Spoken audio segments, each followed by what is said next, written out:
The Duke Who Stole My Heart. Book 1 in the Sweet Regency Tales series. By Joanne Wadsworth.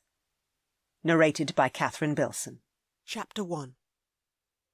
Blackgale House, London, 1810. "Let me in, Ashton, this very instant." Lady Ellie Trentbury rapped on the Duke of Ashton's bedchamber door for the 10th time in 10 minutes. "You are being obstinate, and since my brother would never allow this stubborn behaviour of yours to continue, then neither shall I." "Go away, Ellie. You're being a pest yet again." One fierce growl rumbled from the other side of the panelled oak door, along with the decided thump of pacing footsteps. "I will leave once we've spoken, and not a moment before." She pulled a pin from her upswept chignon, stuck it into the lock on the Duke's bedchamber door, and jiggled it about. She wouldn't allow her brother's closest confidant to wallow in his grief yet another day, not while she still had breath in her body. "What the blazes are you doing now?" The lock clicked, and the door swung wide. Ashton's piercing blue gaze narrowed on her. "Do you even realise how improper your actions are?" "Scandalous is more like it, but at least I now have your attention and your door open." Hands clutched in the skirts of her burgundy day gown, she stormed past him and tossed her reticule on the gold and blue silk covers gracing his monstrous bed. "You might want to close your door. I wouldn't want your staff to know I was in here." "I imagine they'll guess since you've stopped shouting and demanding entrance." He left the door open, and hands on his hips, towered over her. "Speak now, and then leave." Lady Ashley never wished to wed a powerful duke. All she ever desired was to live a life of adventure on the seas, and she eloped with Captain Seymour for that very reason. You must cease blaming yourself for the decision she made to sail away. She grasped his jacketed arm. "Do you understand?" "She is dead now because of me, gone to a watery grave within the very seas she wished to experience that adventure upon." "It's been months, and even though I still grieve for her too, we must move on." She gentled her tone, and tried to blow away the loose golden tendril that had fallen in front of her eyes when she'd pulled her pin free. "Ashley had feared you were mere days away from proposing, and since her father would have accepted your offer and never allowed her to wed Seymour as she'd hoped, then she eloped to ensure the life she desired." "Your Grace, is all well?" Gorman stood in the doorway, the silvery streaks at the sides of his dark-haired head glimmering in the firelight. "You allowed Lady Ellie into the house when I expressly forbid you to never allow her entrance again." Ashton's butler cringed and rubbed his chest. "Yes, but I can explain why. I could hardly—" "There is no excuse. Now be gone." Ashton slammed the door shut with a gust of wind, then stormed back to her. "You've done it now, entered the lion's den." "Whatever you do, please don't punish Gorman for my actions." She tapped the pointed end of her parasol against his shoulder. "I pushed past him to gain entrance, and with a strike from my brolly he didn't see coming." "I will punish him however I please, and Gorman doesn't need you defending him." He plucked her parasol from her hand and tossed it on top of his bed. "I've seen him warding off men at the door with an actual weapon in hand, not a flimsy parasol." "You have men wielding weapons at your door?" she gasped. Surely such a thing hadn't happened on this fine street he lived on. "Please tell me that is not true." "On occasion, yes." He crossed his arms with a slap. "If you're caught here, Ellie, Winterly will certainly have you wed to me before you can utter a word in your defence. I know you've no desire for such a union between us. I certainly don't wish for one." "Then it's just as well Winterly isn't here." He believed she had no desire. Ashton had always been blind to her and her feelings for him. She was naught more than his best friend's little sister, and always would be. Sadly, a fact she'd come to finally accept the day she'd learnt of his intention to propose to one of her dearest friends. Stiffening her spine, she composed herself and forced her emotions aside. Ashley truly adored Seymour, and the storm which sank his vessel wasn't one you conjured up. That you can't argue with. I'm a duke, and she was to be my duchess. My pursuit of her forced her hand. Gritting his teeth, he stepped up to her, and she backed up, knocked her back against his carved bedpost, and shoved one hand against his chest. "It's best I remain here in seclusion," he continued through gritted teeth. so I might never force the hand of another innocent lady again. I should have warned you about Ashley's feelings for Seymour and her impetuous nature. You also can't scare me away with your anger and domineering ways. She knew his heart, and no matter the current grief and guilt consuming him, she intended on bringing him back into the world of the living. You can't remain a recluse forever. You haven't even stepped outside of Blackgale House since Ashley's death. My movements are of no concern of yours. He caught her elbow, drew her across to the blue settee next to a mahogany side table holding a decanter and glasses, and motioned for her to take a seat. Once she had, he poured a finger of amber liquid into a glass and swigged it down. Mamma worries over you, and so does Sophia and Olivia. Your mamma worries over everyone, from the milkmaid to the... Harry mightn't be here any more, but that doesn't exclude you from being a part of my family. I worry over you too. I neither want your sympathy, worry, or your interference. You're meddling into my affairs, and it isn't desired. I like meddling. She offered him a teasing smile, hoping to bring a smidgen of relief to the tense moment. Even Winterly worries over you. He told me so himself. Her eldest brother, the Earl of Winterly, had come into his title following their papa's death 5 years past. Honestly, Ellie, you need to put me out of your mind. I can't do that. They're calling you a murderer, and I won't have it. Anger throbbed fierce and tight in her chest. No one cared more for others than Ashton did. He'd gone to war to ensure those here in England remained safe in their homes. She owed him her life, as did everyone else within the ton. Your self-isolation speaks of guilt. If you could just attend an event here or there within society, it would help. I am a murderer, he stated tersely as he dropped down onto the settee beside her. Lady Ashley perished because of me, although she is only one of many. A man loses his very heart and soul when having to wield a pistol and sabre in times of war. You're no longer on the front line. Only due to my inability to remain out of the path of cannon fire. Napoleon holds France and now attempts to take Spain. Thousands of innocent men, women and children are perishing in this war of atrocity. There is so much suffering. Too much, and she desperately wished she could do more to halt it. Yet here I am, he continued with a grating tone, still shedding blood even though not on the battlefield. The moment I attempted to return to society, I caused the death of an innocent lady. That's unacceptable, Ellie, and must stop. If that requires I remain in seclusion for the remainder of my days, then so be it. You must accept that, just as I have. You have one of the kindest hearts of anyone I know, and no murderer at all. This man had stood by Harry's side, never forsaking her brother, not once during the 7 years they'd spent away together at war. Heart-throbbing, she lifted one hand and gently set it on his cheek. She traced her fingers over the scar disappearing into his hairline. I miss Harry. I miss him too, but he'll return once this war is done. He'd better. He heaved away, seating himself in the gold-patterned, cushioned wing chair across from her. You shouldn't have come, even though you felt driven to. I've missed you as well. She couldn't lose him, not now he'd finally returned from the front line, nor to this awful self-imposed exile he'd enforced upon himself since Ashley's death. Ashton, you must forgive me for arriving as I did, for storming upstairs and demanding entrance to your bedchamber, but I feared I had no other choice. Each time I visited you these past 6 months, you've had Gorman turn me away, without offering any viable explanation. You haven't even agreed to see me. For a good reason, and you shouldn't be apologising to me. I'm the brute, not you. Sighing, he dropped his head into his open palms and speared his fingers through his silky dark locks, which flowed an inch past his shoulders. He'd let his hair grow unfashionably long during his isolation, yet he looked even more desirable because of it. He appeared rakish and unkempt, yet he was also the Duke of Ashton, a man of strong will and fierce determination. She needed to ensure he returned to society, for him to forgive himself for what had happened to Ashley and continue on with his life. Harry would want that for him too, would hate to see one of his dearest friends choosing this kind of awful isolation. She waited as he remained quiet, naught but the crackling of the burning firewood within his fireplace filling the silence.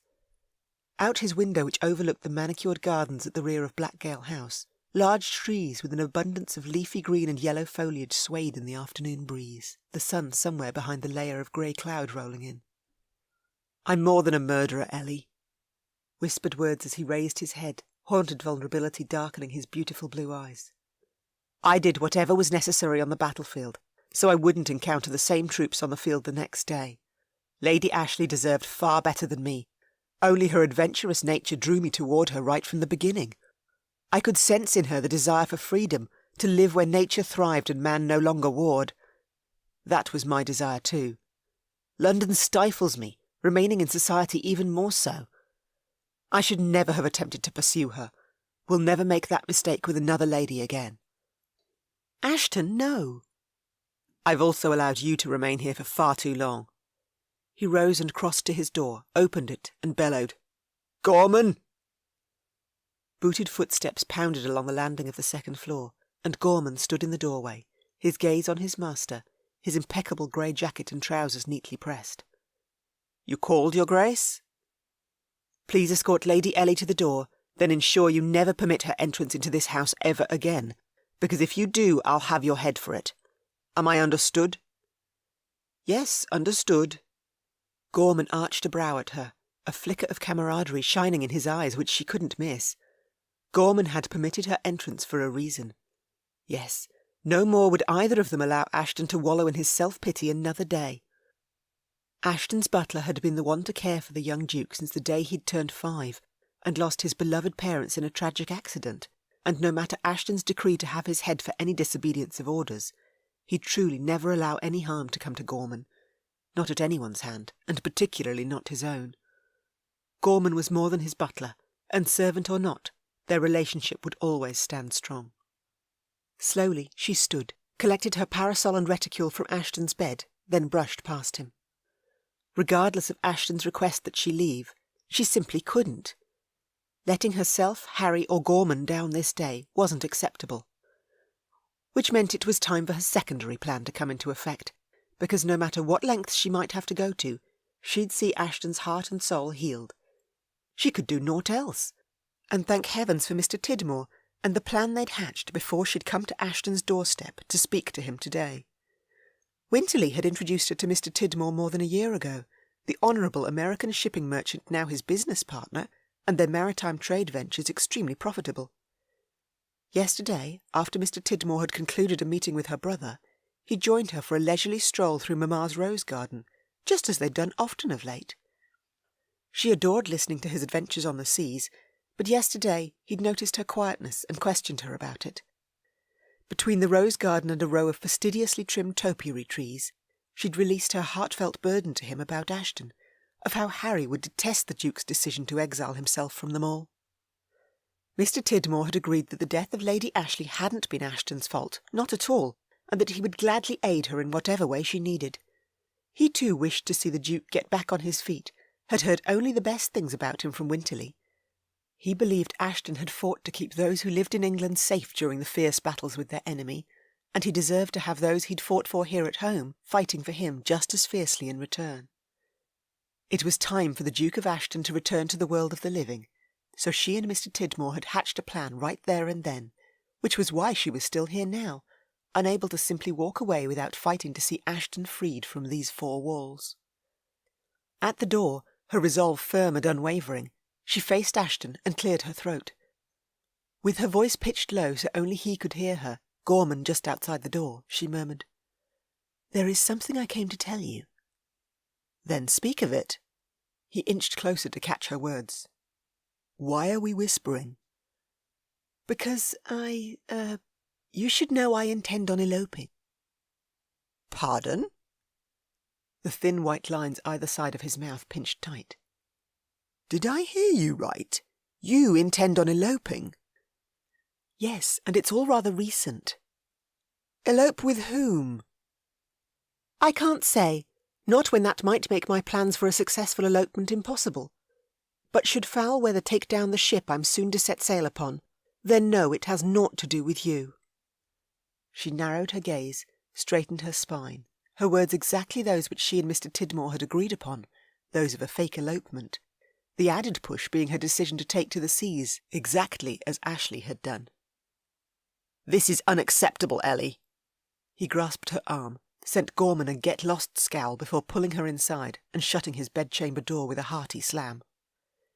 Is Winsley aware of your intended elopement? No, and I have no intention of telling him either. You deserve a wedding day where you can celebrate your nuptials with your family and friends.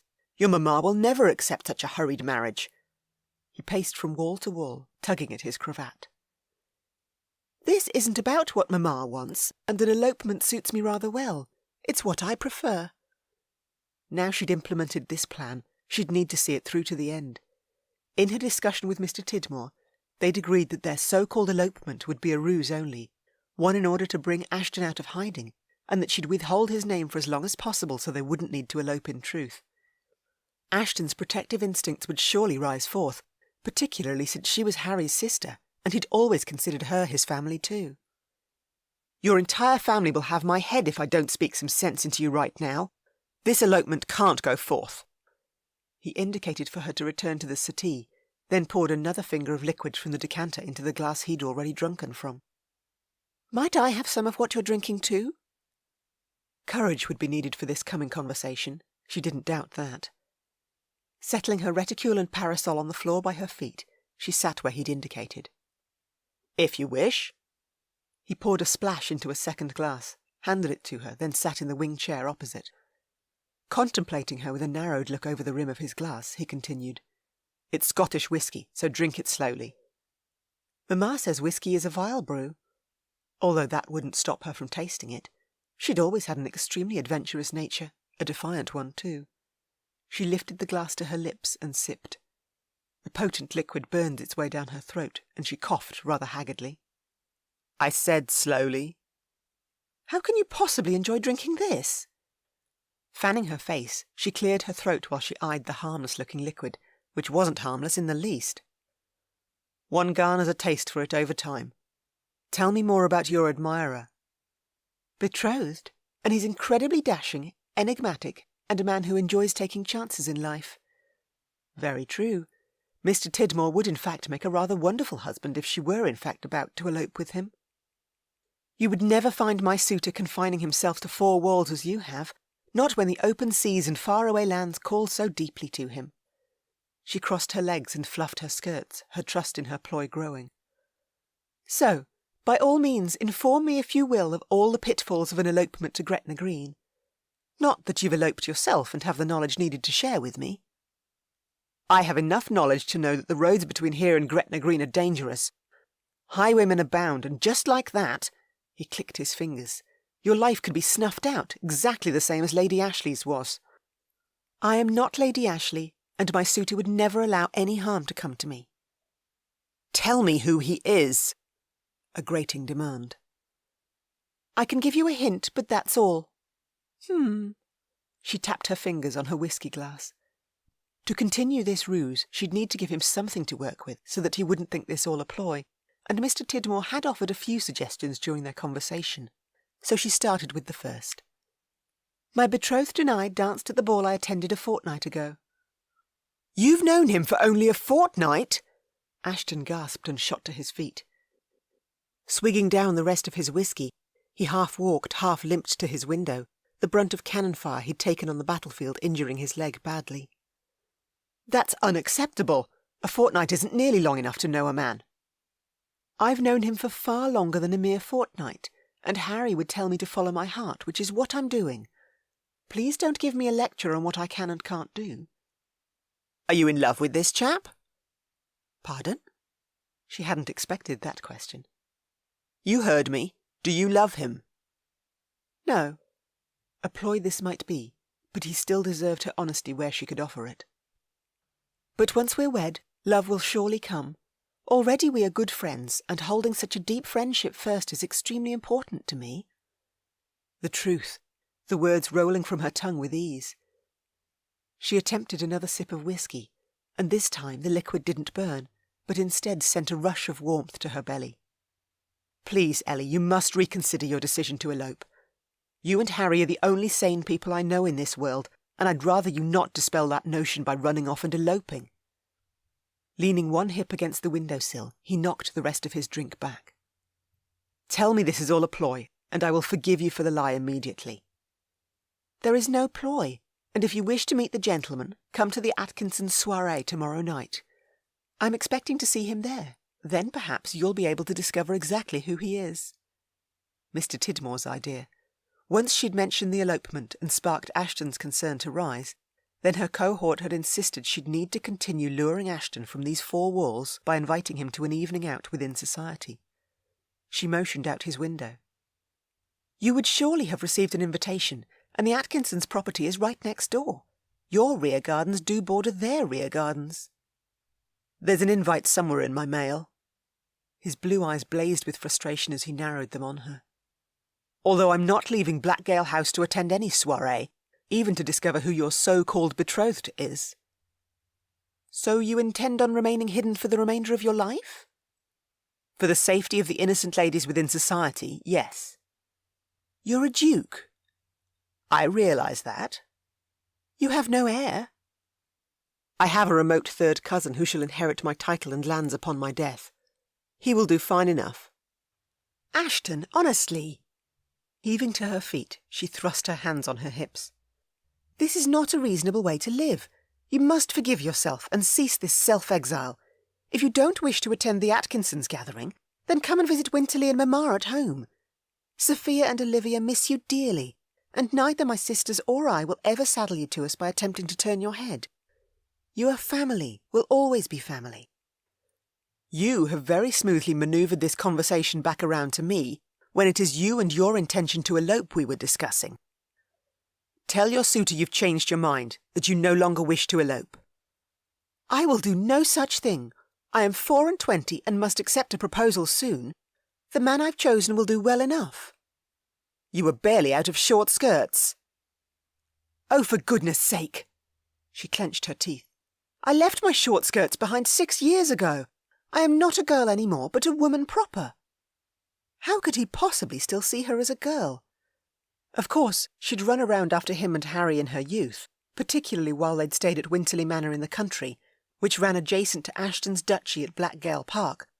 But those days had surely come to an end when Ashton and Harry had donned their regimentals and joined the 18th Royal Hussars. 7 years ago that had been, the year before she'd had her first season. Shaking her head to clear her thoughts, she firmed her resolve and eyed the man before her. I must also consider my sisters and their future. Winterly certainly won't allow Sophia to wed until I have, and Sophia is enamoured with the Earl of Donnelly's youngest son, James Hargrove. Winterly loves you, would never force you into a marriage you didn't desire.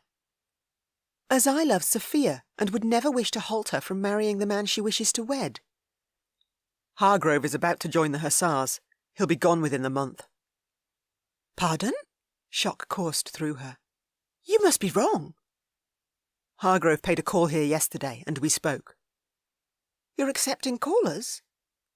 Only those of my fellow comrades, of which Hargrove is now counted amongst that number. Hargrove would have told Sophia if he intended on joining the Hussars. She fluttered a hand over her heart and paced the floor. Goodness! Sophia will be devastated if what you say is true. The Viscount Major Lord Bishophale and his brother Captain Poole have made the call for as many able-bodied men as possible to join them when they return to the front line. He gripped his thigh, his fingers clenching deep into his injured leg. If I hadn't suffered this dratted wound, I would join the call to arms too. Unfortunately, though, I'd only be an impediment during the heat of a battle.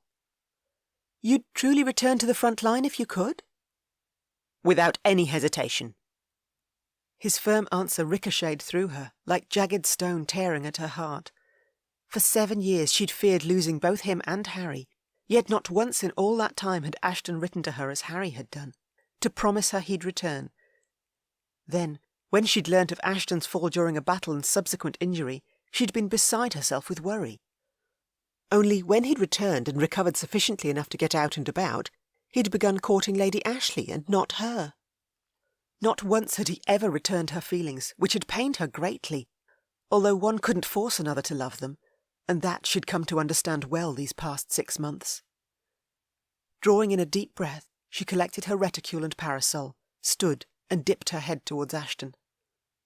I apologise for having to leave, but I should speak to Sophia as soon as I can. For now, her sister must come first. I can't withhold this kind of information from her, not when she needs to know about Hargrove's decision to join the Hussars. No apology needed, and I'll write a letter to Harry if you wish, to ask him to watch over Sophia's suitor while they're at war. They'll be fighting together in the Hussars. Please, I'd appreciate that. Harry wouldn't let anything happen to Hargrove, not while on his watch. Chapter 2.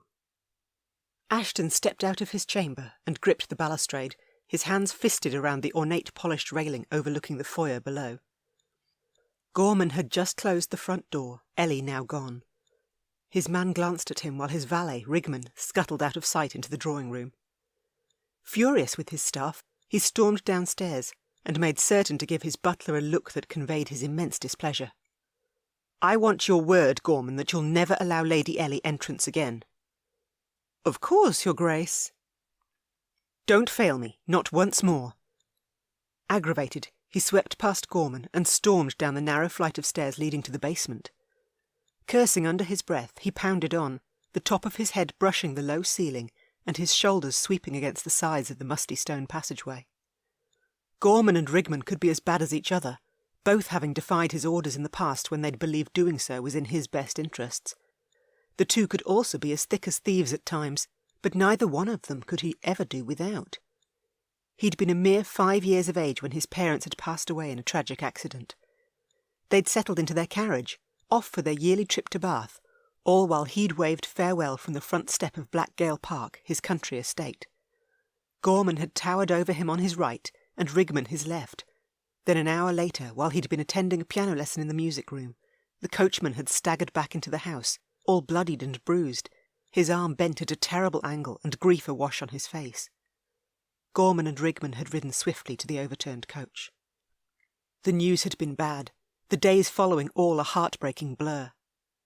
A short time later, the Earl of Winterly, Harry's dear papa, had collected him and brought him to Winterly Manor, which bordered his country estate. Harry's parents had been there for him following his own parents' death, had guided him as well as they could during his earlier years, and he'd been most grateful as well, what with growing up without any close relatives to care for him. During that time he'd learnt to charge on, had attended Eton with Harry, and enjoyed holidays with Harry's family, little Ellie always traipsing never too far behind them. "Your Grace?" Gorman puffed as he followed him in a hasty rush, a flickering candle in hand. "In all truth, Lady Ellie was rather determined to speak to you, and I would have had to inflict bodily harm on her to halt her in her tracks. I could never do such a thing, not when she is Harry's little sister and as close to you as any family member could be. By golly, she used to bake shortbread biscuits and bring them around in a tin to Blackgale Park, and she always made sure I received one too. Scrumptious they—" "Enough, Gorman. You're meddling in my affairs again, trying to validate your actions." His head throbbed as he reached the dark and dusty cellar, his destination that of the trunk where he stored his war relics. He heaved the lid and rummaged within, while Gorman provided enough light for him to see by. There it was, what he was after. One of the tin boxes Ellie had delivered her scrumptious shortbread in, and drat Gorman for mentioning it, when he knew he'd been heading downstairs to find that treasure himself, or perhaps more so, the treasure within that shortbread tin. The gold ribbon he considered his good luck charm. He flipped the lid of the tin up, snatched the stained and wrinkled letters from within the box, letters he'd received from his wee Ellie during his years marching against Napoleon Bonaparte. He'd read those letters 1,000 times apiece, each one holding words he'd always kept close to his heart when donning his regimental uniform of royal blue, silver and white. Not once had he ever written Ellie back, though, but he'd had a good reason for not doing so at the time, like not wishing to lead her on. She'd been 17 when he'd left for the war, and he hadn't missed her girlish fascination for him during their youth, but with her being 6 years younger than him, and his best friend's little sister as well, he'd taken great care to never encourage that fascination, and never would he. Gently, reverently, he undid the gold silk ribbon holding the letters together and slipped it inside his inner jacket pocket, then replaced the lid and returned the tin to his trunk. Memories surged as he patted the ribbon in his pocket. Years ago, his Ellie, as she had a terrible tendency to do, had slipped out from under the watchful eye of her governess one day and followed him and Harry down to their favourite fishing spot beside the river. At only 8, She'd been skipping along the grassy riverbank toward him with a beaming smile, then made a terrible misstep and slipped. She'd toppled into the fast-flowing river, and with Harry fishing just out of sight around the bend further upstream, he'd yanked off his boots and jacket and dived in after her. No hesitation. He'd kicked with all his might, caught up to her and gripped her tight in his arms. The fierce flow had dragged him 1/2 mile downstream before he finally rounded a bend where the water slowed and lapped gently onto the pebbly sand. He'd powered to the foreshore and hauled them both out. Then, once on firm ground again, she'd broken down and sobbed in his arms, her hair all wet and the gold silk ribbon fluttering loose. He'd plucked it from her soggy locks and pocketed it, then soothed her as well as he could with softly murmured words. He'd completely forgotten to give that ribbon back to her, so he'd kept it, the only personal belonging of hers which he ever had, and each day when he'd dressed during the war, he'd slipped her treasured ribbon inside his shirt pocket for good luck. It had certainly brought him plenty of good luck too, until that fateful day when he'd taken his injury. That had been the only day he'd ever forgotten to ensure her ribbon was on him and close at hand. He'd left it in his uniform the night before, which Gorman had sent for laundering. "Is that Lady Ellie's ribbon?" Gorman waited 1 step behind him at the base of the stone stairwell. "Yes, and well you know it." "You've a need for some of its good luck today?" "Yes, and preferably with keeping the ribbon's owner far away from me." A wish he swiftly made, then thundered past the wine rack, seized a bottle of his favourite claret, and marched back upstairs. Gorman followed 1 step behind him, just as his man always did. Even into the dark and ugly depths of the war, Gorman had been right at his back. In his study, he sat in his sturdy chair before his oak desk, and with a leaf of parchment in hand, set about writing Harry a letter. He would keep his promise to Ellie, and ensure Harry was made aware of Sophia's suitor, and to keep James Hargrove safe. He swigged straight from the bottle as he wrote, his thoughts and emotions slowly numbing, while Gorman waited at attention inside his study doorway. "Captain Harry Trentbury, my dearest friend with the most meddlesome little sister. Someone currently frustrates me, a woman with golden locks and equally glorious golden eyes, of which I need to issue a word of warning to you about.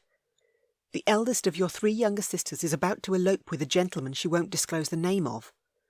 I shall therefore endeavour to halt her by whatever means I can, so fear not.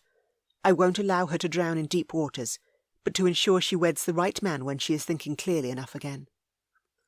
In other news, I have it on good authority that James Hargrove is smitten with Sophia, and with that being the case, please keep a close eye on Hargrove as he intends on joining the 18th Royal Hussars and shall be stationed with you. You must ensure he remains safe, with no damage coming to his person. Until your return, I give you my word again, as I did during my leave from you in Spain, that I shall make certain your loved ones don't cause too much strife while you are away across the Channel. There is only one war you need to fight, that of our plight against Napoleon, and not that of hearth and home as well.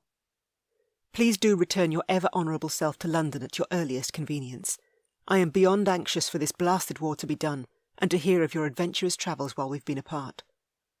As always, should you have need of me for any reason, dratted injured leg and all, send word, and I shall find a way to escape Gorman with my pistol and sabre in hand. Your frustrated comrade and chum, P.L.B.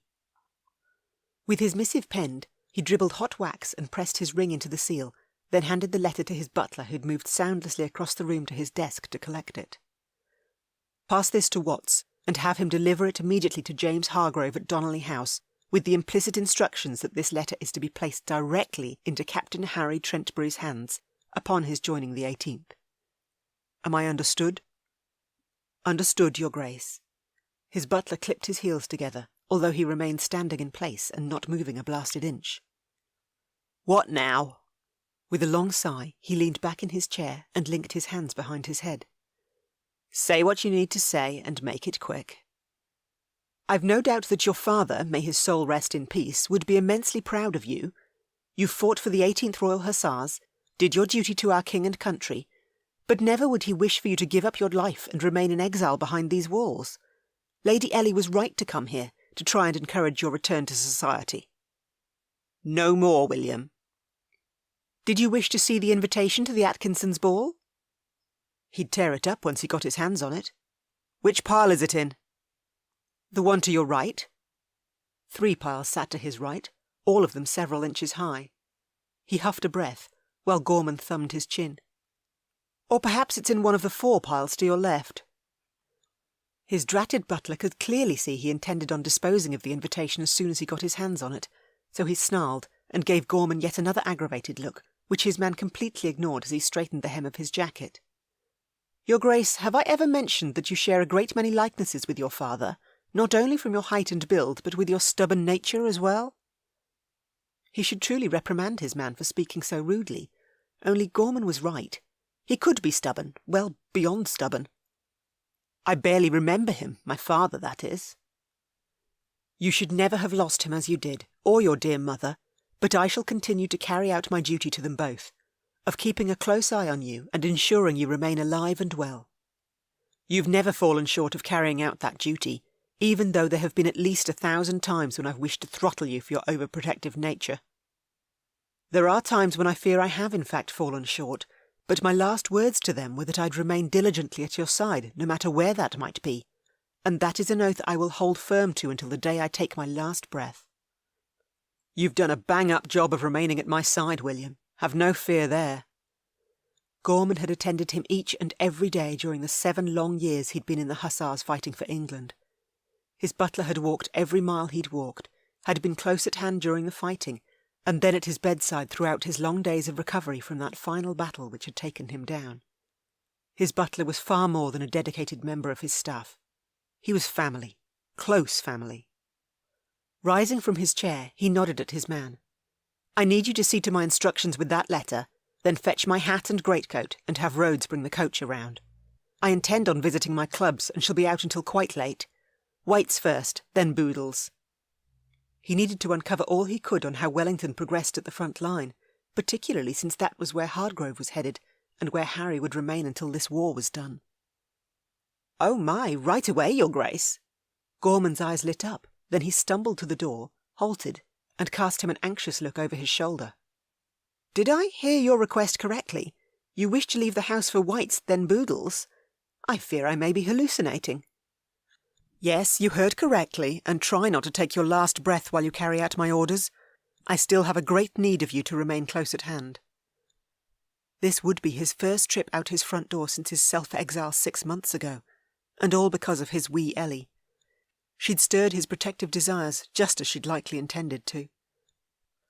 I can't believe you've actually decided to venture back out into your old stomping grounds. A wide grin lit his butler's face. Only because it's necessary. Don't expect this to be a reoccurring trip. It was a necessity tonight, which saw him attired with his hat atop his head and greatcoat fastened as he settled onto the padded seat of his coach a short time later. Across town he rode, and as the sun set and the skies darkened to a starless midnight black, a low layer of cloud concealing the moon, he finally arrived at White's. He stepped down from his carriage and breathed deep.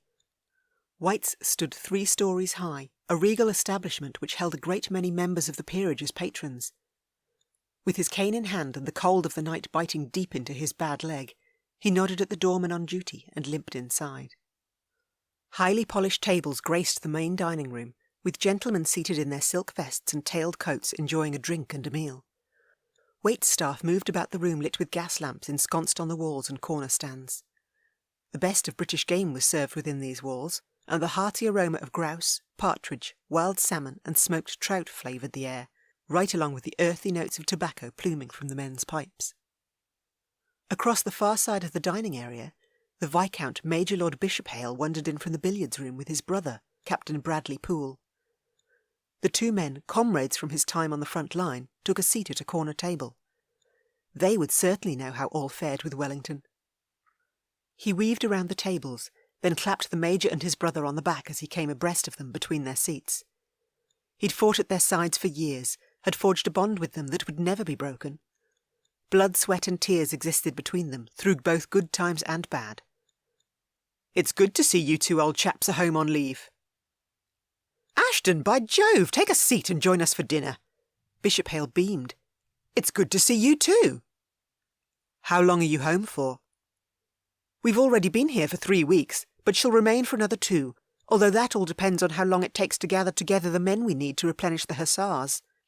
If it takes less, we'll be away earlier. If more, then we'll bide our time. We've been at the War Office today, but had intended on paying a call to you at Blackgale House tomorrow. Word is, though, that you've turned into a complete recluse these past 6 months, after a botched involvement with the lady who eloped with the captain out to sea. My condolences on the lady's passing. Word is correct, but I have learnt my lesson well, thus why I rarely get out and about. Bishop Hale gestured to one of the waitstaff, who promptly rushed across to the Major. My brother and I will both have the trout. Bring us a bottle of your finest white wine as well. Bishop Hale glanced at him. What about you, Duke? The partridge, he instructed the waiter as he handed the man his greatcoat and hat. He sat with his comrades and propped his cane against the side of the table where he could reach it with ease. The waiter returned, poured a splash into Bishop Hale's glass, and the Major swirled the liquid, then sipped. With a nod, he instructed, Well done, a superb blend. Fill the glasses and set the bottle on the table. The waiter filled their glasses, and Ashton took a hearty gulp of his wine and leaned back in his chair, his gaze on the Major. I've caught word about your call to arms. Yes, we've a great need for more men, particularly considering Napoleon's next move. Word is he's about to wed Marie-Louise of Austria, the nuptials taking place very soon. The Major stroked his moustache, his gaze intent and clear worry flickering within. You mean the Emperor of Austria's daughter? Ashton leaned forward, his forearms braced on the table, his own worry rising. Yes, Marie-Louise, the Emperor's eldest daughter. That isn't good news at all. He slumped back, cast his gaze to Captain Bradley Poole, the man having spoken about this exact possibility several months ago, particularly once he'd learned Marie-Louise now neared the age of 18. All your predictions thus far have come true. Yes, unfortunately they have. Poole thrust a hand through his short blonde hair, but didn't rumple his locks one bit. His cravat was knotted to perfection, the man a handsome rake who had a way with the ladies. He was a golden child, one the sun always seemed to shine upon. If this union goes ahead, Ashton, then Napoleon will be marrying a member from one of Europe's leading royal houses. Is there a way we can halt that from happening? Allowing Napoleon the chance to cement his relatively young French empire wasn't permissible. Ashton tapped the tabletop as the waiter returned with their meals and set the plates down. Steam swirled from his partridge and stack of roasted potatoes and carrots. I'm afraid not, Poole continued once the waiter had left. Not when we suspect Marie-Louise has been ordered to agree to the marriage by her father. Austria has endured a series of military defeats at the hands of Napoleon, and they've suffered a heavy loss of their soldiers' lives. Ashton cut into his partridge. True, which is why Francis II would have agreed to this marriage of alliance. With Napoleon about to speak vows with Marie-Louise, the Corsican will surely enjoy a period of peace to come, or at least peace with Austria. Poole cut into his smoked trout. I agree, brother. A firm nod from Bishop Hale. Although never will Napoleon be permitted to obtain peace with our great nation. We're a threat to Napoleon and his way of life. He'll never side with us, and we'll never side with him. Ashton swigged a mouthful of wine. I also believe that Napoleon won't be happy until he holds power over all of Europe. France is just the beginning for him. Certainly the revolution played right into his greedy hands. His greediness will one day be his downfall, and what a mighty fall it will be, I imagine. Bishop Hale lifted his glass, and in complete accord, Ashton and Poole tapped their glasses against his. No love was lost between them and their enemy, and never would be. Setting his glass down, Ashton pressed his back into the firm support of his chair. Russia is already becoming ruined with their defeat to Napoleon, their economy faltering due to their inability to trade with us. Has there been any change on Wellington's front? No, but Wellington does hold on to the hope that the Emperor Alexander I won't stand aside and allow his country of Russia to remain in chaos for long. The moment Alexander chooses to change his country's foreign policy and join with us again, then such a decision will stir Wellington into action. We will hold Napoleon in his endeavour to take over all of Europe, and we will do it by joining forces with Russia once more. Napoleon is intoxicated by his power. We must break it. We shall, Ashton. Have no fear there. Bishop Hale pulled his pipe from his pocket. Napoleon believes he has the emperors of Austria and Russia under his control, and as we have all learnt in times of war, that kind of control isn't possible. Napoleon has only gained his rise by destroying Austria and Russia, and demanding the emperors of those two countries toe the line. Napoleon needs to be stripped of his power. Solemn words from Poole. And exiled to a rock somewhere in the middle of the ocean. Bishop Hale clasped his brother's shoulder and cast his gaze once more to Ashton. I long to see that happen.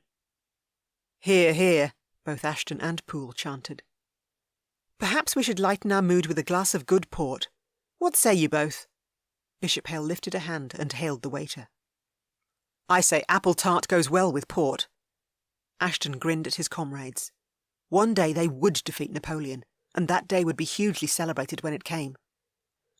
It was only a matter of time. Chapter 3. The next morning, Ellie muttered and paced her bedchamber in her white linen nightgown. She'd returned from Blackgale House yesterday, and spoken immediately with Sophia, who'd not long returned home herself from a carriage ride with Hargrove.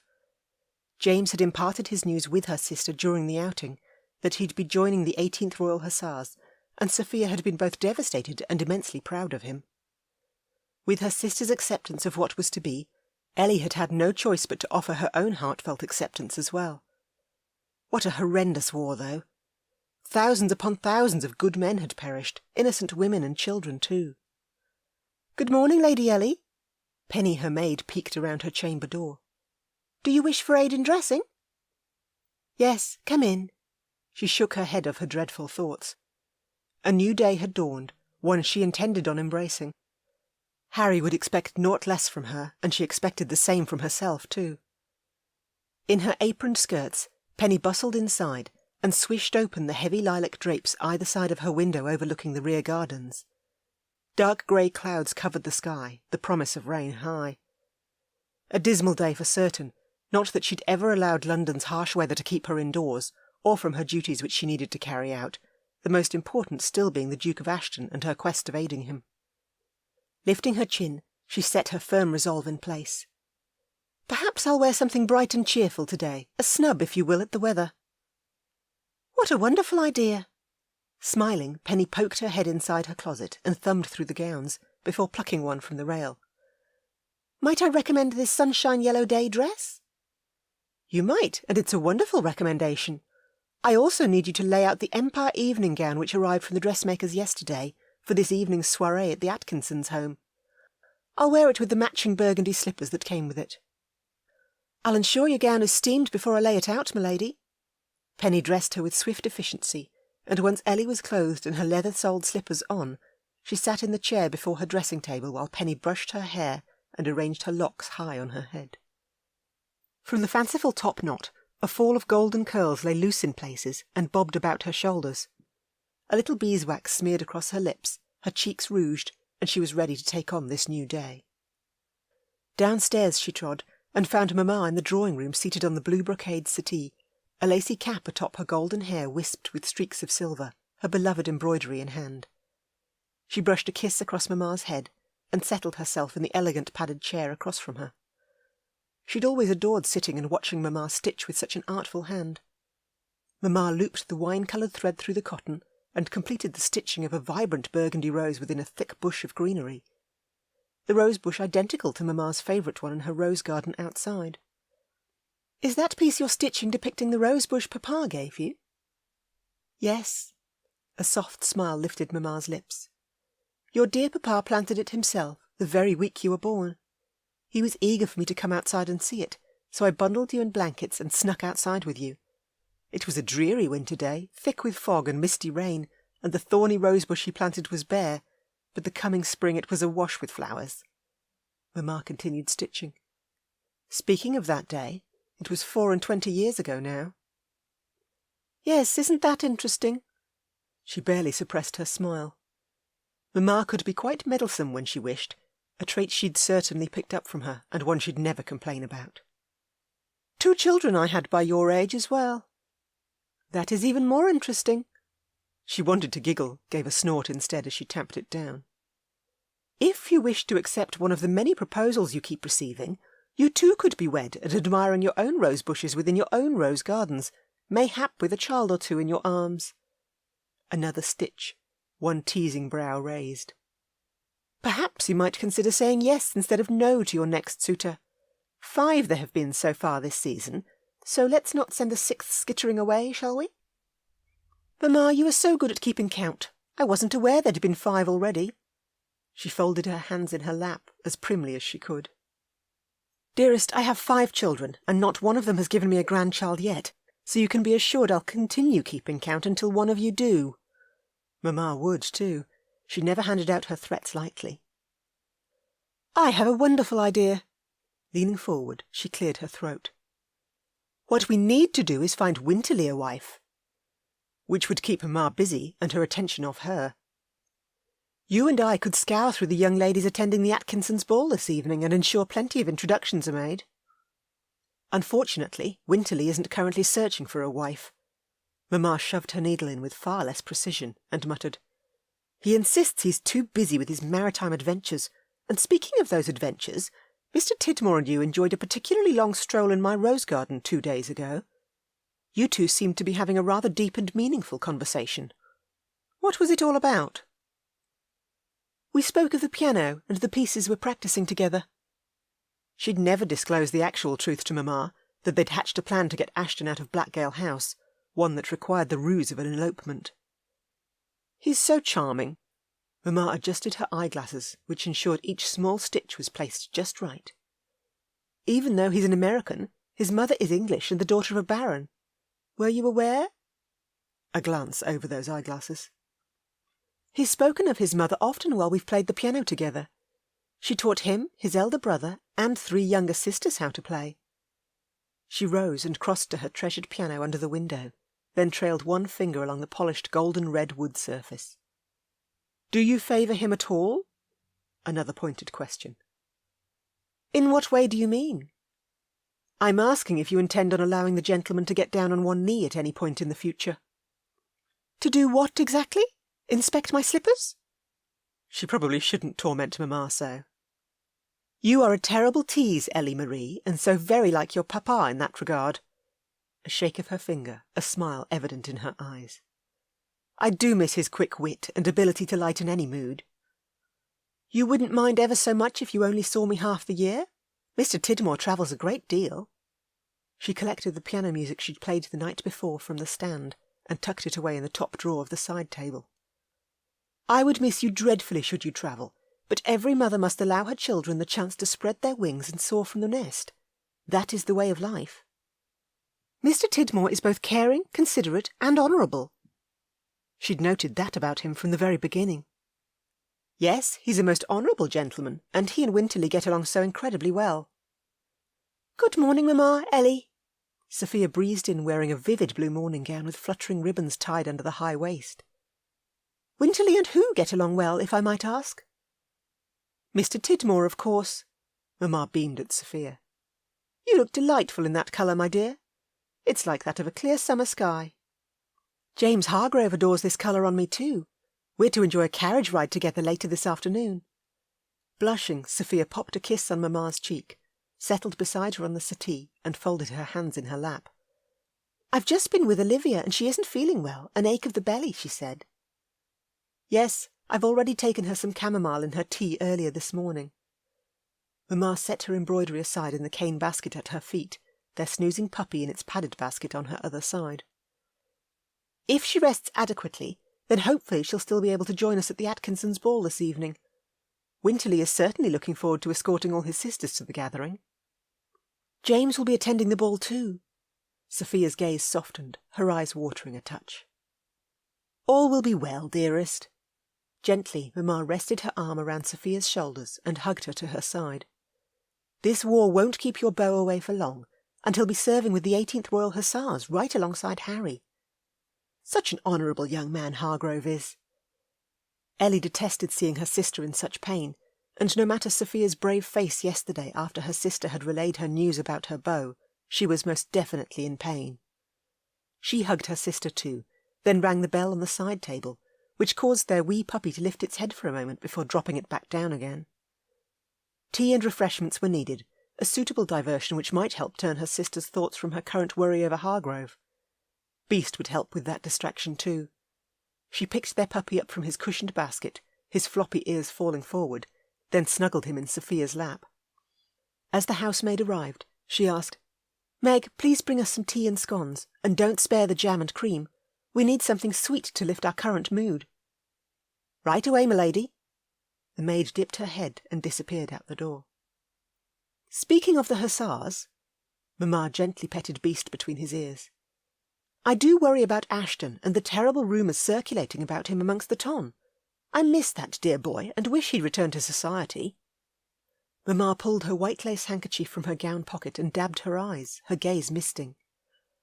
He and Harry were always thick as thieves in their youth, and the gossip surrounding Ashton at present is awful. Why, there is no way he had anything to do with Lady Ashley's elopement and subsequent death. Of course he had nothing to do with it. She wished she could tell Mamma about her visit to Blackgale House, but unfortunately ladies never called upon an unwed gentleman unless they had some form of actual business to discuss, and her business of drawing the Duke out of his self-exile wouldn't be a sufficient enough excuse for Mamma. No, only her sisters truly understood her need to go. It was also best she moved this conversation along, too. She didn't wish to make a mistake and mention something about Ashton by chance. Here we are, my ladies. The maid returned and set the tea tray on the table. I'll serve, Meg. Doing so would keep her hands busy. She poured the tea, handed Mamma and Sophia their cups, and perched on the settee next to her sister as she sipped the hot brew sweetened with honey. She munched on a scone smeared in jam and topped with a mound of cream that wobbled precariously since it sat so high. Delicious. Only when she eyed the last remaining scone, Mamma gave her a disapproving frown. 1 scone eases one's hunger, Ellie Marie, and 2 is simply giving into gluttony. Mamma promptly pinched the last scone and sat back with her treasure, a gleeful smile on her lips. Sophia laughed and slipped the last bite of her scone between her lips. We clearly get our sweet tooth from you, Mamma. I'm sure you do. Mamma reached across and patted Ellie's hand. This evening at the Atkinsons, I shall be introducing you to Lady Foxworth's son, who arrived into town recently from their country estate. Lady Foxworth paid me a visit yesterday while you and Sophia were both out. Oh, I'm sorry I missed her. You were out for an inordinately long length of time. Suspicion clouded Mamma's eyes. Did you have trouble in town? Yes.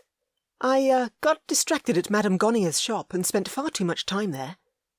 She set her cup and saucer down, plucked Beast from Sophia's lap and cuddled him close to her chest.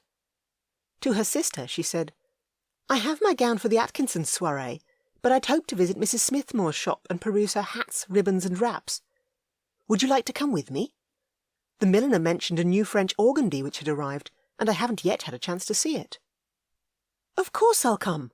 I'm in need of a mask for the Campton's War Society charity ball, and I've yet to find one that suits my costume. Sophia stood and eyed Mamma. Would you like to join us, Mamma? No, you two have a lovely day out together. I wish to remain here in case Olivia needs me. I'll shop for a mask tomorrow, particularly since Winterly and Olivia still require masks too. There's still plenty of time. Should I see any masks you might like, I'll ask Mrs. Smithmore to set them aside. Sophia swished out the door, calling over her shoulder to Ellie. I'll just fetch my cloak and meet you in the foyer. I'll be right with you. She kissed Mamma's cheek, handed her Beast, then dashed out the door after Sophia. With her own cloak fastened, she stepped into the coach after her sister, and following the short trip into town, wandered into the milliner's shop. While Mrs. Smithmore spoke at the front counter with another customer about hats, she and Sophia stood at the back, sifting through the filmy fichus of pale pastel colours. I have to admit, I too have considered sneaking by Blackgale House for a visit. Sophia kept her voice low as she made that admission. Is Ashton well, other than for his injured leg? He appeared well, except for his atrocious mood. It was as black as I've ever seen it. What he needs is a good dose of Harry. Her sister draped a pearl-coloured silk wrap over her shoulders and eyed her reflection in the oval standing mirror. It's been an age since Ashton last visited our home and enjoyed an evening with us. I miss him. He simply won't forgive himself for what happened to Lady Ashley. Well, now you've forged ahead with your plan of a fake elopement to draw him out, my fingers are crossed that Ashton will take the bait and attend tonight's soirée. The bell over the door rang, and another lady entered the shop and drew closer toward them. Sophia caught her hand and led her further down the aisle toward the ribbon display. Once alone again, her sister continued. Mr. Tidmore is so wonderful to have come on side with you. Do you like him, Mr. Tidmore, that is? I do. He's so easy to like, but I can't be seen alone with him tonight, but rather dancing with a number of eligible men who would all make suitable beaux. Yes, because if word gets out that you're about to elope, whether that is a ruse or not, you don't need for that to become an actuality. Unless, of course, you wish to elope with the delectable Mr. Tidmore. You think he's delectable? A smile from her sister. Chapter 4. That evening, the long burgundy skirts of her Empire evening gown swishing about her ankles, Ellie stood at the fringes of the Atkinsons' ballroom and cooled herself with her delicate white-feathered fan. Sophia danced with James Hargrove, her sister's cheeks all aglow, just as they'd been when Sophia had returned from her afternoon carriage ride through the park with James. Sophia had chosen to embrace every possible moment she could with her suitor before he rode out with the hussars into battle. You appear a million miles away. Olivia nudged her arm as the music and chatter from the crowd drifted over them. Sophia and James are on my mind. She wished only for her loved ones to experience happiness. They're on my mind, too. Her sister tucked a golden lock behind her ear as she snuck a look through the dancing couples on the floor and found Sophia and Hargrove. A soft sigh escaped her lips. She's so in love. It's impossible to miss. When I spoke to Ashton, he promised to write to Harry and ensure he watched over Hargrove when he joined him. Harry will keep him safe. That is a certainty. Olivia swayed gently to the music, her white slippered toes peeking out from under the voluminous folds of her pink skirts. Her sister had recovered from her illness and appeared in her usual good spirits, her cheeks rosy and glowing. Is there any particular gentleman you'd like to dance with tonight? That would be telling. A cheeky smile from Olivia. What of your dance card? I've left a few dances free. In case a dashing hussar changes his mind and takes you up on your offer to join us tonight? Olivia lifted Ellie's card, which dangled from her wrist with a dainty white ribbon, and perused it. Perhaps I should write the Duke's name on this card for him. I don't know how he could possibly turn down a request to join you after your visit. He'll turn it down if that's what he wants to do. He can be as obstinate as Harry when he wishes. Well, if any of us had the chance to draw Ashton out of his self-exile, it would be you. Her sister glanced across at the refreshment table, where Mamma conversed with Lady Foxworth. Those two have had their heads bent together for half an hour. That mightn't bode well for you, dear sister. Mamma wishes to introduce me to the lady's son, although he hasn't arrived yet by the looks. Good evening, ladies. Baron Herbath whisked in, and picked up Olivia's dance card and signed his name on both the next dance and the last.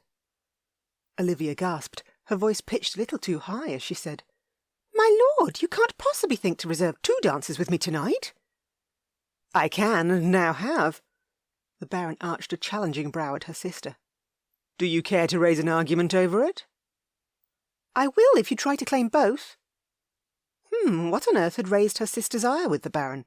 And was something going on between the two of them that she wasn't aware of? I overheard a gentleman speaking. The Baron straightened his cufflinks, a depth to his voice that brooked no argument. About commandeering your card for himself for the remainder of the evening. So I thought it best I get in first. You can't fault me for that. I'm certain you heard no such thing. I would never speak a mistruth to a lady. With a suddenly mischievous grin lifting his lips, he went to sign a 3rd spot, only Olivia pulled her card from his reach. Kind sir, Olivia fluttered her lashes. 2 dances shall be quite sufficient for you tonight, unless, of course, you wish to cause a stir this evening. Ellie couldn't help but smile at her sister's quick response and clever wit with the amorous Baron. This was only Olivia's 2nd season, but she was already quite adept at managing herself. Causing quite a stir with you sounds divine. Herbath placed one hand behind his back and bowed as he offered Olivia his arm. Shall we begin by dancing the next set together? Provided you don't give my mamma anything to caution me over later, then yes. I shall do my best. He chuckled, and Olivia accepted the Baron's arm, sent her a quick I'm sorry look over her shoulder, and moved away into the swirling mass of dancers. Something was most certainly up between Olivia and Baron Herbath, and she intended to discover exactly what it was. Or at least she would once she dealt with a very frustrating Duke of Ashton. one problem at a time. Your sisters are like two rare butterflies fluttering about the garden tonight. Winterly stepped in beside her, the ice she'd requested of him now in his hand, his overly indulgent gaze on Sophia and Olivia as they twirled about. What of me? Am I not a rare butterfly too? Are you seeking more compliments, dear sister? He handed her the ice. I wouldn't mind one, perhaps even two if you're feeling a little generous. With a chuckle he tapped her nose. You aren't a rare butterfly, but instead a ray of sunshine brightening the entire garden bed. I am. Her brother appeared to be in a good mood tonight. Yes, which is what Mr. Tidmore told me this afternoon during one of our meetings, and which I'm simply repeating. A twinkle lit his eyes, the blue the exact same shade as Papa's had been. No matter 5 years had now passed since Papa's death, she'd still never forget anything about him. Her brother held the same dark hair as Papa had, as well as cut short and combed back, all except for one errant lock that curled forward over his brow. I love you, she whispered to him, unable to help herself. I love you too. He grinned and said, I noticed you and Mr. Tidmore had quite the deep conversation in the garden the other day. You and Mamma were clearly both watching me. Did Mamma speak about it? Yes, and I've been told she heartily approves of him. She sipped her cool drink. Do you? Absolutely. So if Sophia and Olivia are rare butterflies, and I'm like a ray of sunshine brightening the entire garden bed, then what kind of spring flower would you like for yourself, dear brother? A fragrant rose, or perhaps an elegant lily? You're turning this conversation back on me. Yes, so answer the question. Well, he twiddled with the buttons of his blue silk waistcoat, his gaze deep and suddenly filled with longing. In truth, I'd rather have a wildflower, one which bloomed with freedom no matter where it was planted. He eyed her circumspectly. Ever since your first season, you've never truly allowed any man to get too close to you. Yet with Mr. Tidmore you seem more at ease. You two also have a great deal in common, not only with your love for family, but in how quick your minds both are. My question, therefore, is if he comes to me requesting a betrothal, I would like your approval in considering it. There is Sophia and Olivia to think of. You can't continue turning down every eligible gentleman who offers for you. I understand. Except the only man she'd ever truly wished to wed had decided on his return from the war to pursue another woman. I shall let you know in due course. Thank you, but why is it I can still sense something is wrong? Is your heart stuck on a certain man you used to follow around our country estate as a child? Which man would that be? We've always been honest with each other, Ellie, and I'm certain you're aware of who I'm speaking of. You certainly have too much love to give to ever be content as a spinster. Winterly motioned to the balcony door. Take a look outside. That is the man I speak of. Frowning, she did as he'd requested. Beyond the rear garden wall, candlelight shone from the upper floor of Blackgale House, and 6 windows across from the left, within the chamber belonging to the Duke of Ashton, the outline of one very familiar man took form. A man with a telescope currently raised to his eye. The Duke seems rather intent on keeping you in his sight tonight. The coward and cheat! She muttered the words under her breath. Good grief! She should have considered that Ashton might find another way to discover who her suitor might be, rather than by leaving his house to attend this ball. Hackles raised, she smiled sweetly at her brother. I believe the Duke is simply viewing the merriment taking place here tonight. You surely haven't forgotten how he chose to woo Lady Ashley rather than me on his return from the war. True, although I doubt he ever would have actually gone through with asking for Lady Ashley's hand, not when you kept drawing his attention. He settled one hand on her shoulder, his palm warm and his touch comforting, just as it always was. Hear me out, if you will, Ellie. Of course. My belief, he murmured, keeping his words between the two of them, is that Ashton would have eventually come to his senses and paid a call on you. Her brother had to be delusional. Winterly, Ashton has never once asked me to dance with him, not even when he had leave from the Hussars and socialised. Nor has he ever requested a stroll through the gardens or a ride in the park, or any other such activity one might embark on while paying those calls. He has expressed no interest in me whatsoever. Not in all the years she'd known him. Even yesterday, when they'd been alone together in his bedchamber, He'd stated he had no desire for Winterly to catch her there, that he had no wish for any union between them. "We shall see who is right or wrong then, shall we?" A teasing gleam lit her brother's eyes. "You are impossible sometimes." "Yes, but one way or another, I will see you wed before the end of this year is upon us. That is the next mission I've assigned myself." Wonderful. She'd now become her brother's next mission. Not surprising, though, and at least he wouldn't marry her off to someone who didn't appeal to her. He loved her too much to do so. As a passing waiter came abreast of them and extended his tray, she set her empty glass on it. Across the room, 2 late arrivals strode in, Major Lord Bishophale and his brother, Captain Bradley Poole, the 2 men good comrades of Harry's. They usually fought alongside each other in the hussars, the 2 men now currently at home on leave as they sought to ensure a fruitful call to arms. She'd even danced with Captain Poole at Almack's a fortnight ago, the minuet. And never had she had such a spirited dance partner as the captain. Winterly cast his gaze on the Major and Captain.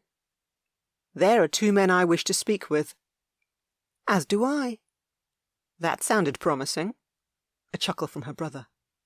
"Bat your lashes, dear sister." "I didn't mean speaking with them in that sense. Really," she huffed. "You are beyond impossible sometimes, and Mamma always tells me to watch my tongue, not bat my lashes. You should do the same." "A sound idea. Then bat your lashes and watch your tongue." Still chuckling, Winterly escorted her across the room, directly to the 2 men he wished to speak with. "Good evening, gentlemen. Lady Ellie and I were hoping to inquire about your health. My sister is always worried about our men who serve. Is all well with you both?" She sent Poole an adoring smile, batting her lashes high and wide. "Yes, I'm always rather concerned with the health and well-being of our officers. I greatly admire all you do in serving our country." "That service is a delight to offer." Poole extended his hand to her, his head dipped and gaze steadfast on hers. "All is most certainly well with my brother and I. Have no fear there." "How much longer are you on leave?" She placed her fingers in his, and he kissed her knuckles. 2 weeks, possibly 3. With the call to arms we've raised, all is going well." "I'm aware James Hargrove will be joining you." "Yes, a good man he is." As the opening chords of a minuet rang out, Poole arched a brow at her. "Might I ask if you're free for the next dance?" "As it happens, I am free." She smiled sweetly at her brother standing next to the Major. "Will you be all right on your own?" Winterly laughed and shook his head. "You are entertaining." "Stay out of trouble while I'm gone?" She pecked her brother on the cheek, then linked her hand through Poole's offered arm. The captain, his gaze bright and his smile infectious, swept her onto the dance floor among the couples in his fine cream silk pantaloons and tan-tailed coat adorned with ruffles and sashes. "You look absolutely delightful tonight, Lady Ellie." "Please, call me Ellie. This is our second minuet, which calls for a great deal of gazing into each other's eyes, and as such demands the use of first names." "Then you must call me Bradley, and I agree. This dance does call for a great deal of gazing into each other's eyes." "I'm almost certain the minuet is truly the cause of many a young lady falling under her dance partner's spell while the aforementioned gazing is under way." She pointed her right toe and slowly sank down on her left leg in the most elegant curtsy she'd ever performed, while across from her the captain bowed deeply, the buckles on his black shoes shining bright. Once again, and so very quickly, he'd sparked her competitive spirit, just as he'd done during their first minuet. "Are you competitive at all, Bradley?" "Exceptionally competitive, and I'm well trained in this dance. Let us see who can break whose gaze first." "Oh, I do love a good challenge." Excitement swirled inside her as they both joined into a set of 8 with 3 other couples. As the music began proper, she and the other ladies moved into the centre, slow and graceful in their step, then they joined hands together. To the right they circled as their partners circled in the opposite direction. Gliding as gracefully as she could, she broke the circle to join with Bradley, just as the other ladies did with their partners. They circled each other, fingers touching ever so softly, gazes on each other's. "Point your toe out a little further." She couldn't contain her smile as she offered the advice to her partner. "My toes are pointed perfectly, my lady." Poole raised a curious brow. "Are you trying to make me miss a step?" "I would never do any such thing." She bit her lip in an attempt to stifle her giggle, just managed to do so as well. "I'm certain you are." His lips lifted as he moved around her, never allowing her to get too far from him, and always with his gaze on hers. "No wonder your brother called you entertaining." "That part is true. I am forever amusing him." The dance separated them as she moved around another gentleman beside her, a brief contact, then moving in division, aligning with another lady, then back again to Bradley. "I prefer a lady with spirit, and yours is rather commendable." He swept a hand around her back and led her in a circle, his blue eyes twinkling with merriment. "If I may ask, do you ride as well as you dance?" "I learnt to ride before I could walk." Papa had been her teacher, his skill atop a horse unparalleled to any other, well, except for Ashton. The Duke had overtaken her father's ability by his 18th year, and she'd witnessed his progression with wonder. While at their country home which bordered Blackgale Park, she often caught sight of Ashton flying across the meadows atop his sleek black stallion. He was well known as a breeder of some of the finest horseflesh in the country. "Then I would be greatly honoured if you would consider a ride with me about the park, perhaps on the next fine day." "I would adore that." She truly would, and to continue with her plan, she needed to be seen with as many different gentlemen as she could in order to keep Ashton guessing about who her intended might be, particularly since the man in question still stood in shadow at his window observing her. After the minuet ended, a country set began, and she accepted the hand of yet another gentleman who'd marked her dance card upon her arrival at the ball. Throughout the evening, she danced with one eligible gentleman after another, her gaze slipping towards Blackgale House at every opportunity, and as unobtrusively as she could. Chapter 5. Inside his darkened bedchamber lit only by the moon, Ashton fisted his hands and gritted his teeth, as music drifted through his partially open window from the Atkinsons' ballroom. He'd spent an hour watching and fuming as Ellie had danced with one young buck after another, but as yet he hadn't noticed her favouring any single gentleman over another, other than for perhaps Captain Poole.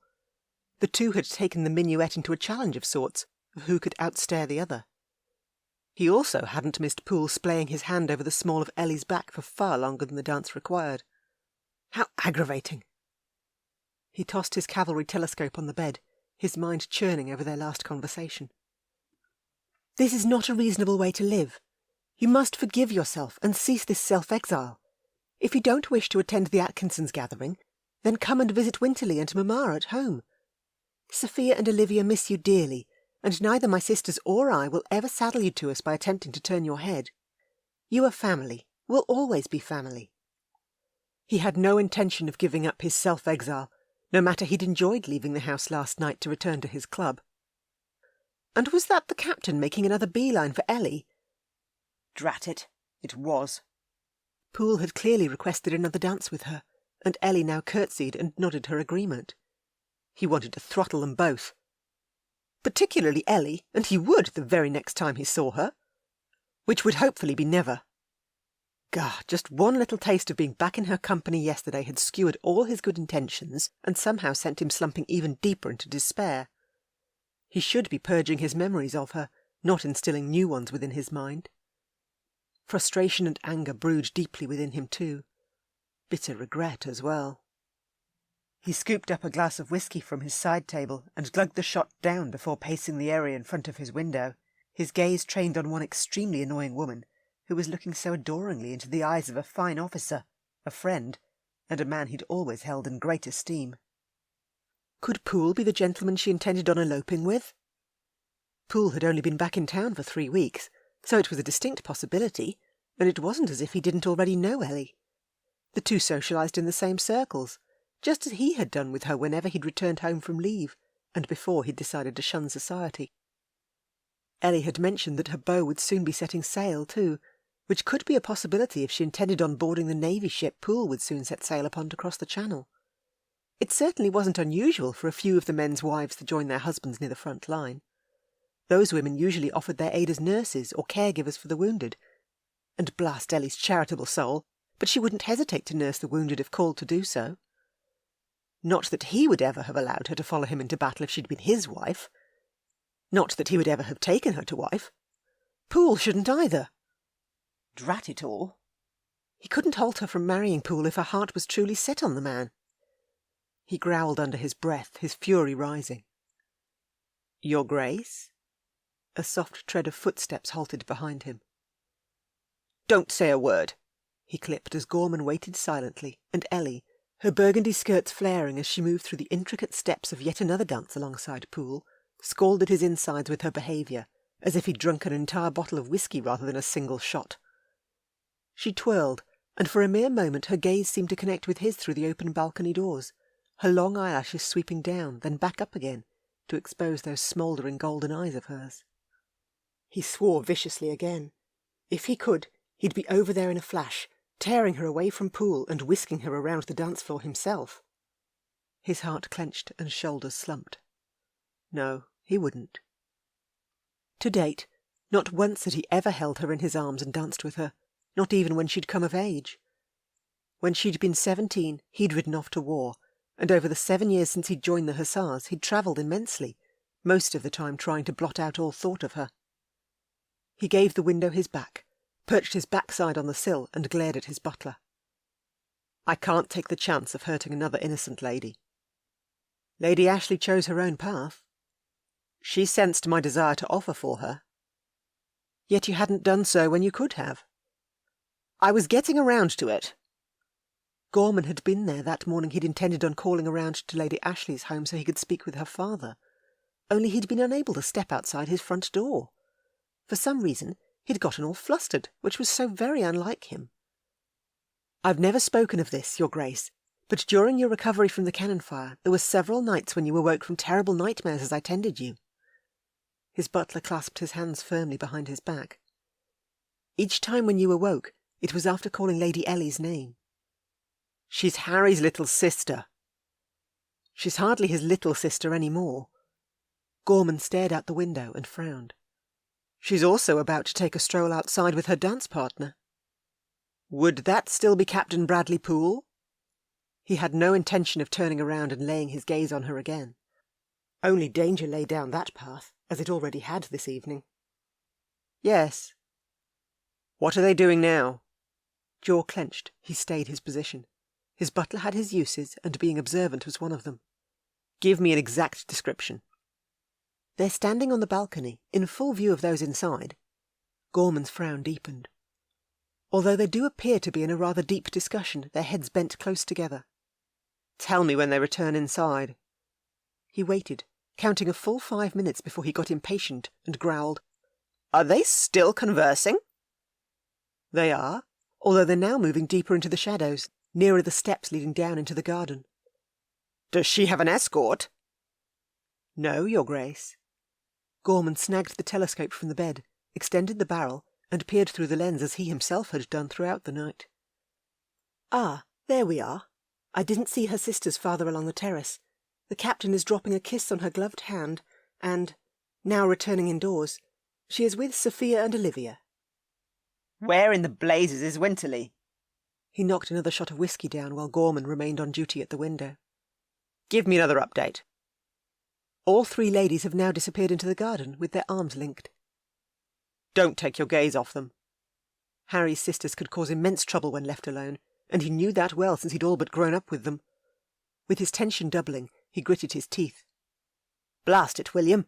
What is Winterly thinking, letting them wander about the gardens all alone?" "Gads!" Gorman dropped the telescope with a thump on the mat underfoot. "Lady Sophia and Lady Olivia are returning to the ballroom." "They've left Ellie alone?" He bounded in front of the window and searched the darkened gardens. "Where is she?" "At our rear gate." It clicked shut, and Ellie whisked down his garden path in the moonlight. She was a vision in her gown of burgundy chiffon, the empire neckline cut low, and the dainty capped sleeves barely holding onto her shoulders. "Ashton!" She halted underneath his window, her voice drifting through the 3-inch opening at the bottom. Fingers digging into the sill, he stayed his position. "Lady Ellie is now attempting to get your attention." Gorman handed him the telescope. "So I noticed." He pushed away from the sill and set the telescope on the side table next to his whisky glass. "Good evening, Gorman. I see the Duke is with you, but not answering me." "A good evening to you too, my lady." Gorman lifted a hand and waved to the imp. "Have you been enjoying yourself at the ball?" Most certainly. Would you be so kind as to ask the Duke of Ashton to meet me by his fish pond? Of course, I shall do so immediately. I'm not meeting you by my fish pond. He thrust his window fully open, the lip hitting the top catch, and his blasted enchanting imp smiled even wider. I wished to dance with you, or do you think I'm being too forward in asking? You're being far too forward. I had an interesting conversation with Captain Poole tonight. So I noticed. He's asked me to go riding with him in the park on the next fine day. Is he your intended, then? I hope that next fine day is tomorrow. She twirled around, her hands in her flaring skirts and an eager smile lifting her lips. I asked if he's your intended. You were being very forthright. She gave him a fierce frown, her smile dying away. You are being very devious. I do not have a devious bone in my body. She rubbed her arms, the wind cool as it blew inside. You are riddled with devious bones, and where is your wrap? I left it behind. Fire glinted in her golden eyes, a fire he'd seen often over the years. She wasn't going to leave without seeing him again. He knew it to the depths of his soul. Leave now, Ellie, and never return. He could be just as stubborn and devious as she could be. The fish pond, she stated firmly again, then marched back along the path before sneaking into the bushes and disappearing behind the tree bordering his fish pond. How incredibly frustrating. Chapter 6. Heartbeat thumping vigorously, Ellie rubbed her chilled arms as she walked alongside the garden wall, next to the shimmering waters of Blackgale House's fish pond. The sheer chiffon of her gown rustled as she trod across the grass growing damp with the coming dew of the night, while from the Atkinsons' ballroom so close, the melodious notes of the next dance floated toward her. I told you to leave, Ellie, and to never return. Ashton, his cane in hand and limp more pronounced tonight, stomped past a tall cultivated hedge, his black cravat knotted at his neck over a black linen shirt, his black silk waistcoat buttoned. He appeared a very dominating force, only she had no intention of cowering to him. Not tonight. Not ever. I asked you for a dance, Your Grace. And I declined. He removed his superfine jacket and held it by the shoulders for her to slip her arms into, his cane resting against his hip as he did. You're shivering. I'll be fine. Put my jacket on. I can't allow you to catch a chill while on my property. He flapped his jacket over her head and caught her within the circle of his arms, his body emitting a delicious heat that poured into her. I don't need your jacket. She pressed against his chest to insert some space, only he moved not an inch. Yes, you do. He draped it over her shoulders, his lips near her ear as he lowered his growly voice to a soft murmur. I apologize if I seem overly grouchy tonight. You're always grouchy, or at least you are of late. She pushed her arms through the sleeves, his jacket completely engulfing her and his wonderfully warm scent as well. I apologize for saying you are riddled with devious bones. Why have you been lying to me? She stared him straight in the eye. About what, exactly? You were at White's last night. Bradley informed me so himself. You're on first-name terms with Captain Poole? Did you or did you not leave your home and attend your club last night? I did, but thankfully there are no ladies permitted at White's, which meant any innocent ladies remained safe. His gaze narrowed. Who did you dance with a fortnight ago? Not you. She inched forward a step, until her slippered toes touched his booted hessians. You also need to worry less about me and more about yourself. What I worry about is this dratted war. You've clearly uncovered something of interest at White's. What was it? She was eager to hear more about this awful war, and whenever possible did so. I spoke to Poole and Bishop-Hale while at White's. There's great worry over Napoleon's next move. Word is he's about to wed Marie-Louise of Austria, the Emperor of Austria's daughter. Oh dear. Her heart sank. Not good news at all. She rested her hands on Ashton's shirt front. If Napoleon is given the chance to cement his relatively young French empire, then he will attempt to take England next. He'll think nothing of it. I agree, which means the war could be about to escalate, and far beyond what it already has. This is dreadful news. Agitated, she stepped back and followed the gravel path past a pink flowering bush toward the gazebo in the corner. The gazebo stood supremely elegant, painted a splendid white with ivy climbing one side and a white rosebush the other. She grasped her skirts and walked up the 2 steps, then eased down onto the bench rimming the side. She rearranged her skirts and tugged the sides of Ashton's jacket more firmly at the front. "What of Wellington?" "Wellington continues to hold on to the hope that Emperor Alexander I won't stand aside and allow Russia to remain in chaos. The moment Alexander chooses to change his country's foreign policy and join with us again, Wellington will be there to stand beside him and ensure Napoleon is halted in his endeavours to take over all of Europe." Ashton sat on the bench next to her, tucked his cane under the bench, and wrapped one arm around her shoulders. "Are you still cold?" "Less so now." Goodness, she feared for Harry. "This all means more warring and an inevitable loss of life. Harry will fight to the death to ensure our protection, that those of us here in England remain safe and well." "All our men will fight, and they won't stop until Napoleon surrenders and this war is done." He dropped a kiss on the top of her head. "You're shaking." "Because I need to tell you something of a personal nature, and I need for you to listen to me." "I'd rather you didn't have any need to speak to me at all." He removed his arm from her shoulders and frowned at his hands. "I do apologise. I didn't mean to overstep any boundaries between us, only the more I'm around you, the more I forget myself." "You can forget yourself around me as often as you please." "That sounded rather brazen, Ellie." "Maybe it's time for a little brazen between us." "I have no need for a wife." He shook his head. "We had this conversation during your last visit." "Yes, and I'm well aware you've no desire for that wife to be me."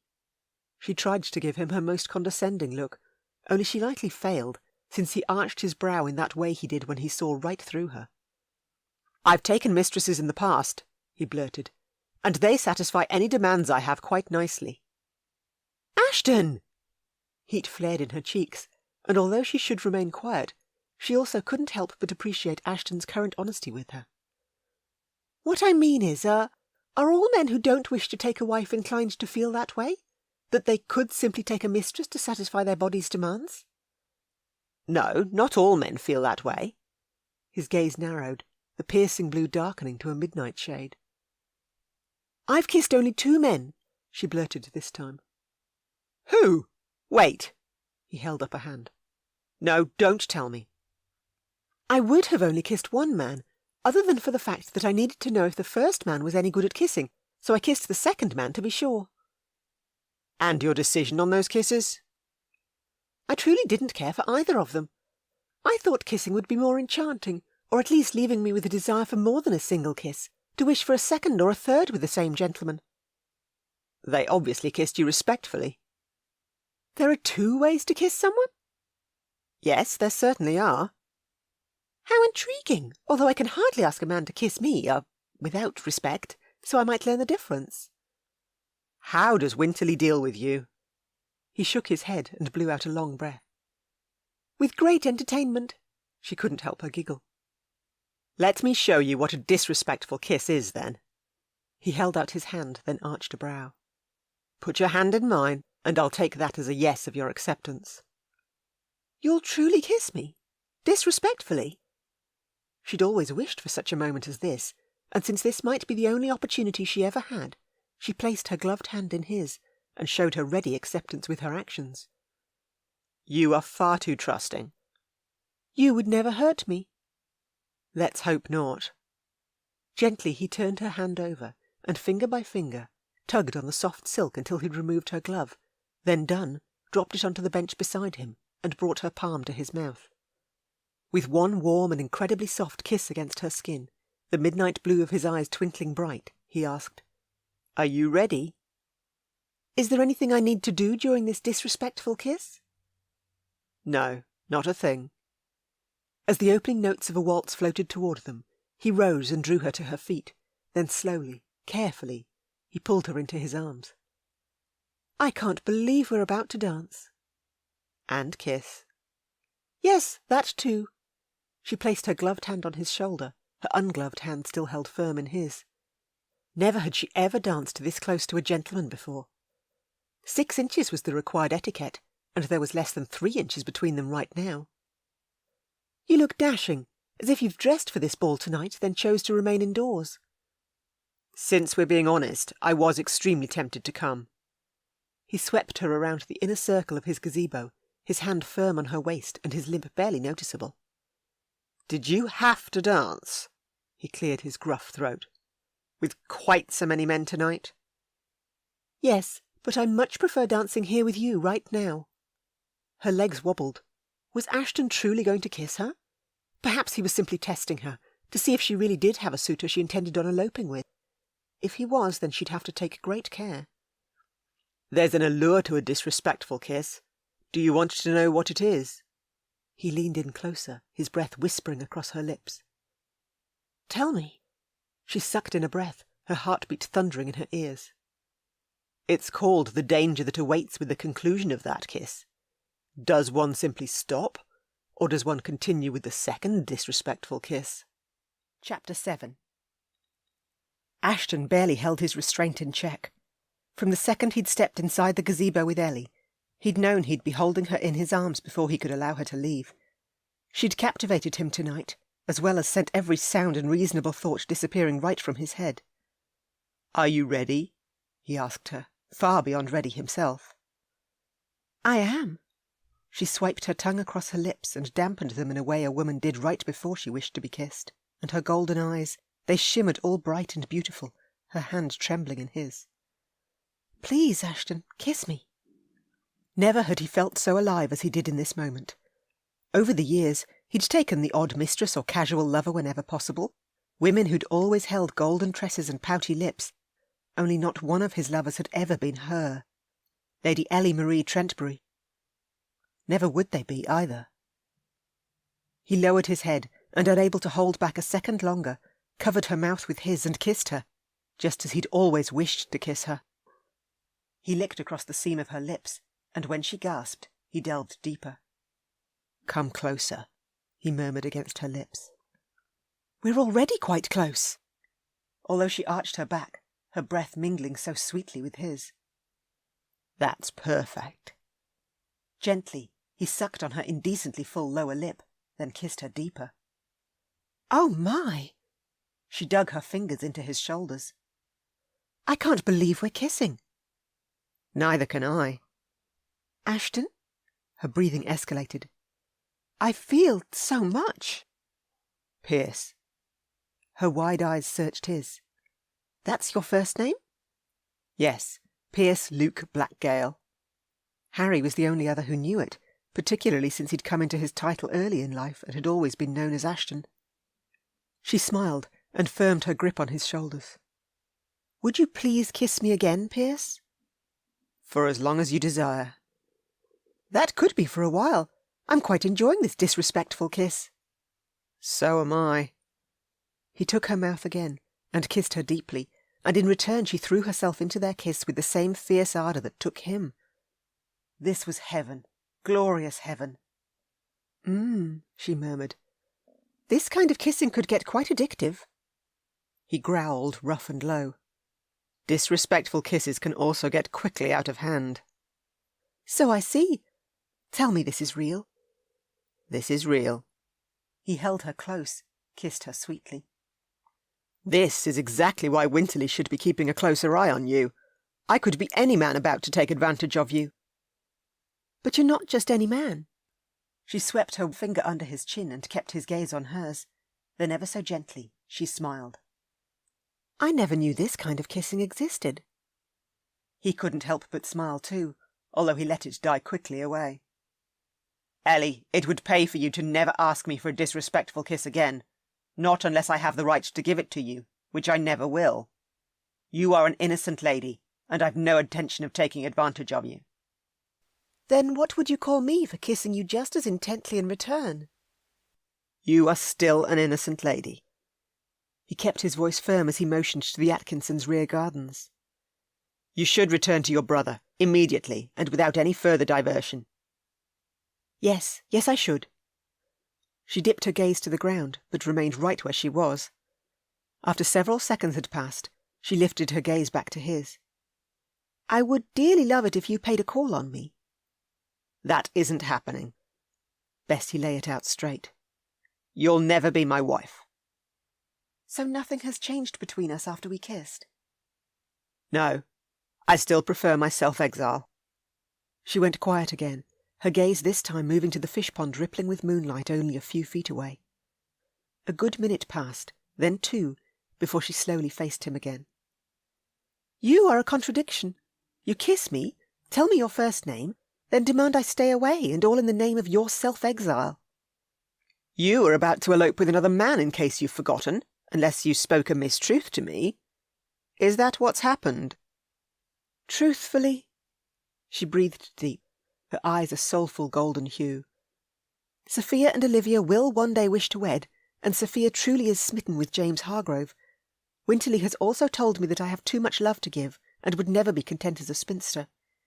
He and Mamma would also prefer I accept the next proposal I receive, which means, unfortunately, I'm running out of time. That is the absolute truth. Don't run off to Gretna Green on some stupid whim. Stupid whims can sometimes turn out to be quite enjoyable, as I've just learnt tonight. A soft smile tugged at her lips. Don't you think so? No, all they do is confuse matters. I shouldn't have kissed you. Don't say that. Her smile disappeared. It's true. He pulled farther away, crossed his arms, and tapped one foot. You should leave. Yes, I suppose I should. She softly sighed, removed his jacket, and laid it on the bench before collecting the glove he'd removed. Thank you for my disrespectful kiss, Pierce. I'll never forget it. Neither would he, unfortunately. Chapter 8. Ellie awoke the next morning with a heavy head and an equally heavy heart. She pushed her lilac bed covers away and slipped out from underneath the lacy canopy of her 4-poster. Last night, Ashton had kissed her, then told her she'd never be his wife, right before warning her to stay away. At the time, she'd gone from the heights of ecstasy, then dropped into the sheer depths of despair.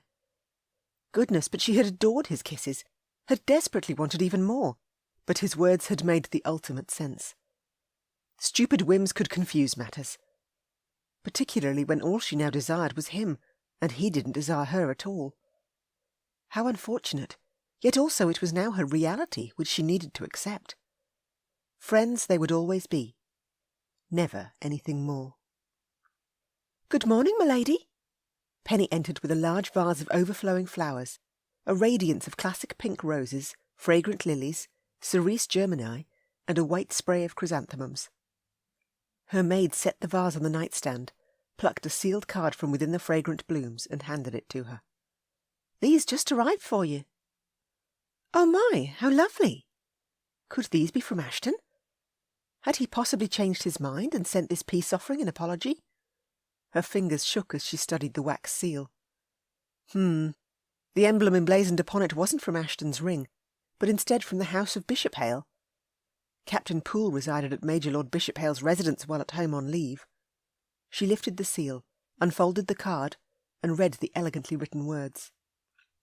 "My delightful Ellie, the weather is radiant today, and I would be honoured if I could call upon you for a ride in the park. I'll pack a picnic lunch, which we can both enjoy in the sunshine. Be ready at 10. Fondly, Bradley." "Open the drapes, Penny." Her maid swished them open, and Ellie pushed her bed-covers aside and smiled as sunshine poured into her chamber. Yes, it was most certainly a fine day. She set the card on her nightstand and stood at the window. The deep green foliage of the trees swayed in the gentle breeze, while birds fluttered about. The red and white roses blooming over the arbour were a bright splash of colour, the yellow daisies dotting the lush grass either side of Mamma's well-tended garden beds, proof that spring had most certainly arrived. 10? Well, she didn't have long to ready herself, and she had promised Bradley a ride in the park on the next fine day. That was clearly today, and she certainly wouldn't be turning him away when he knocked on her door. She forced any residual gloominess aside, since no good ever came from wallowing. She would embrace the wonders of this new day. She had her family close at hand, love bursting forth within these walls, and even though Harry was fighting across the channel, he was a strong officer, and wouldn't wish to be anywhere else other than ensuring they remained safe here in England. She'd also successfully gotten Ashton out of his home to attend his club. Not quite the social setting she'd hoped for his return amongst the ton, but still a wonderful start. Yes, she would have a lovely picnic in the park today with Bradley. Their competitive natures were a wonderful match, and for certain they'd have a fine time together. She didn't doubt it. "What would you like to wear today, my lady?" Penny held 2 day dresses in hand. "I'm to join Captain Poole for a picnic in the park, so I'll need my royal blue riding habit." She bustled across to her maid. "You'll be required to chaperone me. Ensure the groomsman readies my mare for me and the curricle for you." "Of course." Her maid hung the dresses and pulled out her riding habit and a broad-brimmed hat. She tugged her nightgown over her head, donned her chemise, then slipped the white blouse Penny handed her on over top. Fitted jacket next, buttoned to her neck. The riding habit's skirts were long and full, cumbersome and a little weighty, but the thicker layer would keep her warm outside should the weather turn. She sat on the end of her bed and laced her leather boots while Penny popped down to the kitchens. Her maid returned with a breakfast tray, and she sat at her side table and enjoyed a delicious helping of scrambled eggs and toasted bread slathered in butter. With her matching royal blue hat atop her head, her hair secured at the sides with 2 pins, and her locks swaying down her back, she left her room and skipped downstairs. "You have loud footsteps." With a knowing smile, Winterly emerged from his study and eyed her. "And you appear rather chipper. Is this to do with the bouquet that arrived for you this morning?" "Yes. I'm joining Captain Poole for a ride in the park, as well as a picnic lunch since the sun is finally out again." She certainly didn't wish to waste another minute of this day by remaining indoors, not now she'd made the decision to embrace all the possibilities it held. "Did you wish to join us?" Her brother would never tag along, but she asked all the same. "I've no issue if you do." "If you're taking Penny as your chaperone, then I'll remain right here." He pulled her into his arms and hugged her, his tan trousers pressed, and his matching jacket flowing smoothly over his broad shoulders. "I'm also in a meeting which has not long begun." "With Mr. Tidmore?" She'd love to say hello to her current cohort if he was here. "No, and brace yourself." Winterly gripped her hands, his gaze focused. "It's Ashton." "Pardon?" She swayed, black dots dancing in front of her eyes. "Good morning, Lady Ellie."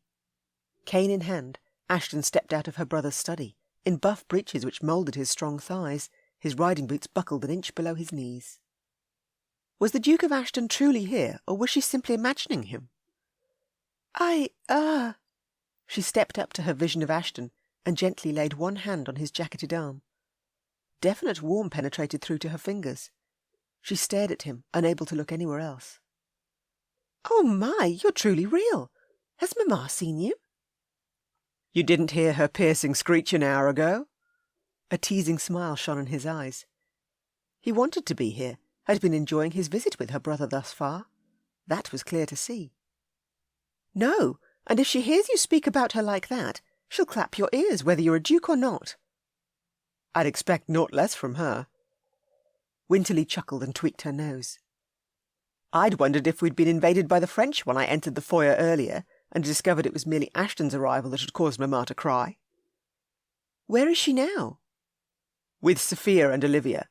They still required masks for the Campton's War Society charity masquerade ball. They gushed over the arrival of your flowers earlier, and Mamma expected you might be busy. The 3 of them snuck away a few minutes ago." "I already have my costume and mask." She lowered her hand from Ashton's arm since she was still touching him, her shock slowly subsiding. "It's truly wonderful you're here." "I received a business proposition from your brother in this morning's mail, and on a whim decided to investigate it further. A maritime venture with an American shipping merchant named Mr. Tidmore. He'll be arriving to join in our meeting soon." He moved his cane to his left hand, and with his right lifted her hand and pressed a kiss across her gloved knuckles. "You look bright and radiant this morning." "I wish I'd known you were coming. I might have been able to change my plans if I did." "I wouldn't have expected you to. You should enjoy your ride and picnic in the park." A knock rattled the front door, and Penny opened it. Mr. Tidmore stepped inside wearing dark trousers and a navy waistcoat, a black jacket folded over his arm. He dipped his head and took her hand with a flourish. "My lovely Lady Ellie, you look ravishing on this fine spring day." "It's lovely to see you too." She gestured to Ashton. "Mr. Tidmore, I'd like to introduce you to the Duke of Ashton." "Yes, I've been looking forward to meeting you." Mr. Tidmore extended his hand to Ashton. "Lady Ellie has spoken about you often, Winterly too, of your great service in the war and your deep friendship with their family. It's an honour to finally meet you." "Call me Ashton." He shook Tidmore's hand. "Winterly and I have been speaking in depth about your shipping ventures." "Wonderful. We require one more financial partner in order to undertake the future ventures we wish to progress with, and I've requested the accounts be sent over here to Winterly today. They should arrive later this afternoon." Mr. Tidmore cast his gaze back to her. "I had hoped to see you today as well, to ask if you might be available for an evening at one of the playhouses on Drury Lane. Lord Merryweather and his wife have invited me to join them in their box tomorrow night." "I'd be honoured to attend a play with you tomorrow night." "Excellent. Then I'll collect you here at 6. Lady Merryweather mentioned the two of you were second cousins." "Yes, on Mamma's side of the family. Lady Merryweather and I had our first season together. Then she met Viscount Merryweather on her second season, and the two wed before the end of that year." "They're a delightful couple." The clip-clop of horses' hooves echoed from outside, and Penny opened the front door just as Captain Poole handed his reins to the groom and strode up the driveway. "Good morning, one and all." Poole stepped inside and nodded at Winterly, Ashton, and Mr. Tidmore, then swept into an elegant bow before her, his tailcoat swaying. "And a good morning to you, my delightful companion for the day. My cook has prepared us a picnic to enjoy." "Thank you for the flowers. They're immensely beautiful." "As is the lady I sent them to." Heat flushed her cheeks, and Winterly cleared his throat with a barely contained grunt of laughter. If her brother could, he would likely be rubbing his hands together in glee right now. 3 eligible gentlemen stood within only a few feet of her, his every dream come true. "Let's be away, shall we?" Captain Poole extended his arm to her, and she slipped her hand through the crook and blew her brother a kiss. "Enjoy your business meeting today." To Mr. Tidmore she said, "Tomorrow night at 6. And to Ashton she murmured, "You are like family to us and should visit more often. Don't allow another 6 months to pass before you do." "Yes, my lady." A dark scowl furrowed Ashton's brow as he eyed Poole. "Hyde Park, is it?" "Yes." Poole cast his gaze to Winterly. "My lord, I'll return your sister to you by 3 this afternoon. Will that suffice?" "Only if you must." Her brother's eyes danced with mischief. "Our Ellie is a handful, which is the only warning I'm going to give you. Do enjoy your picnic." "It's my brother who's actually the handful. Ignore his warning." She smiled sweetly at Poole while her brother asked Mr. Tidmore and Ashton to join him in his study. She hurried the captain out the door, while Ashton remained in the foyer, watching her leave with his scowl still in place. Outside on the driveway, Poole drew her to a stop and patted her hand. "Wait right here while I transfer the picnic basket into your maid's curricle. I'll bring your mare to you right after." "Thank you." Poole left her side and saw the basket handed over from his man who'd ridden with him to her driver. Then he aided Penny into the curricle and disappeared into the stables to collect her mare from one of their liveried grooms. "Is he the one?" Ashton murmured in a low voice from behind her. She jumped, clutching her hand to her chest. "Ashton, you gave me a surprise." "Last night, after you left, all I could think about was how I pushed you away with my harsh words.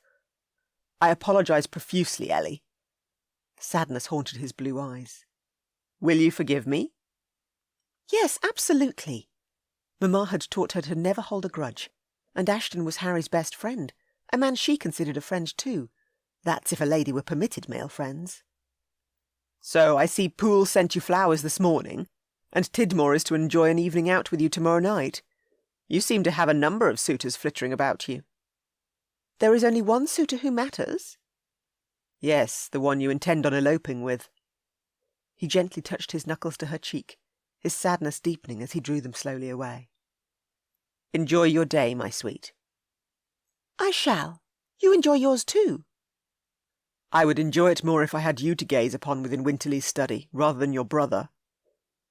A soft smile, then he turned and disappeared inside, the front door clicking shut behind him. Her heart ached for him, for them both. If only he actually did desire her, then she'd be walking right back inside after him. No hesitation. "Here we are." Poole walked her mare toward her. "I'm looking forward to this ride. It feels like an age since I last felt the sunshine on my face." "So that's where these delightful freckles have come from?" Smiling warmly, Poole touched her cheek with one finger. "I'm afraid so. I'm wearing a hat today, but I can't guarantee it'll remain atop my head the entire day." "Then I'll keep an eye on your wayward hat, and return it to you if it dares to fly away." He clasped her waist and lifted her into the saddle, then mounted his own horse, and with Penny already seated in the curricle beside her driver, she pressed her knees into her mount's sides and trotted alongside the captain as the sun shone high above. Towering trees lined each side of the street, the lush green front gardens hiding stately homes in the rear. Poole doffed his hat at Lady Allingsworth and her eldest daughter, who'd chosen to enjoy a stroll to the shops rather than to take a carriage for the short walk. The day was simply too fine to be confined inside a chariot, and the ladies offered charming smiles to Poole in return. "Are you enjoying your time on leave?" she asked Poole as birds twittered from up high in their nests. A dog barked down a driveway, and a cat skittered up the closest tree. "It's always a relief to set my weapons aside and not worry over what battle I must fight the next day." Posture tall and strong, his reins held firmly in hand, he skimmed their surroundings as if on alert. "Yet even with that relief, there is still a sense of unease that consumes me. Each morning when I awaken, I fear what news might come through the War Office." "It is a great service you undertake for your country." She moved with a gentle gait of her mare. "I can't say that enough."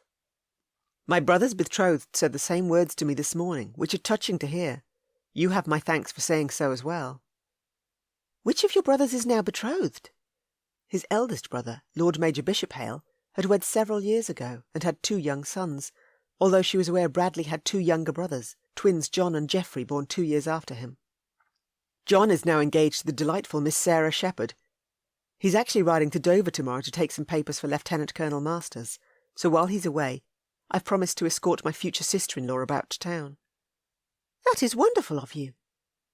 "John would have had my hide if I hadn't offered to show her about town, particularly since she's new to London, and honestly, it is a privilege to be in her company. She is such a delight."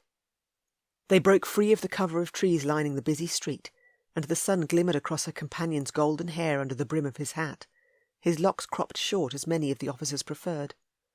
Harry had sported the exact same hairstyle on his last bout of leave 9 months ago. "I don't believe I've met Miss Shepherd before."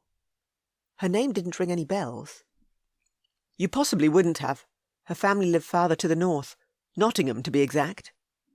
"Then how ever did Miss Shepherd and your brother meet?" A gentleman strolling along the sidewalk hailed a hack, and she steered her horse around him and the conveyance.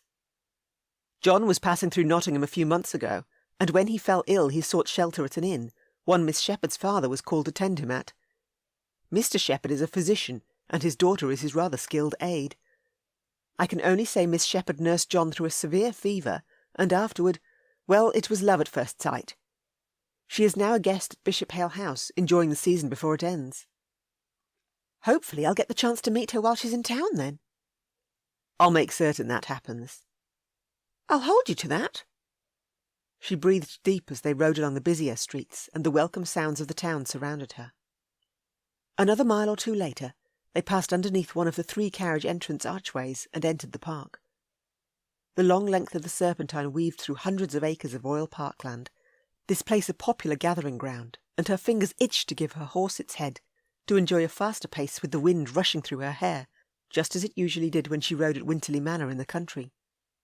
"Do you feel like a race?"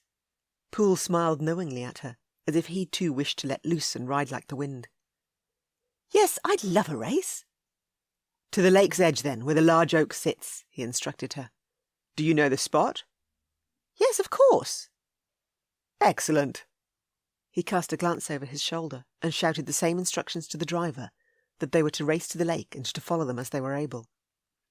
Oh, goodness! She'd need at least a minute or two's head start if she wished to win this race. She thrust her knees into her mare's side and bolted, then keeping her head tucked close to her horse's neck, she weaved through the trees and galloped across the grassy meadow, the pounding of horses' hoofs thundering close behind her. "You cheat!" Poole caught up to her with a laugh, his eyes bright and his hat tucked under one arm so it didn't fly off. His stallion snorted air, his sleek black coat gleaming in the sunshine. They were magnificent, man and beast both. "I thought you told me to start." "I did no such thing." "You're supposed to say you did. A lady is never wrong." Another burst of laughter. "I see your competitive nature follows you from the dance floor to the countryside." "It follows me everywhere I go." She laughed too, the silk ties of her hat fluttering under her chin. "Although I won't be shown up without a fight." "What if I give you to the count of 10 before I give the call for our actual race to begin?" "That sounds perfect." She snapped her reins, lunged forward, and rode as fast as her horse could carry her. Under tree limbs she ducked, then jumped the odd log. Poole caught up to her within a mere minute, then passed right by, and drat it all, the captain disappeared through the bushes up ahead, and when she finally cleared the woods, and the lake's grassy edge loomed up ahead, the ancient oak tree with its wide boughs reaching toward the sky, he'd already tethered his horse to a branch, and laid on the grass with his arms crossed behind his head, as if he'd been whiling away the day for hours. Cheeks hot, she jumped to the ground and looped her reins loosely around the branch next to his, her mare easily able to reach the water for a drink. Breathlessly, she dropped onto the grass beside Poole and giggled. "Well, you won that race fair and square." "The first win of many races to come, I hope." Grinning, he rolled onto his side and propped his head into his cupped palm. "You're a delight to be around, Ellie, like a ray of sunshine that spreads its warmth to all those close at hand." "You are too kind." More hoofbeats thundered beyond the bushes, and she snuck a look over her shoulder just as a horse and rider tore out of the woods.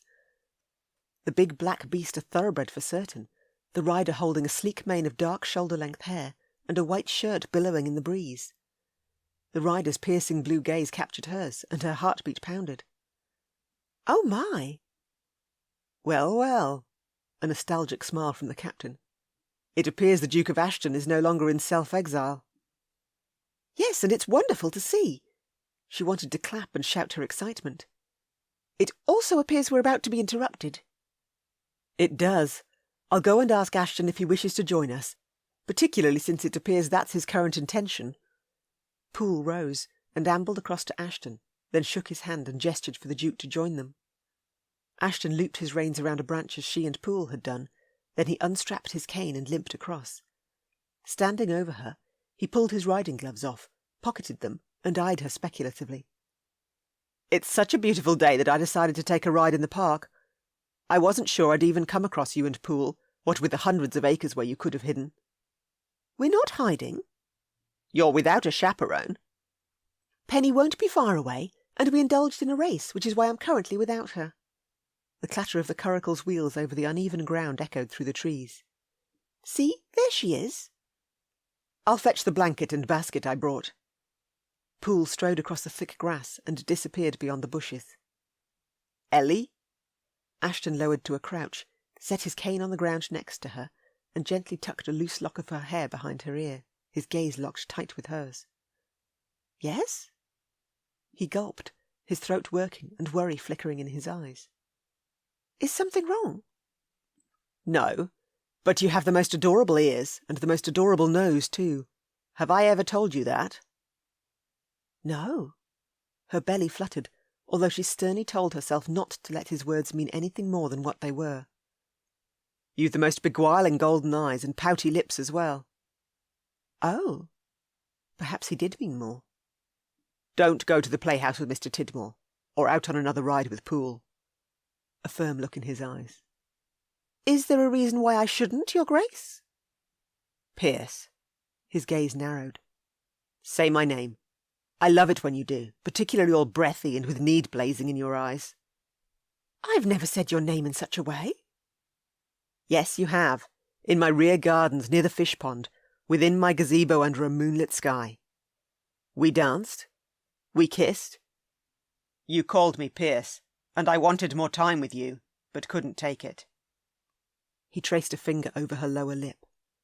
"All I've dreamed about since that moment is kissing you again." "Yet you also told me at the time that you don't wish for a wife. Does that remain the case?" Hope flickered in her heart. "No, I've still no desire for one." Chapter 9. Voices travelled through the bushes, that of Ellie's maid and Captain Poole. Ashton rose from his crouch next to Ellie and accepted the blanket Poole held out to him. He spread the blue and white tartan out and offered Ellie a hand to scoot onto it, while her maid remained near the horses, affording them suitable privacy while still keeping them in her sight. Ellie tugged the ribbons holding her hat in place and set it beside her, then pulled the pins from either side of her head and ran her fingers through her golden locks, which cascaded down her back in a glorious fall of soft waves. "Do you care for some red wine?" Poole removed a bottle from his picnic basket and held out the bottle for Ellie's examination. "Oh, yes, please. Let me find the glasses." She rummaged through the basket and extended them as Poole poured. "I don't believe I've seen that marker on a wine bottle before. It appears to be the letter S enclosed within a laurel wreath." "This bottle is from a delightful vineyard I found in Spain. I wished to bring an entire case back after first sampling it, but with my need to travel light, unfortunately I couldn't." Poole slipped the bottle back in the basket, then accepted the glass Ellie handed him. She sipped delicately from her stemmed flute. It's delicious." Gads, naught was more obvious that this was a date for two. This outing in every way rung of a courtship. Ellie and Poole had enjoyed a ride through the park, and the captain had even packed a bottle of his favourite wine, the only bottle he'd brought all the way back with him from Spain. Good grief! Why the blazes had he followed her and his comrade here? Yes, he'd been driven to, had been immensely worried that Poole was indeed the man she intended on eloping with, but there was far more to it than that. Since the moment his Ellie had forced her way into his bedchamber, his good sense had completely deserted him. "Would you like to try some?" Holding out her glass, Ellie smiled at him. "I'm not thirsty, but thank you all the same." He should leave and let them enjoy their date. Poole was a good man, would keep her safe should he be the one about to elope with her. "You must be thirsty after your ride." She waved the glass in front of his nose this time, a teasing glimmer lighting her eyes. "Or are you scared of sharing my glass?" "That is an absurd thing to say." Jaw clenched, he accepted the glass and sipped from the same spot along the rim as she had. 3 was a crowd, and he was most definitely the third in their crowd. He truly should leave. I'm famished, too." Ellie peeked inside the basket, then withdrew several cut sandwiches and removed the wrappings. "It appears we have roast beef and tomato, or chicken and cheese sandwiches. What would you like, Bradley?" "You choose first." Poole offered with a tender smile, which he wanted to wipe from his friend's face with his fist. While he'd had to demand Ellie call him by his first name, she seemed to have no issue letting loose with Poole's first name, here, there, and everywhere. "Chicken and cheese for me, then." She set her sandwich on a plate, and handed Poole 2 of the others on another plate, before offering Ashton a couple of beef sandwiches.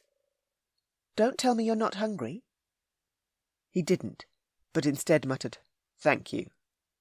Facing his foe again, his Ellie smiled ever so brightly. "Bradley, I'd love to hear all about Spain, about the people there. What are they like?"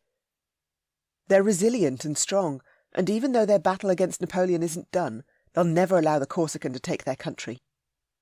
"I fear for them." "As we all do. Liberation, Napoleon calls it, but the Spanish people have a very crafty way of dealing with him. Ambushes, sabotage, and raids. It's all been rather refreshing fighting at their side and seeing their tactics firsthand." "Everywhere the Corsican goes, he wreaks carnage. At times I can barely stomach hearing his name." She bit into her sandwich, then gently laid her hand on Ashton's arm while keeping her gaze on Poole. Her comforting move twisted his heart and made him long for her all over again. She understood him so well, how soul-destroying fighting in Spain had been for him, and even though conversing with another man, she'd reached out to him to offer him her unequivocal support. Poole cleared his throat. "The Spanish people love their land too much to ever allow it to be taken by another." "I do wonder why Napoleon ever believed they'd welcome him onto their soil." She sipped her wine. "Regardless of the war, though, I'm told Spain is beautiful." "Its beauty is certainly undeniable. Stunning beaches, charming countryside, and fertile vineyards with the best wine on offer." Poole crossed his ankles as he cast his gaze out over the rippling waters of the Serpentine. "But of course there is also plenty of devastation, too." "At least we've been able to maintain our ability to trade with the Spanish." Another bite of her sandwich. "Agreed. None of us will permit Napoleon to fully destroy their fine country. Footsteps crunched through the leaf-strewn grass, and the driver of Ellie's curricle strode around the bushes and halted before the captain, a folded note in one hand. "Excuse me, sir, but a rider just handed me this missive from Major Lord Bishop-Hale, and he now awaits your response at the curricle. The man isn't permitted to leave without one." "Let me see it." Poole accepted the note and broke the seal. He scanned the missive, a frown furrowing his brow. "Is all well?" Ellie's voice hitched with worry. "The War Office is requesting my brother and I attend an urgent meeting, and Bishop-Hale has already ridden for the Horse Guards in Whitehall. He conveys the need for me to join him there immediately." "Then you must leave." "Yes, I'm so sorry to be bringing our delightful day to an end." Poole patted Ellie's hand.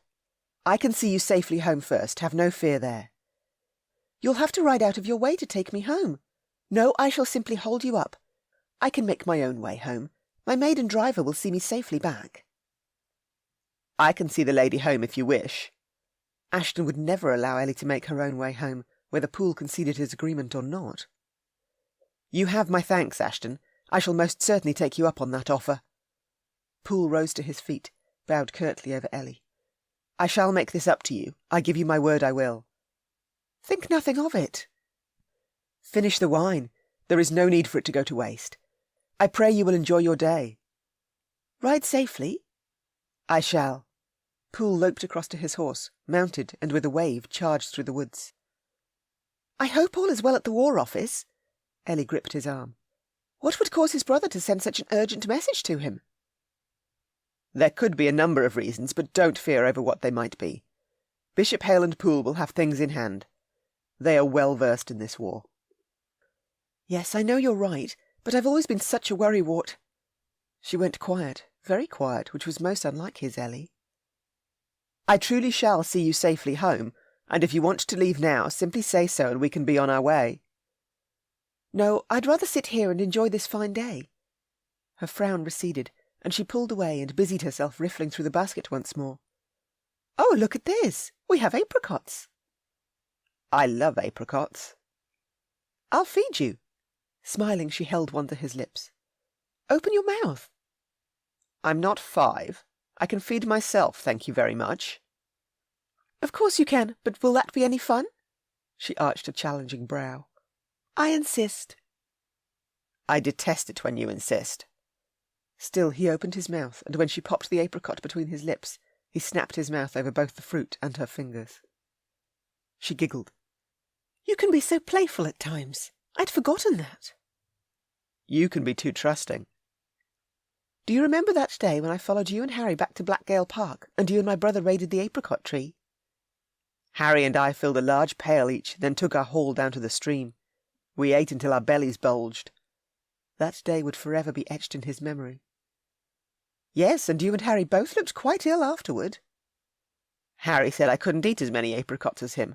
I had to prove him wrong." "You two only offered me one apricot from each of your pails. I thought that most unfair." "We didn't want to spoil your appetite before dinner." "No, you didn't want to share." Her golden eyes sparkled, her smile wide. "Let me make another dare now, on behalf of Harry, since he isn't here." "You want to see who can eat the most apricots from that basket?" "No, I wish to dare you to come to the Campton's War Society Charity Masquerade Ball, and, while you're there, to sign your name on my dance card." He was tempted, incredibly tempted. "That kind of a dare should go 2 ways." "Name your dare, and I'll honour it." "Send your maid away, right now." What the blazes was he doing asking that? "That's your dare?" "Yes." "But I can't do that. We'd be left alone, and if anyone saw us, there'd be talk. Then you'd be honour bound to offer for me, and we both know you don't wish to take me as your wife. Your words, not mine." "This spot is completely secluded." God, he needed to shut his mouth. She glanced about, her brows pinched together as if she was actually considering his dare. Then she called out to Penny. "Take a walk if you like, but don't let the groomsmen see you wandering about." "Are you sure, my lady?" "Yes, very sure. The Duke is like a brother to me, and we wish to speak in private." "As you wish." Her maid dutifully bobbed her head and disappeared into the trees. Done? Ellie brushed her hands together, looking incredibly gleeful as she did. I'd rather you ceased comparing me to Harry, particularly since his current thoughts were anything other than brotherly. He wanted her in his arms, to hold her forever. You're not wheedling your way out of this dare. I expect to see you at the masquerade and to have my dance. I'm also not giving away what my costume shall be, or the mask I shall wear. You will have to do your very best to find me. She unbuttoned her royal blue riding jacket and laid it on the grass beside her. The day is warming up beautifully. You are such a scamp. There would be hundreds of costumed people in the ballroom, and even if he did decide to accept her dare and attend, he might never be able to find her. Yes, but you've always known that. She held out another apricot. Care for another bite, Your Grace? You are riding the fine line of trouble between us. So was he. He crossed his arms behind his head, settled on his back, and opened his mouth. Gads, why couldn't he hold his atrocious behaviour? Feed me. No mischief this time. She leaned over him, pressed the apricot to his lips, the scalloped neckline of her white blouse dipping and exposing the lacy chemise underneath. I like making mischief. He spread his hands around her waist to keep her close. Then he bit into the succulent fruit, his gaze on hers and his heartbeat thundering in his ears. What am I going to do with you, Ellie Marie? Perhaps offer me another disrespectful kiss? Not on his life would he do that. He was already in deep enough trouble. Chapter 10. Ellie fed Ashton another apricot, wishing like crazy he truly did wish for her to be his wife, except he declared well and true he didn't desire such a union, and far more than once. Still, she would enjoy her day, and this precious time she'd been gifted with him. She tossed the pip, nabbed yet another apricot from the basket, and this time bit into the succulent fruit herself. "It's at times like these," she murmured as she licked her lips of the apricot juice, "that I miss Harry dreadfully." "Why is that?" Ashton lifted up, then shockingly actually settled his head in her lap as he laid back down again. "What are you doing?" "Resting, and I like it when you feed me. Please don't stop."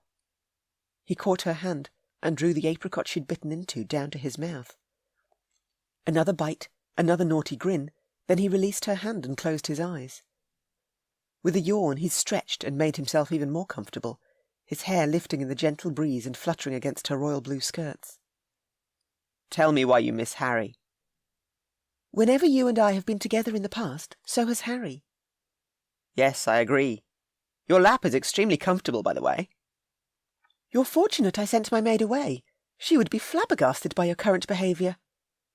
Sunshine dappled across his high cheeks and strong jaw, the breeze stirring the lush foliage overhead and swishing it about.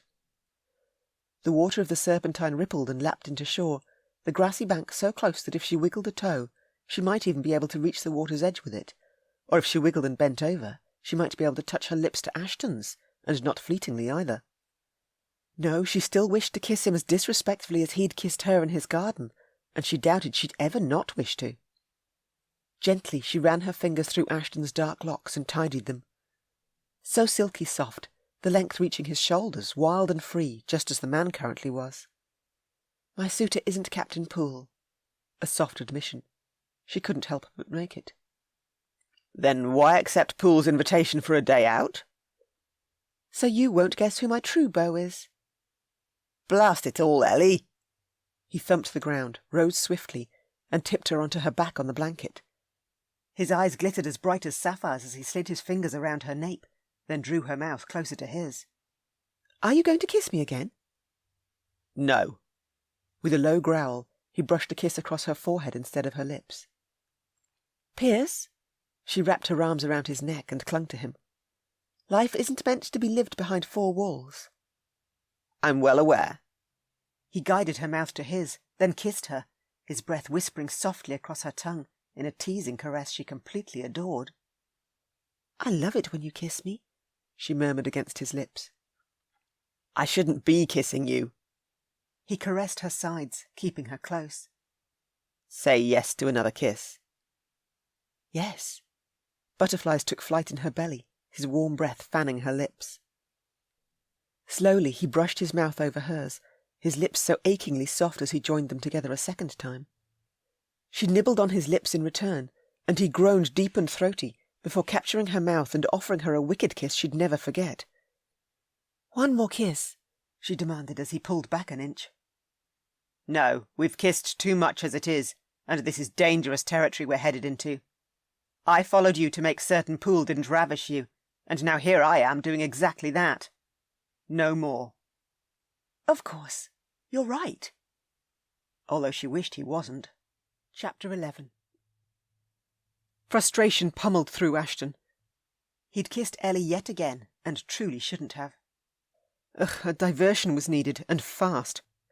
He eased up and put the picnic basket between them, poured her another glass of wine and handed it to her, then gulped the last few mouthfuls straight from the bottle before dropping the empty flagon inside the basket. The bottle thumped against a pack of cards in the bottom. Perfect. A game of cards would hopefully distract his amorous thoughts, and the last time they'd played together had been 9 months ago after dinner one night at the Trentburys' table. Harry had played too, as well as watched on and stated how evenly matched he and Ellie had now gotten. He shuffled the deck, asked her, "Do you care for a game of stud poker?" "I've been playing with Winterly lately and gotten quite good at the game. What shall the stakes be?" "The usual. The first to win 10 rounds always chooses their spoils, within reason, of course." "Perfect. I'm looking forward to this." She accepted the shuffled deck and dealt their cards. Their game began, and drat it all, but Ellie had most certainly gotten quite good of late. She won 10 rounds in a row, and he stared at her with annoyance and muttered, "Deal again. I need to at least win 1 hand before this day is done." "Of which it is almost at an end." She motioned to the sun dipping lower in the sky. "Are you even concentrating on the game, Your Grace?" "Pierce." Blast it all, she appeared so ethereal sitting across from him, her voluminous riding skirts hiding her legs, and her glorious golden hair swaying down her back, the ends falling into lush curls. She reminded him of a fairy, the way she sat so beguilingly with the woods on one side and the lapping waters the other. "What's causing your current anger, Pierce?" "You." His mind kept replaying their kisses, and how he'd much rather still be kissing her. She was full of effervescence, quick wit, and a caring and affectionate nature he'd always admired. Yes, she'd not only come to him at Blackgale House and actually managed to get him outside his front door, but she'd done so with an innocence he'd now stolen from her with his amorous kisses. He slid one hand into the pocket of his breeches and fingered the gold silk ribbon he'd tucked there this morning. Where was his good luck when he needed it, particularly in setting her aside? "Tell me what I can do to disperse your ill feelings, then." She touched his cheek with her palm, her skin so soft and warm. "To start with, you could at least cease looking so adorable." He scooped up the cards and stood. "Up you get. It's getting cold." "Right then. I take it we're leaving?" She pushed to her feet and brushed her royal blue skirts. "I'll go and find Penny." "Don't get lost while you do. I'll wait for you at the curricle with the horses. Don't be long, either." "Yes, your grouchiness." She chuckled and ducked his scolding look, then walked off in the direction where Penny had gone when instructed to leave. He packed the basket, folded the blanket over his arm, collected his cane, and with their horses' reins in hand, he ambled back to the groomsmen and loaded everything away in the curricle. Ellie arrived moments later with Penny, her maid having not gone too far, thankfully, and after he'd aided Penny into her seat beside the driver, he gripped Ellie by the waist and lifted her into her saddle. "Thank you." She smiled down at him from up high on her perch. "You're welcome." He didn't want to step away from her, didn't want this beautiful day with her to end, didn't want to leave this magical place either. Unfortunately, he had no choice. He mounted his stallion, and they rode back to her home. In the driveway, the sun dipped below the horizon, the sky awash with a splash of red before turning a midnight black.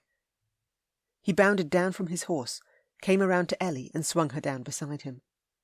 He gave her a deep, respectful bow, murmured, "I've had a delightful afternoon." "So have I. The best in quite some time." "I bid you a good night." "No, you can't leave yet. I've chosen my spoils for my win, and within reason, too." "What shall those spoils be?" "For you to come inside for dinner. Mamma will be terribly upset if you leave without joining us. It's pork pie night." "I love pork pie." and it was a fair request she'd made. He lifted his nose to the air and breathed deep, then caught the tantalising aroma of pork wafting by. Something else as well. He sniffed again. "Is that roast beef I can smell too?" "I'm not sure, but I trust your sense of smell. You and Harry could always scent what was for dinner before we ever entered the dining room." A smile tugged at her lips. "Please, Pierce, come inside." "All right." He grumbled a little, so she wouldn't think she'd won him over too easily. Grinning, she lifted a hand to the waiting stable lad. "Brush our horses down and give them both an extra hand of oats." "Yes, m'lady." "Thank you." She hooked her arm through the crook in his own, and he escorted her inside the house, where indeed the hearty aroma of roast beef swirled through the air, along with the savoury scent of pork pie. "Mamma!" Ellie called out from the foyer. "In the drawing-room, my dear." "Look who I've brought home for dinner." He got tugged into the drawing-room, and more squeals resounded, shrieks twice as loud as this morning when he'd arrived, and been greeted by Harry's mother and sisters. He kissed each of the ladies' hands, Sophia and Olivia's first, the ladies seated next to the crackling fire, then Lady Winterly's after she'd dropped her embroidery into the basket at her feet, her lacy cap pinned atop of her head and her smile wide. As he bowed over her hand, he asked, "Did you have a lovely day, my lady?" "Oh, my dear boy, we certainly did, and now you've topped it off again. Don't forget it's Flora. There's no need to stand on formality with me, as I've told you countless times before." Flora grasped his hands firmly in hers, as if she didn't wish for him to step away. "The cook has even added apple to the pork pie, and I know you love that combination well. There's roast beef as well, Yorkshire pudding and plenty of gravy. Sponge cake for dessert. I hope you're famished." "See?" Ellie cocked one brow that said she was right. He was expected. "Now," Flora gasped as she glanced from him to Ellie, "you must explain how you came to be together. Winterly mentioned you and Poole were to enjoy a ride and picnic in the park, so there's surely a tale to tell which will explain how you left with one gentleman, yet returned with another. Not that I mind who you returned with, of course." "Not long after Poole and I got settled in the park near the Serpentine, Ashton joined us. Then a messenger rode in with a missive from Captain Poole's brother, Major Lord Bishopale. The Major asked Poole to meet him at the War Office, so he had to rush off. Thankfully, Ashton remained with me. That's how we came to be together." "Oh dear, I do wonder what could be afoot now at the War Office." A puppy yapped from within the folds of the blanket covering Sophia's lap. "Shh, little one." Sophia petted its wee head. "It's all right. This is the Duke of Ashton. He's Harry's dearest friend." Sophia waved him over. "Come and meet our puppy." "Well, it's lovely to make your acquaintance." He crouched in front of Sophia and held out his palm for the pup to smell.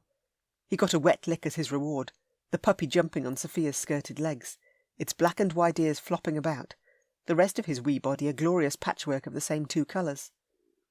The tiny thing couldn't be more than 8 weeks old, and could surely fit in the palm of his hand. "He's certainly happy to see you." Sophia held the puppy out for him to take. "This is Beast, Winterly's new hunting dog, or he will be when he grows up. He's an English Springer Spaniel." "I missed meeting Beast this morning." He hadn't heard a word about the new addition to the Trentbury household either. He rose and tucked the tiny critter in close to his jacketed chest as Ellie rubbed between Beast's ears.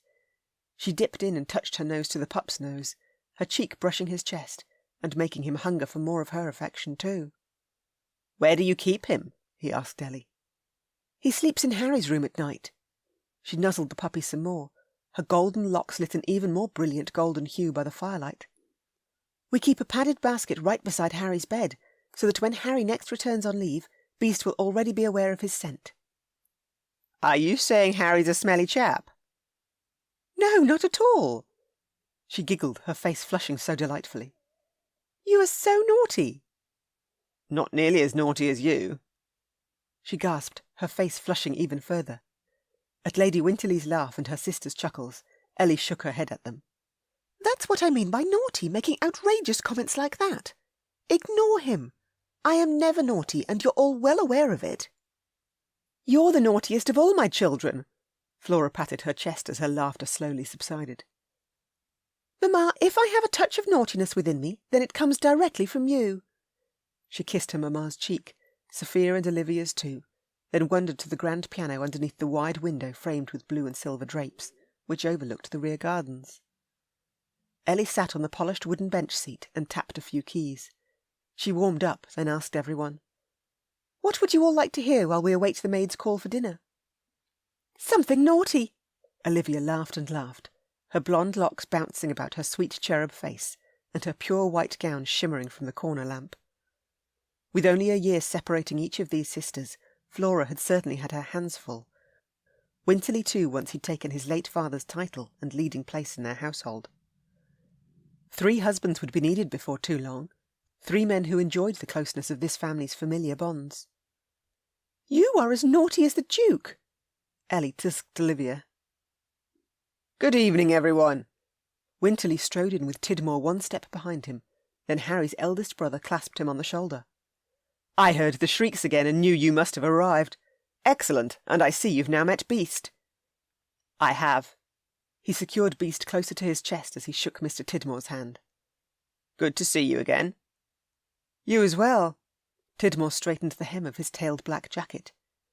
"Winterly and I have sorted out the finer details surrounding our next shipment, and the accounts have arrived via messenger. All is awaiting your perusal." "Perhaps," Winterly added, "you can peruse the correspondence after dinner, if that suits you, Ashton?" "It certainly does." He'd complete his business this evening. Then there'd be no need for him to return to Ellie's home tomorrow.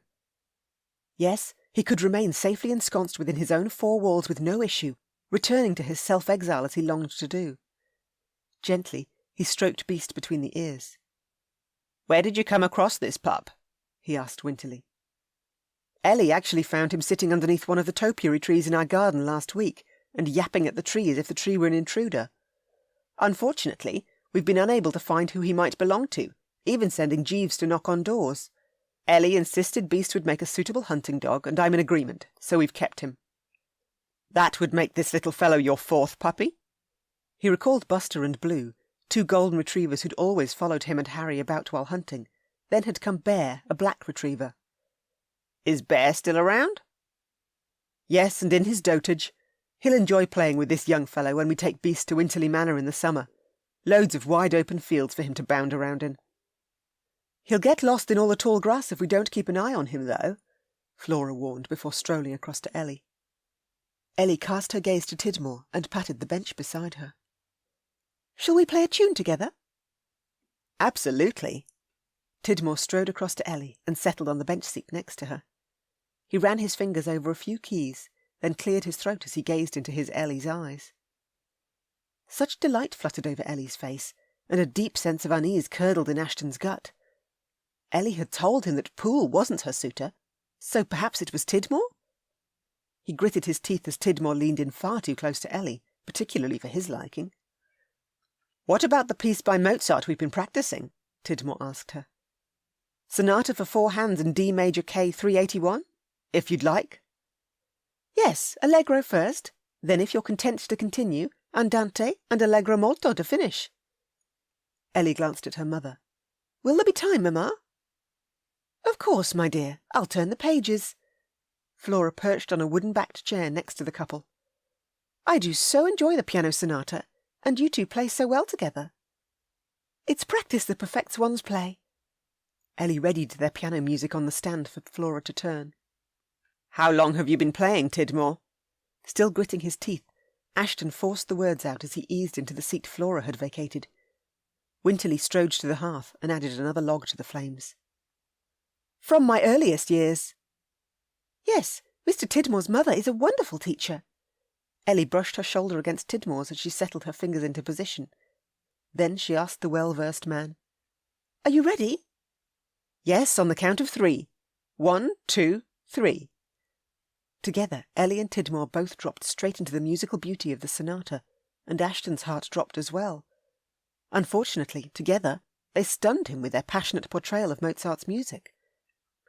Clearly they'd practiced this piece often at each other's sides, and his innards twisted into a rage of knots, although even with the fierce level of tension storming through him, the playful notes of the allegro slowly wound around him, settling him just as they always did. This piece reminded him of lighter, more fanciful times, like before the war had ever started, of being atop his stallion and flying across the open fields of his duchy. Then, as the allegro came to an end, everyone remained quiet. Moments later, Ellie and Tidmore dove straight into the more soulful tune of Andante. With this piece of music, he returned to those grassy fields of his duchy atop his thoroughbred. He closed his eyes and drifted on the sea of melody, his Ellie playing so beautifully. He could taste the pine freshness in the air, the sunshine warming his skin, and the addictive freedom of the countryside drawing him ever deeper within it. The puppy curled into a ball in his palms, its heads and paws propped on his thumbs. Then, with the closing notes of the Andante falling like soft rose petals fluttering to the grassy ground, he opened his eyes and caught Ellie's golden gaze as she smiled at him.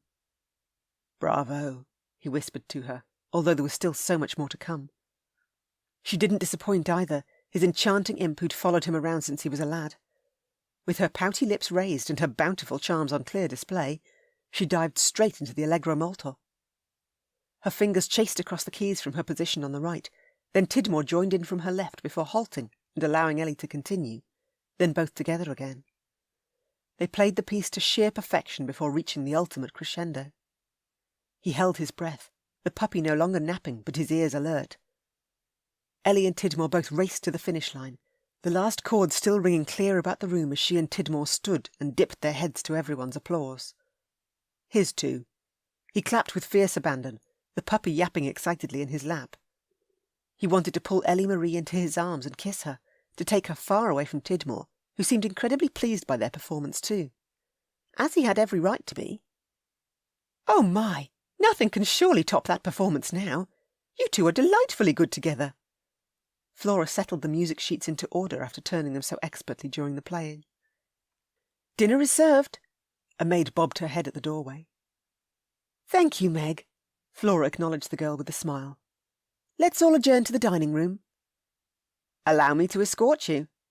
Tidmore extended his arm to Ellie, and she thanked him, hooked her hand around his elbow, and the two walked out. "Are you all right, Ashton?" Winterly joined him, a speculative look in his eyes. "Yes, of course." He tugged at the tightness of his cravat. "Hand Beast back to Sophia. She'll put him in his basket." Winterly patted his shoulder, then escorted Flora and Olivia out of the room. He passed Sophia the pup since she stood waiting with her hands out for him, and after Sophia had snuggled the wee one in the padded basket near the fireplace, he offered Sophia his arm and escorted her down the passageway and into the dining room. Winterly seated his mamma and sister at the long table draped in a burgundy cloth, while Ashton pulled out Sophia's chair for her. Ellie sat across from her sisters, Tidmore at her side, and with Winterly and Flora now seated at each end of the table, he took the last remaining chair on Ellie's other side. Casting his gaze to Flora across the sparkling glasses and cutlery, he said, "You are all very dear to me." "As you are very dear to us too." Flora's eyes misted, and she quickly blinked. "This is a wonderful night, one to truly celebrate." "Hear, hear," Winterly chanted before signalling the staff. Plates were set before them. The Yorkshire pudding held a crispy baked batter shell and a light and chewy batter centre, the dish served with roast beef and gravy. A generous portion of pork and apple pie sat to the side with steam curling from it, and the cubed roast potatoes glistened with a knob of butter melting over them. "Let's join together in a prayer of thanks." Winterly bowed his head and recited a prayer. Then, once done, the servants filled their wine-glasses. "Did you have success selecting your masks for the masquerade?" Ellie asked Olivia and Sophia as they ate. "We had immense success," Olivia answered her. "Sophia and Mamma found the perfect masks too." Conversation continued to flow, while under the table, Ellie gently squeezed his leg, her bold move shocking him into momentary silence. Thank heavens none of her family had seen that. "Look at you returning to the world." She smiled so beguilingly at him, and his heart skipped a beat. "It's you and your family. You lot are impossible to ignore." "I'm going to take that as a compliment." She snuck her hand back and sipped her wine as she glanced at her mamma. "Ashton and I had a lovely afternoon, and even played cards. I actually trounced his Grace in poker." "Oh, I do so enjoy a game of cards. Perhaps we could all play whist after dinner." Flora arched an expectant brow at him. "Please, say you'll stay." "I would enjoy a game of whist immensely." He couldn't deny his desire for a chance to redeem his loss of earlier against Ellie, or at least that's what he told himself. Trounce her this time he would, and discover if Tidmore was the man she intended to run away with while he did. He wasn't leaving until he'd uncovered all of her secrets. Chapter 12. At the card table set up in the drawing-room, Ellie took the seat Ashton had graciously pulled out for her. Her sisters and Winterly had drawn the 3 smallest cards of the deck, so would sit this game out and play in the second match of whist instead.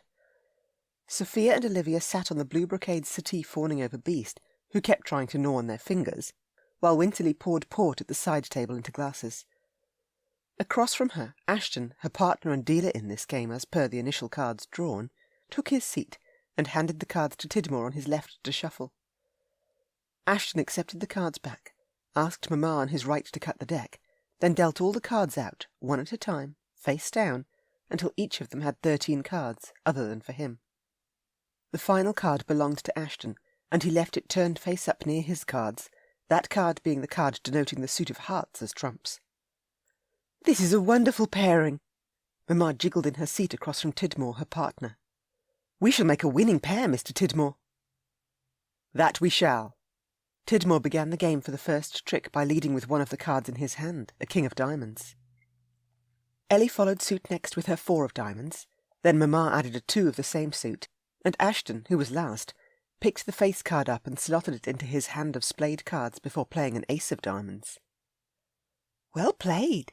She blew Ashton a kiss, which she really shouldn't have done, and her cheeks burned with heat a mere second after the terrible gaffe. "It appears," Mamma said rather loud in order to cover her faux pas, "that your Grace is in fine form tonight." Oh, goodness! Her cheeks heated even further. He'd been in fine form all day, in the park when they'd kissed, over dinner when he'd sat beside her, and almost every other moment in between. "Care for some port, Ashton?" Winterly offered her card partner a glass, which she accepted with thanks. Then her brother proceeded to serve everyone else in the room. As Winterly handed her a drink, he gently squeezed her shoulder and whispered in her ear, "Take care that your competitive spirit doesn't rise too sharply tonight." "Why is that?" she whispered back. Thankfully, Mamma was regaling Ashton and Mr. Tidmore with an interesting tale, and neither man had caught her brother's words thus far. "Because I don't want you scaring off the 2 men in this house who are currently unwed and possibly looking for a wife." "I should have known you were going to say that."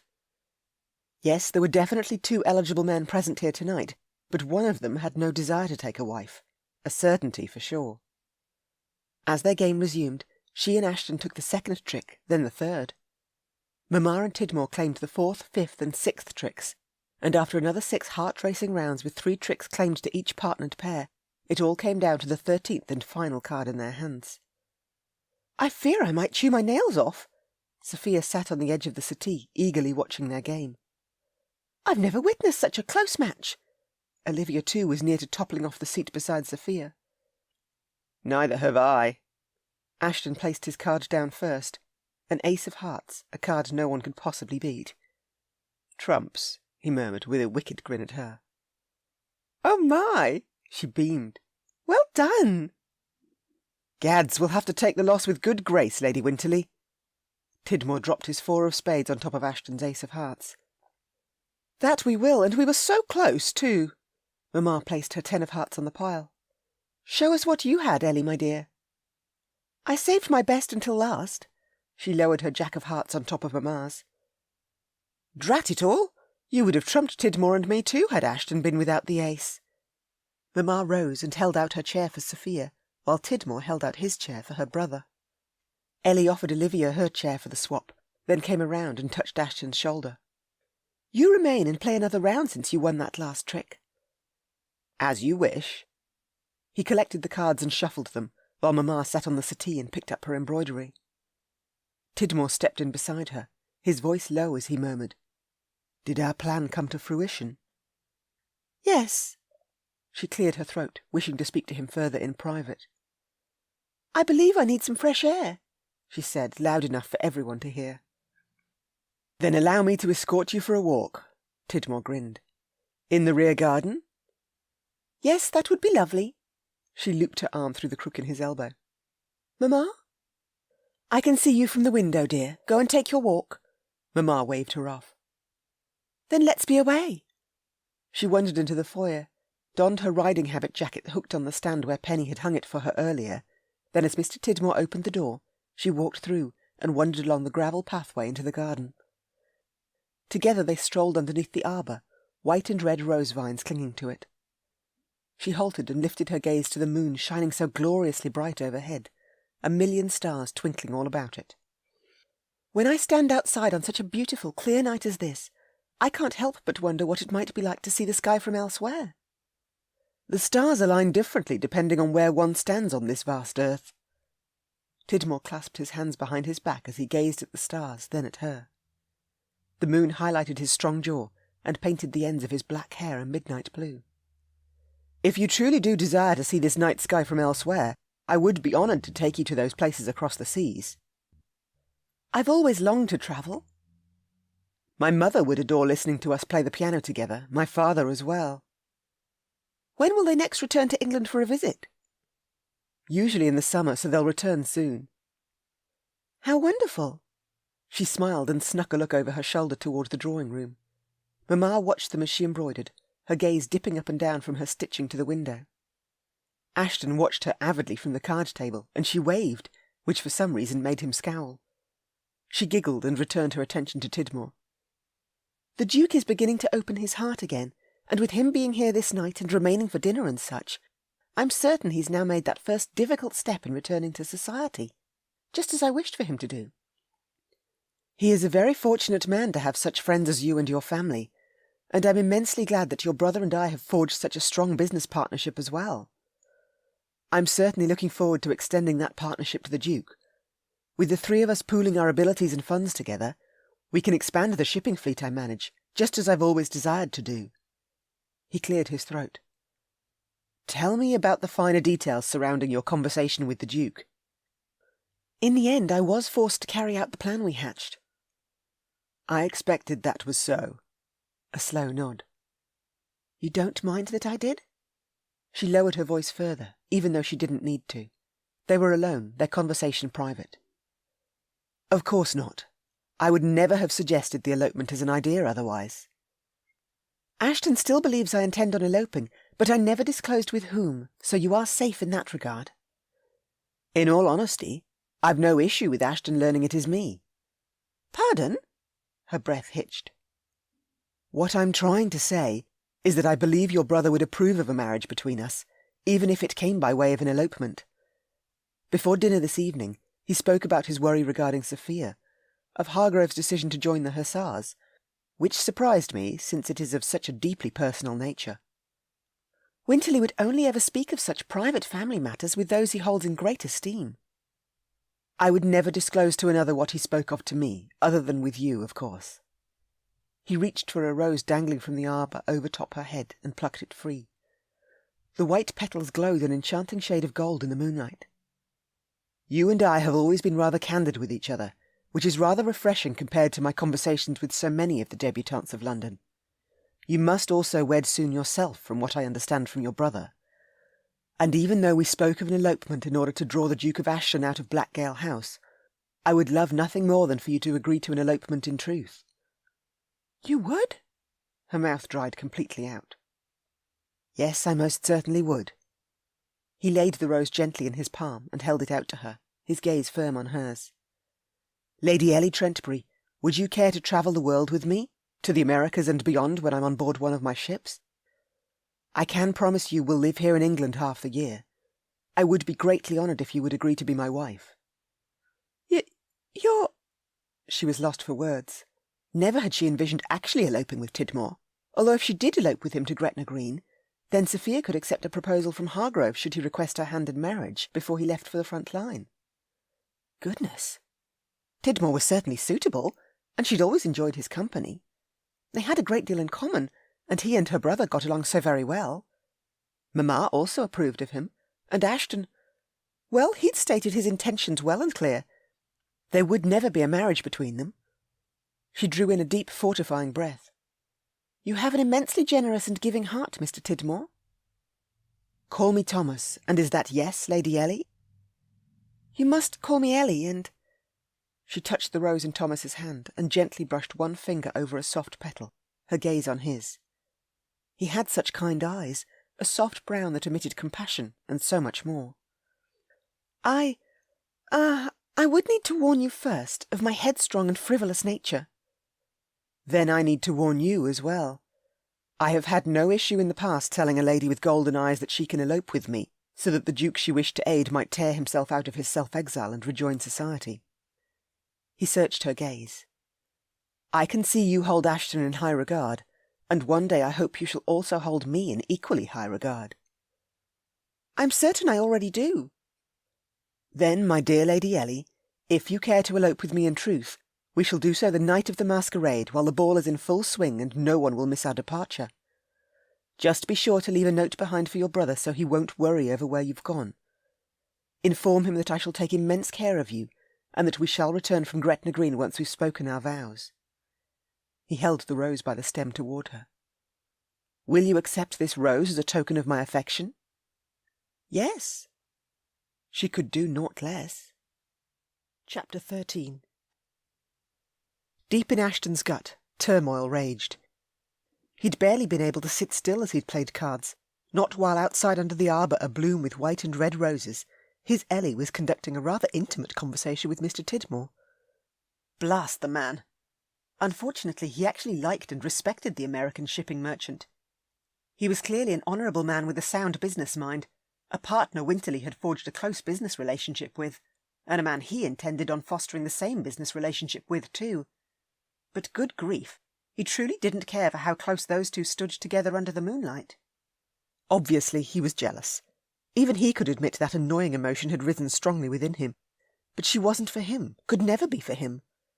Not only was she Harry's little sister, but he'd sworn off getting involved with any and all ladies after what had happened to Lady Ashley. Gritting his teeth, he played his next card, and dash it all, Ellie had just accepted a rose from Tidmore. She brought the white bloom to her nose, snuck a look at him through the window, and suddenly frowned. Worry creased her brow, her pouty lips forming the words, "Are you all right?"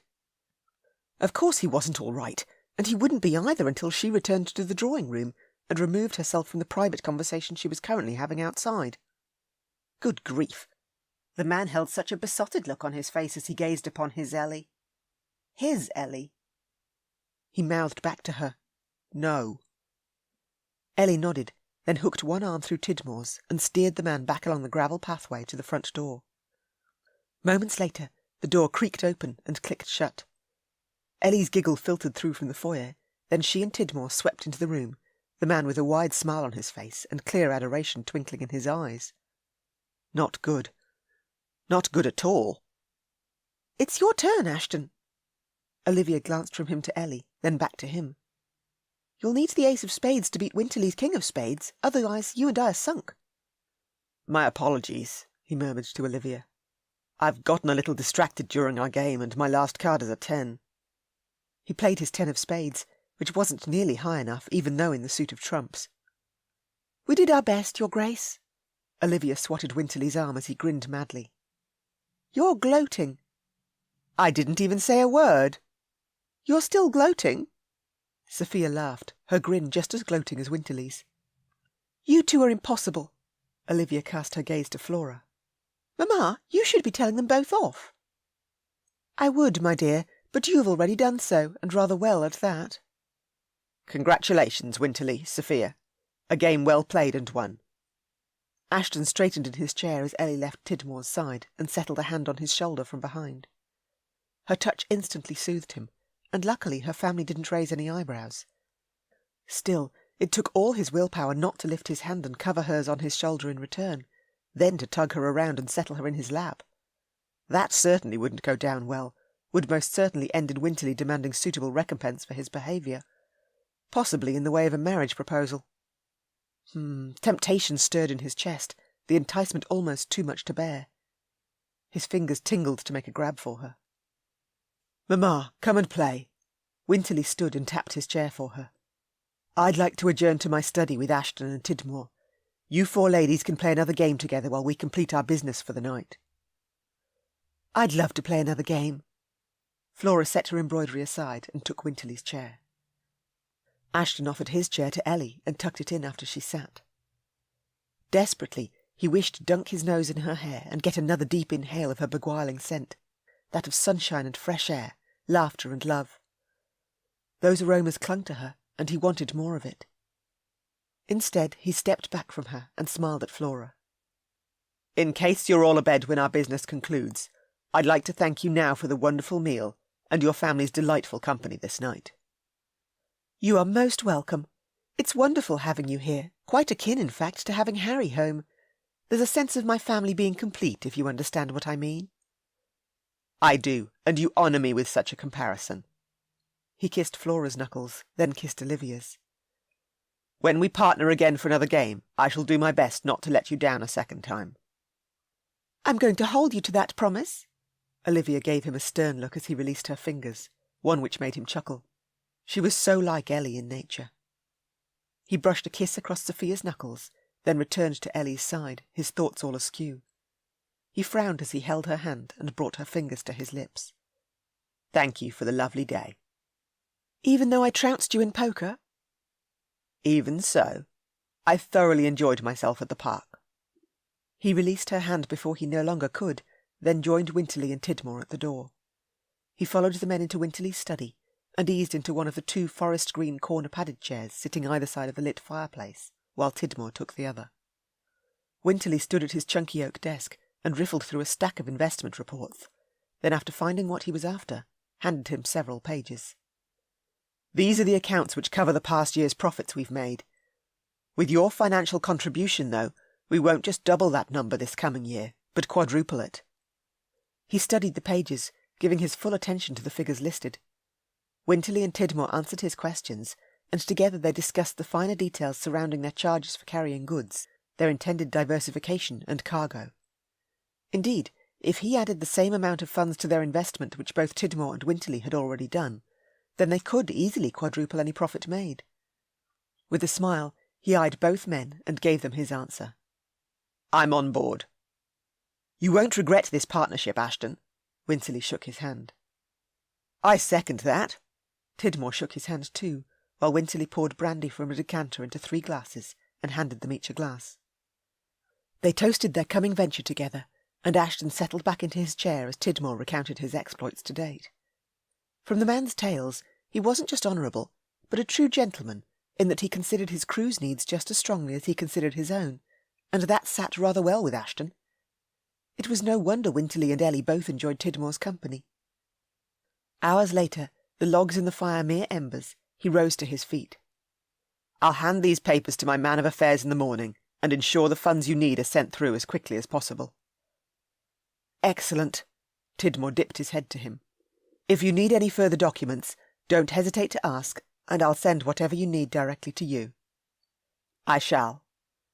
"It's been a rather eventful evening, gentlemen, one I've thoroughly enjoyed." Winterly walked him and Tidmore to the front door. All remained quiet farther along the passageway, the drawing-room dark, although candles glowed within the iron wall sconces along the stairwell and across the top landing. It had to be well after midnight, the ladies all abed. Tidmore strode down the front steps and gestured for the stable hand to ready his horse, and once the lad brought his mount forward into the driveway, Tidmore swung into the saddle, and with a wave to him and Winterly, trotted down the moonlit street. Ashton rubbed his achy leg. Sitting for hours on end usually caused it to stiffen, and he leaned more heavily against his cane as he lifted his greatcoat from the coat-rack. "Stretch and loosen your leg if you need to," Winterly offered. "Then see yourself out when you're ready. Jeeves will ensure the door is locked when he extinguishes the candles." "I'd appreciate that before I mount up." "Have a good night, then, Ashton." Winterly strode up the stairs and disappeared into the darkness. He massaged his leg, then using the wall at his back, braced himself against it and lowered into a squat before rising again. Another 2 squats and his muscles started to stretch and relax. "Ashton?" Ellie's whisper came from somewhere along the upper landing, then she snuck downstairs in a white robe, the hem swishing across her bare toes. With her golden locks free and swaying down her back, she ducked into the dark confines of the drawing-room, snuck her head back out and glared at him. "Hurry up! I need to talk to you before you leave, and I don't want Winterly or Jeeves seeing us together." "You're asking for trouble, Ellie." He should ignore her request and walk out the front door. only he couldn't stop himself from striding into the darkened drawing-room after her and searching the shadows. "Where are you?" "Here." She caught his hand and tugged him behind the door, her breath coming hard and fast, just as his did. "What did you want to talk about?" He kept his voice low, a mere whisper as he fumbled to find her in the dark. He did, though, and curled his hands around her soft cheeks. "I need to know if your position has changed since your last declaration." "Which position? Which declaration would that have been?" "You said you thoroughly enjoyed yourself at the park." "I wouldn't have stated so otherwise." "That's not exactly what I'm asking." She huffed under her breath, and he wished he could see the frustration which must be passing across her face. Gently, he traced his fingers down her cheeks and along her lips, beautifully plump and kissable lips. "What are you asking, my sweet?" "I suppose I'm asking what type of spring flower would you choose, should you happen upon a garden abloom with flowers? A fragrant rose, an elegant lily, or would you still choose nothing at all?" "That is a strange question." "Just answer it." Another huffing breath. "I'm particularly fond of daisies." "Daisies? But they grow wild everywhere." "Which is exactly why I'm so very fond of them. The sight of them brings back such wonderful memories, particularly of my childhood. Do you remember the daisy chains you used to weave together, then hang all about Winterly Manor? They popped up all about the place, hanging from the banister, the chandeliers, as well as draped over the back of a chair or two." "I'm not sure you quite understand my question. Come with me." She snuck out of the drawing-room, tiptoed across to a flower arrangement gracing the foyer table, and plucked a daisy free, then offered it to him. "Would you accept this daisy, Pierce?" "I have no need for a daisy right now." "Yes, which is as you've said all along. You would still choose nothing, or I should say no one, at all." She dropped the daisy on the table, then backed away towards the stairs. "I wish you a good night, and may tomorrow bring you what you most desire." "Wait." He snagged her hand before she could escape. "Where are you going?" "Back to bed." "Before you do, and since we're chatting so openly, I have a question for you. Is Tidmore the one you intend on eloping with?"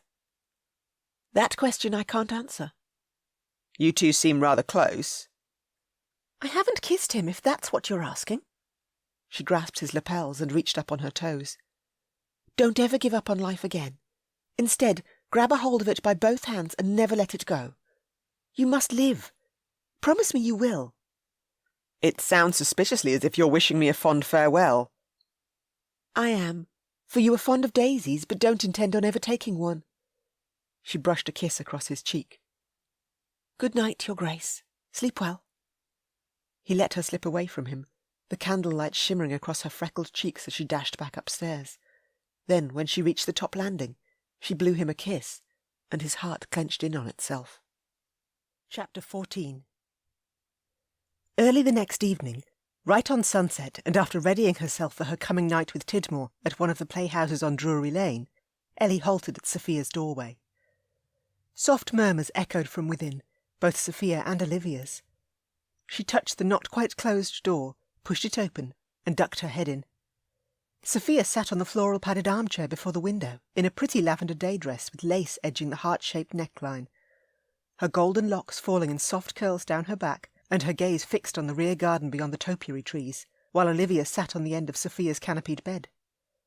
"My dear sisters, I missed the request for a meeting." "There is no meeting, just interesting conversation." Sophia turned from the window with a soft smile. "Mr. Tidmore has arrived with Lord and Lady Merriweather in their carriage, and you look glorious in your evening gown. I do adore it when you wear ivory satin and lace." "I do too." Olivia patted the red-gold bed-covers beside her. "The combination and colour suits your complexion to perfection." "Thank you." She eased down on the bed and clasped Olivia's hand in hers. "What have you both been discussing?" "Actually, you." Olivia squeezed her fingers. "We're worried." "About what, exactly?" She and her sisters never kept any secrets from each other. "We're wondering about you and Tidmore." Leaning forward in her chair, Sophia tapped the armrest. "The two of you had quite an intense conversation in the garden last night, yet when you returned, You swept right in behind Ashton and comforted him with a hand on his shoulder. He wasn't at all relaxed until you returned, his attention consumed by both you and Tidmore outside and not on the game we played. You don't look at Tidmore the same way you look at Ashton. Olivia squeezed her fingers. That's impossible to miss. I could sense Ashton needed comforting when I returned, and why the comparison to Tidmore? You told us Tidmore proposed, so of course we're making the comparison. A huff from Sophia as she left her chair and sat on her other side. Do you intend on eloping with him? I must marry. There's always been a special bond between you and Ashton, right from a very young age. Olivia frowned as she spoke. You alone were the one who dragged him out of Blackgale House when no one else could. Yes, but he came here yesterday because of Winterly's missive, she countered. Humbug. Don't humbug me, she tisked Olivia under her breath. I'm telling the truth. No matter whether Winterly had invited him to attend a business meeting here with himself and Mr. Tidmore, I'm certain Ashton came because he wished to see you. Olivia raised a challenging brow. Why else did he race after you and Poole not half an hour after you'd left? Winterly told us so when we quizzed him about what had happened on our return from town.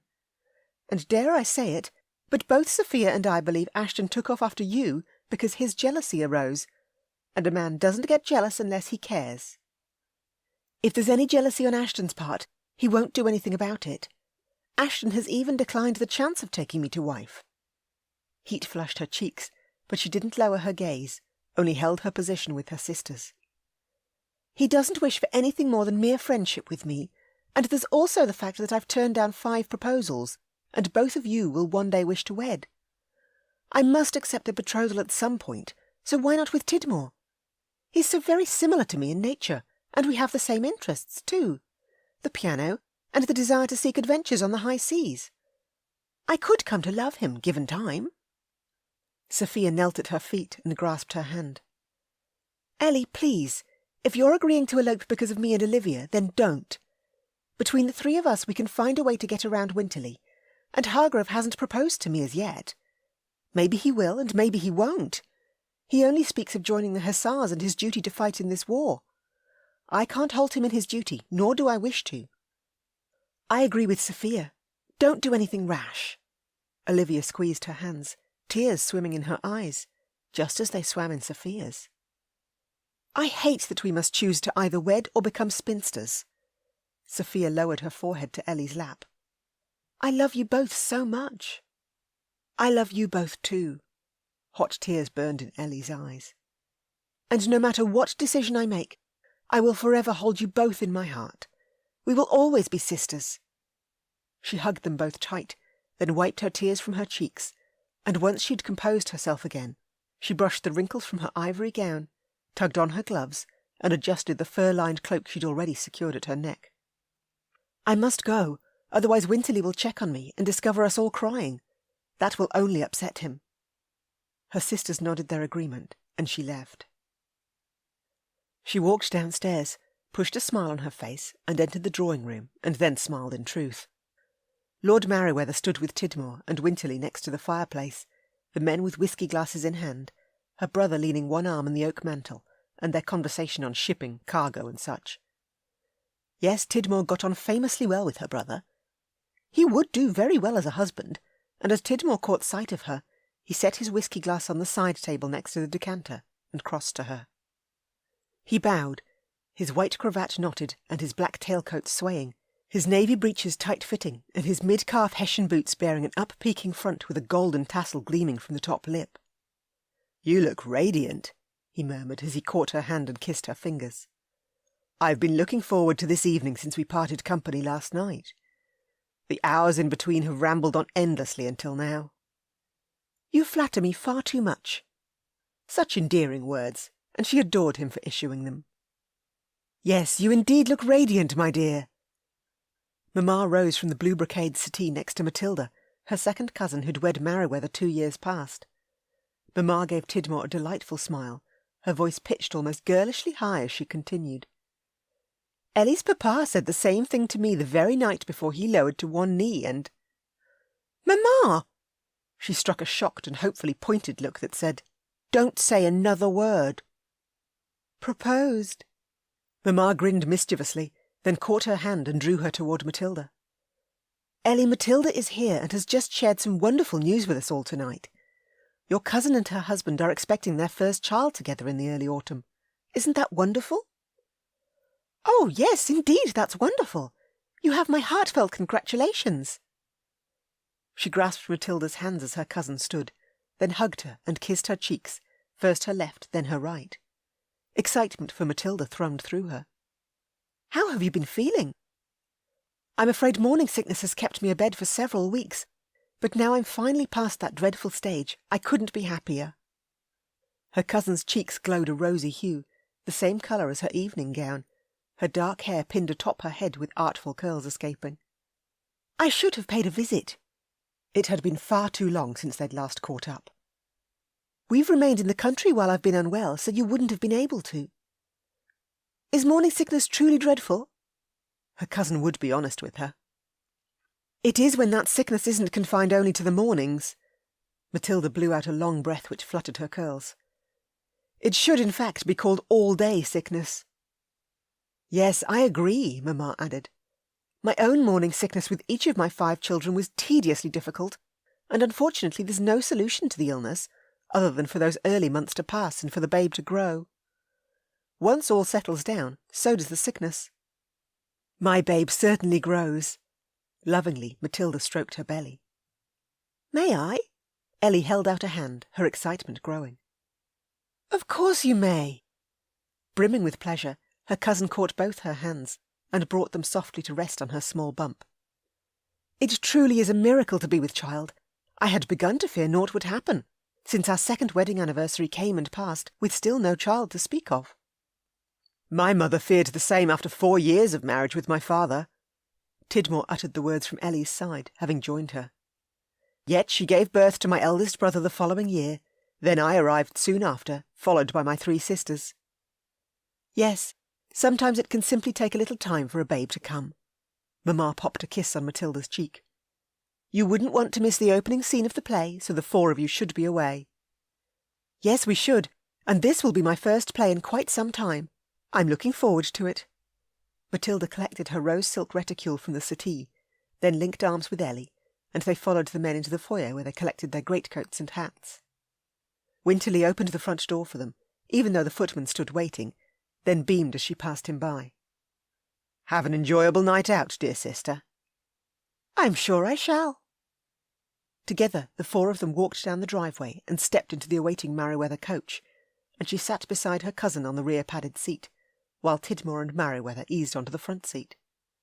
The Viscount tapped the roof with his cane and called out to his driver, "To Drury Lane!" The slap of the reins resounded, and they jerked forward, the horses soon settling into a smooth gait as they travelled the streets towards the West End playhouses. The skies darkened further, and the moon rose with a blaze of stars sprinkled all about. Once they arrived at the playhouse, farther down the street from where another theatre was being rebuilt after a terrible fire, they alighted out. The usual busyness of the carpenters hard at work during the daytime hours had ceased, the ricocheting blows of their hammers now quiet, and the only noise that of the excited ton who'd arrived in their carriages to enjoy a night out, just as they had. After walking inside the grand entranceway, Ellie made her way to Merryweather's box on the 4th floor, her cousin and the Viscount taking 2 of the 4 burgundy-padded chairs along the front row. Tidmore, his hand resting gently over hers tucked into the crook of his arm, bent his head to hers near the rear curtains in the dark where they couldn't be seen. "Merryweather also invited another gentleman here tonight, as well as his +1, and before they arrive I thought it best to warn you of who that gentleman will be." "If you need to warn me, then it must be Merryweather's younger brother." She looked into the deep brown depths of his eyes. "His brother is quite the scoundrel, but still rather lovable all the same." "No, it's not his brother who'll be joining us, but instead Captain Poole." "Oh, how interesting." Surprise certainly took her. "My thoughts exactly." "I haven't heard from Poole today." She'd been expecting a note to arrive at the very least, perhaps even flowers to accompany his words of regret at having to leave her behind in the park. "Poole requested the invitation after you accepted my offer to come," Tidmore told her. "Are you interested in the man at all?"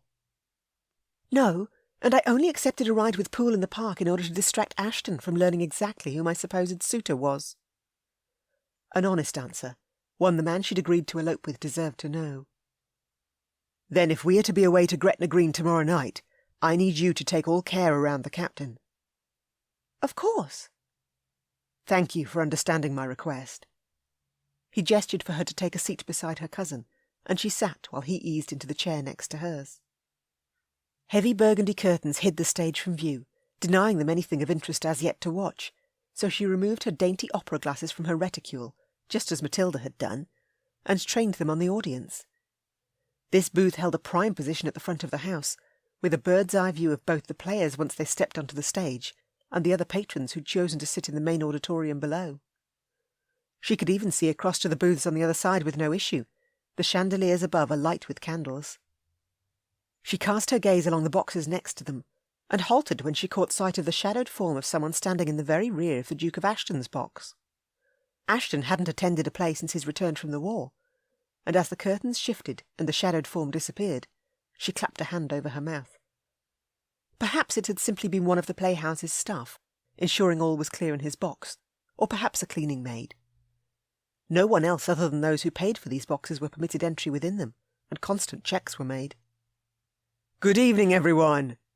Captain Poole entered with a flourish, his fine jacket buttoned, and a young lady at his side. "Meet Miss Sarah Shepherd, my brother's betrothed." "Good evening, Miss Shepherd." Meriwether crossed to the couple. "Welcome, and do take a seat. The play has yet to begin." "Thank you." Miss Shepherd accepted Poole's escort to her seat, the young lady wearing a pearl-coloured evening gown with thick petticoats under her full skirts, her lacy kid gloves fitting snugly all the way to her elbows, and flowers adorning the wide brim of her hat. Behind Miss Shepherd, her maid stepped into the booth and settled herself on a stool at the rear. "It's wonderful to meet you." Ellie smiled warmly at the young lady. "Captain Poole told me how you and your betrothed met. Are you enjoying your time in town?" "Yes, immensely, and it's wonderful spending time with my betrothed's family." A flutter of her fan. Poole clapped Tidmore on the back. "A fine night it is to be out and enjoying oneself." "Yes, it surely is," Tidmore answered him with a slight shift of his shoulders. "Did all go well on your return to the War Office?" she questioned Poole, not wishing to ignore what had happened in the park with his urgent leaving. "All was cleared up, and is now most certainly well." Poole glanced at Miss Shepherd. "I was with Lady Ellie and the Duke of Ashton in Hyde Park when I received a message from Bishop Hale to attend him at the Horse Guards in Whitehall." He cast his gaze back to Ellie. "Speaking of the Duke, I'm rather glad he was with us at the time. I truly hated leaving you as directly as I did. Did the two of you have a pleasant afternoon?" "Yes, we finished off your glorious Spanish wine and played cards." A trumpet blasted, and the playhouse's presenter, in his tailed coat and stiff white shirt, stepped onto the stage from between the burgundy curtains and bowed. Eloquently, he welcomed them all, then spoke of the play to be shown, the play titled Othello, as well as the cast to whom would be serving them with their night's entertainment. Then he stepped aside with another deep bow and a flourishing wave of his hand as the curtains swished open. Act 1 began with Roderigo taking centre stage, the actor portraying a rich and self-indulgent gentleman who complained without halt to his friend Iago. A secret marriage had occurred between Desdemona and Othello, and Desdemona, being the daughter of a senator, had gone ahead and wed a Moorish general in the Venetian army. Roderigo was terribly upset. He loved Desdemona and had already asked her father for her hand in marriage, and Iago listened on, the actor's cunning performance bone-chilling. Desdemona was an ethereal vision in a white and silver gown, her hair the same soft white shade as her dress, with long locks rippling down her back. And Ellie couldn't help but admire the actress's wonderful interpretation of Desdemona. She played her part to perfection. Certainly she'd never seen this actress on the stage before, and she picked up the programme handed to her upon her entry and scanned the names. Next to Desdemona's name the space had been left blank, so perhaps the actress was a stand-in who'd accepted the role at the last minute. But by goodness, she was exquisite in how she moved about the stage, as if she owned the floor. After the first intermission had passed and the second act begun, Ellie was no closer to learning who the actress could be, and the auditorium was abuzz with wonder, just as she was. Throughout each act that followed, Desdemona floated in a dance, each move executed with stunning fluidity and the elegance born of a lady of the peerage. "Someone must know who she is," Matilda whispered in her ear, as she peered through her theatre glasses to get a better look at the actress. "I would dearly love to know." The final moments of the last scene played out. Desdemona's death by strangulation at Othello's hands, in their bedchamber no less, and all because Othello had believed his wife guilty of adultery. More death ensued as the truth became clear. Treachery from Iago. Desdemona had been innocent. Othello slashed at Iago, not quite killing him before taking his own life, in great despair of what he'd done by killing his wife. The curtains swished across, and applause resounded about the house. What a magnificent performance! Ellie clapped and waited anxiously for the curtains to reopen. They did, and Othello rose from the floor, held out his hand to Desdemona lying prone on the bed, her face powdered and her wig hiding her identity, which appeared wouldn't be discovered this night. The cast joined together in the centre of the stage and bowed. Then the curtains swished across a second time, taking them swiftly from her sight and that of the house. "I've never seen her before, but her performance was exquisite." Poole leaned forward from his seat behind them. "Miss Shepherd and I were actually in the foyer during the last intermission, when we caught word that she might be the daughter of one of the peerage, which could be why her name is missing from the programme." "Oh, we must discover if that is true." Matilda's eyes went wide. "No, we certainly won't." Merryweather patted his wife's hand, the affection in his gaze clear to see. "We'd be a bloodthirsty lot if we wished to expose Desdemona's true identity when she's clearly chosen to keep it a secret. It wouldn't be right." "Oh, yes, you're right, although annoyingly so." Matilda frowned at her husband. "Alas, now I will always be in wonder of who she might be." "So will I." Poole stood and offered Miss Shepherd his hand. "Allow me to escort you downstairs for some refreshments." To Merryweather he smiled and said, "You have my thanks for allowing us to join you this evening." "Any time, old chap, any time." Chapter 15. Ashton remained hidden deep within the shadows at the rear of his box throughout the whole performance of Othello. It had taken all his willpower to remain quiet and still while Tidmore and Poole remained so close to Ellie in Merryweather's booth. But as soon as the performance came to an end, he slipped behind the curtains and waited for her and the Merryweathers to leave the playhouse and step into their carriage. As soon as they did, he mounted his stallion and rode hard to Ellie's home, beating the carriage's route easily.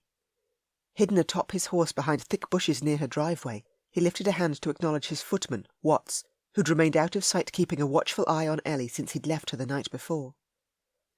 Unease had eaten away at him when he'd returned home to his manor on Park Lane, and when he'd walked through the front door of Blackgale House and stood in his front foyer, he'd groaned at the silence. Within Ellie's home, immense love and lively conversation rebounded off every wall.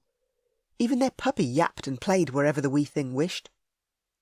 Within his home, everything was in order, without a speck of dust about, or an ornament sitting where it shouldn't. Flowers bloomed in a vase on the side table, all beautiful and displaying an array of vivid springtime blooms, yet not one daisy graced the terribly perfect bunch. He wanted a daisy, and this morning when he'd awoken it had been with renewed energy.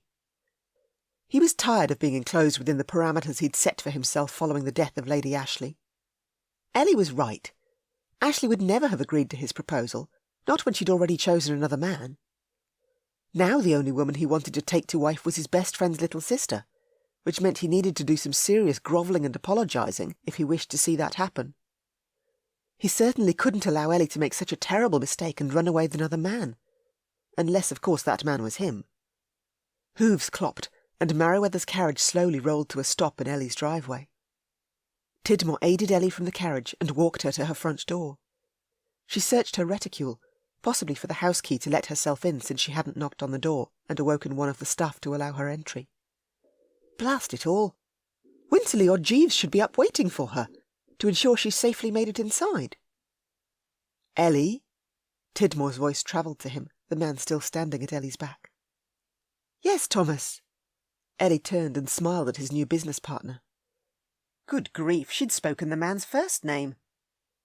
"At the masquerade tomorrow night, I shall send a footman with a missive to you." He lifted her gloved hand to his lips and dropped a kiss on her knuckles.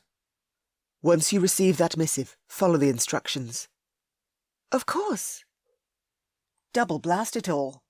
It was Tidmore she intended on eloping with, and tomorrow night, no less. That wasn't happening, not on his watch. Good night, and sleep well. Tidmore leaned in and tried to brush a kiss across Ellie's cheek, although she stepped back a touch before he succeeded. Good night to you too.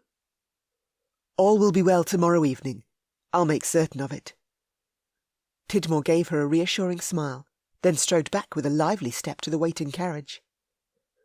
Ellie waved to the departing coach, then sagged against the door.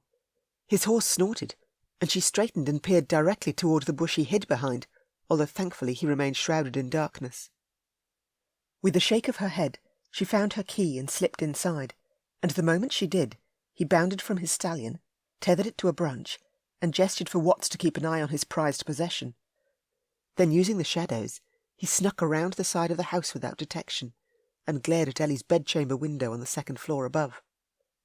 The gentle glow of a candle lit the closed lilac drapes. Then a few minutes later, the light was extinguished and the glow dispersed. He propped his cane against the side of the house and gripped the exterior. Time to make his move. Chapter 16.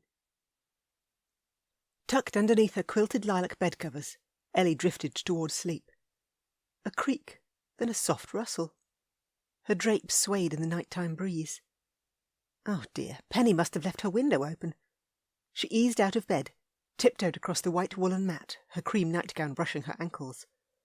A shadowed figure slipped through the gap in the drapes, and she opened her mouth to scream, but got slapped across the mouth with a hand. "Shh, it's just me."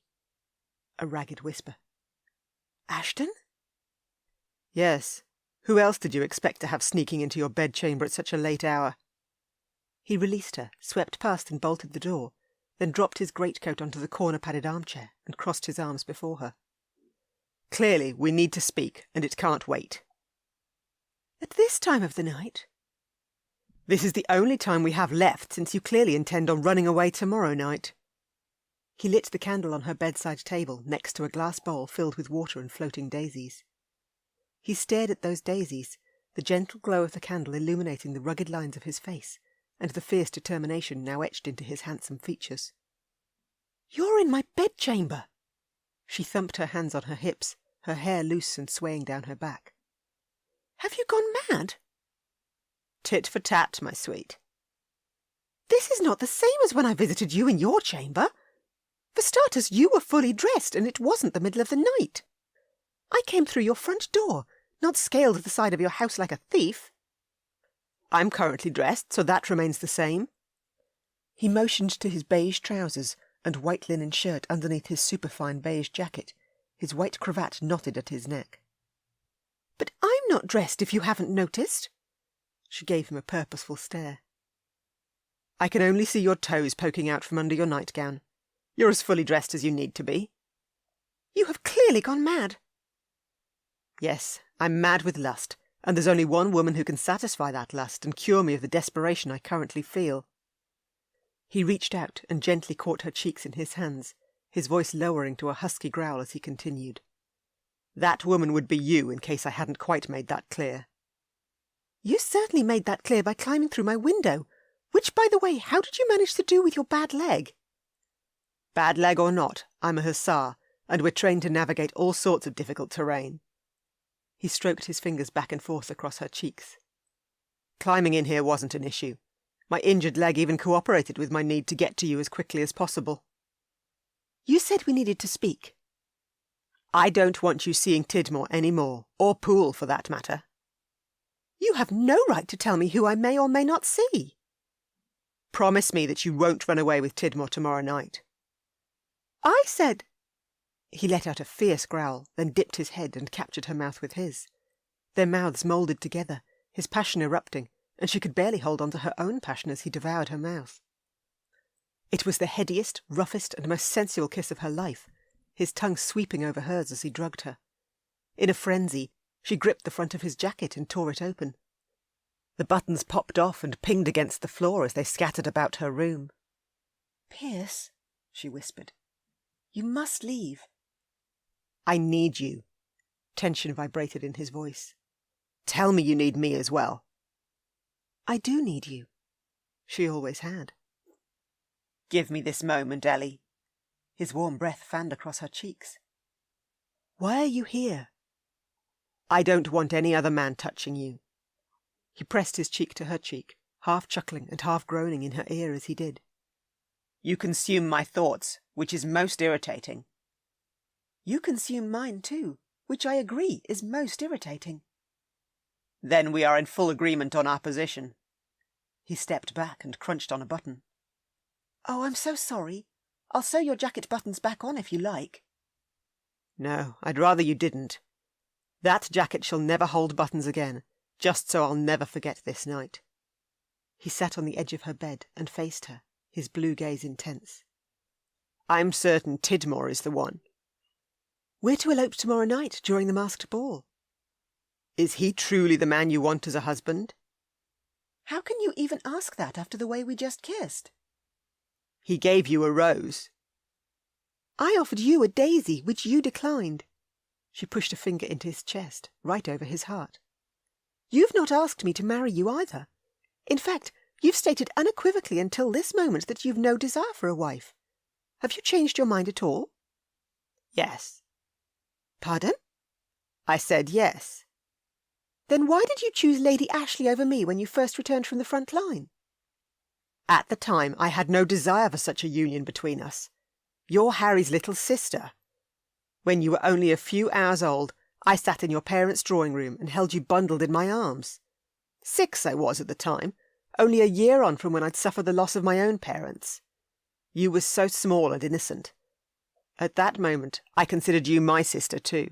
I vowed to always watch over you. So this, you being here in my chamber, is you watching over me? Yes and no. You've turned my world upside down, Ellie Marie. You've dragged me out of my self-exile with your decree that you're to run away with another man, and I can't allow that to happen. You've forced my hand. I forced no one's hand! She gasped, shocked and outraged. I wanted to remain in seclusion, but now because of you, I no longer can. Oh, trust me, I've no intention of forcing you to offer for me. That's not what I meant. You told me once before that you neither wanted my sympathy, worry, or interference. The same goes for me. And here she'd thought he actually might hold tender feelings for her. Instead, she'd forced his hand, and that hadn't been her intention at all. Lady Ellie? A knock on her door, Penny's soft whisper drifting through. Is all well? I heard some strange noises. No, everything is not well, Penny. She pushed the drapes open and shoved a finger at the window. You can't be found in here, Your Grace. You must go. We haven't finished our conversation. In fact, we've barely begun. I understand exactly where this conversation is headed, and if you're found in here, you'll no doubt feel honour bound to ask for my hand. And, well, I'm not accepting any proposal other than the one I've already accepted. Another rap at the door. Good grief, Ellie. Leave! Another jab at the window. You are one very stubborn woman, and we shall speak again first thing in the morning, right after I've requested your hand from Winterly. I will make you my wife. He nabbed his jacket and greatcoat and whisked away out her window. No, he wouldn't make her his wife. Not if she had her way. Chapter 17. Ashton had been furious with Ellie after he'd climbed out her window, had decided he'd needed to rid himself of his frustration and fury before returning home. After imparting instructions to Watts to remain a vigil at the Trentburys' home, that he would return in the morning to speak to Winterly, he'd ridden out of town, then charged hard across the wide fields of the countryside. And only once he'd exhausted his anger had he finally turned around and ridden back to Blackgale House. Now, with the dawn sun close to rising, he dismounted and handed his reins to his stable hand just as Watts galloped in. "Your Grace!" Watts launched himself from his saddle. What's happened? His footman would never have left his post outside Ellie's driveway unless an emergency had arisen. "Lady Ellie, she—" He hauled in a staggered breath, half bent over and winded from his fast ride. "She left the house not long after you did." What do you mean, she left? His heart stopped, and he thumped his chest, got it beating back into line again. "She had Harry's carriage brought forth from storage at the rear of the property. Her driver left with her ensconced inside. No maid, although her maid had left earlier in a hack. I wasn't sure what was about until I followed Lady Ellie.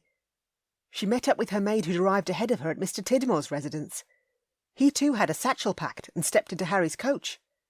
The maid remained behind, all tearful and begging her lady to take her with her to Gretna Green. Lady Ellie declined the maid's offer and instructed the lass to speak to her sisters and inform them that she'd brought her leaving forward. She handed her maid a note to pass on to her brother as well. I can't believe this.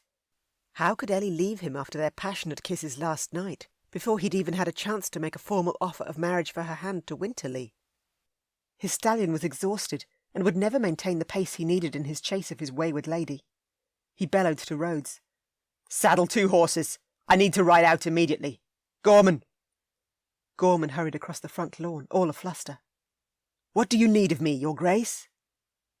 "William, pack me a satchel with all that I'll need for a journey out of town, for yourself as well. Lady Ellie has run away with Mr. Tidmore, and we must find her, then ensure she is brought back home to Blackgale House." He bounded inside to change his sweat-soaked clothes, Gorman hard on his heels. "I have myself a bride to catch, my future bride." "It'll be a delight to join you, an honour and a privilege." Ashton passed Dorothy, his housekeeper. "Fetch some water and fill my bath. Make it quick." "Yes, Your Grace." In her apron skirts, Dorothy, his groomsman's wife, rushed toward the kitchens, calling out for 2 of the lads to bring pails of hot water to his chamber. Inside his room, he shucked his boots, then sent the rest of his clothes flying, while Gorman packed clothing into a satchel across the other side of his room. The lads arrived, poured warm water into the tub before the fireplace, then he dunked down and scrubbed himself clean with a bar of soap. He dried off, donned the deep blue jacket and buff breeches Gorman had left on the bed for him, then muttered fiercely under his breath. When he caught up with Ellie Marie, he was going to throttle her. Chapter 18. What an endless day it had been, stuck inside Harry's carriage as it had bumped along the country road toward Gretna Green. Ellie's mood had dropped further and further into despair with each hour that had passed, and all because she'd had no willpower where Ashton was concerned. Thank goodness she'd seen the error of her ways in time and had sent him on his way. Now, after so much time had passed with her being alone in Tidmore's company on the road, she no longer had a choice but to speak vows with him, because if she didn't, both she and her family would surely become the talk of all the evil gossip-mongers. "You're very quiet, Ellie." Across on the padded seat, Tidmore frowned, a deeply worried crease furrowing his brow. "If you've changed your mind, all you need to do is tell me." "No, I will never change my mind. I'm so sorry. I don't mean to worry or upset you. I'm simply quiet because so much is about to change, and my thoughts are all askew." Such guilt besieged her too. She desperately wished to clear the air between her and Tidmore, to admit her indiscretion with Ashton, since the man before her would soon be her husband, and he deserved to know that she'd allowed another man's kisses the night before. "Why don't you tell me what thoughts are most askew? We Americans don't always adhere to the hard and fast rules of society, so if you wish to speak openly and honestly with me, I would be most glad that you did." He stroked his jaw, his gaze assessing. "Is this about the Duke?" "Yes." She twisted her fingers in her lap. "A burden shared is a burden halved." "That is very true."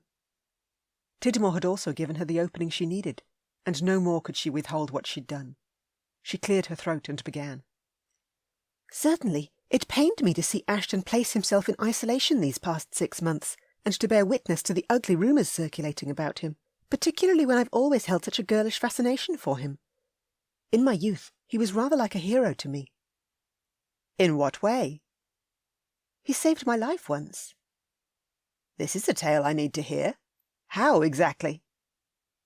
"Mamma had warned me time and time again never to get too close to the edge of the river bordering our property with Ashton's. But one morning from my chamber window, I'd spied Ashton and Harry slinging their fishing poles over their shoulders, then tramping down to the river. The moment my governess turned her attention to Sophia and Olivia, I slipped out of the house and followed them to their favourite fishing spot. Ashton had set his pail and pole next to the sweeping boughs of an elm tree, while Harry had trekked a little farther around the bend upstream. I'd been so thrilled to have made my escape, and I skipped along, and, well, the recent rains had made the embankment soggy, and I slipped in a mucky spot. I went down, under the water, could barely kick back up. Then Ashton was there. He'd dived in after me, then kept us both afloat as we bobbed downstream in the fast-flowing water. Where it pooled to one side, Ashton kicked us to safety, and I'll forever owe him my very life. I was 8 at the time. Has this girlish fascination continued into adulthood? She needed to be completely honest with him, so she nodded. Yes. In what way, exactly? He leaned back against the royal blue padded seat and crossed his legs, his forest green Cossack trousers loose about his legs and tucked into calf-high boots. His black velvet jacket sat folded on the seat beside him, the silver buttons gleaming in the last rays of the day filtering through the window. We've kissed rather recently. Her chest tightened at her admission. I'm sorry. And your decision about this kiss with him? He made my heart race. I see. He coughed, then waved his hand in a continuing motion. Is there anything more? I still hold my innocence, that I can assure you. I believe you, Ellie. Will you forgive me for the kisses I've shared with him? Of course. The tension in his jaw relaxed, which relaxed her own tension. I'm glad you've shared what's on your heart, and I appreciate your honesty. I would also like to share some of my own past feelings. Oh, go right ahead. I too held a boyish fascination for a young lady in my youth. She was 5 years older than me, and when she wed it near broke my heart. 14 I was at the time, but I'd been fascinated with her for nigh on 6 years. That being the case, I do understand what you've said. What was her name? She adored his honesty, and his declaration made her feel far less guilty. Elizabeth Montgomery, but everyone called her Lizzie. He turned his gaze to the window and watched the darkened trees whizzing by, the forest rising high both sides of the wooded road they travelled. A minute passed, maybe 2, such a heaviness crossing his face. What happened to her?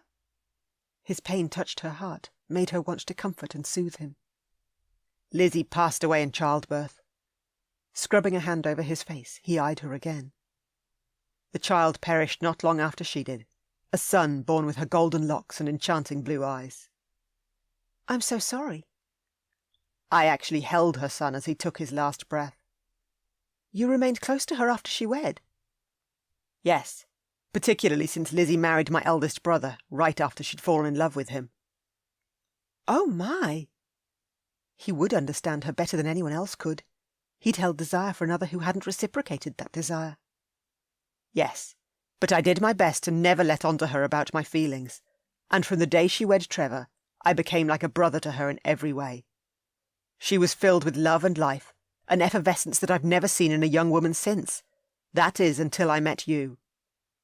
You and I, we have a great deal in common. That we do, which was why when you told me of your distress regarding Ashton and bringing him out of his self-exile, I was reminded of Trevor. He too raged with guilt over the death of Lizzie and his child, even though he wasn't to blame.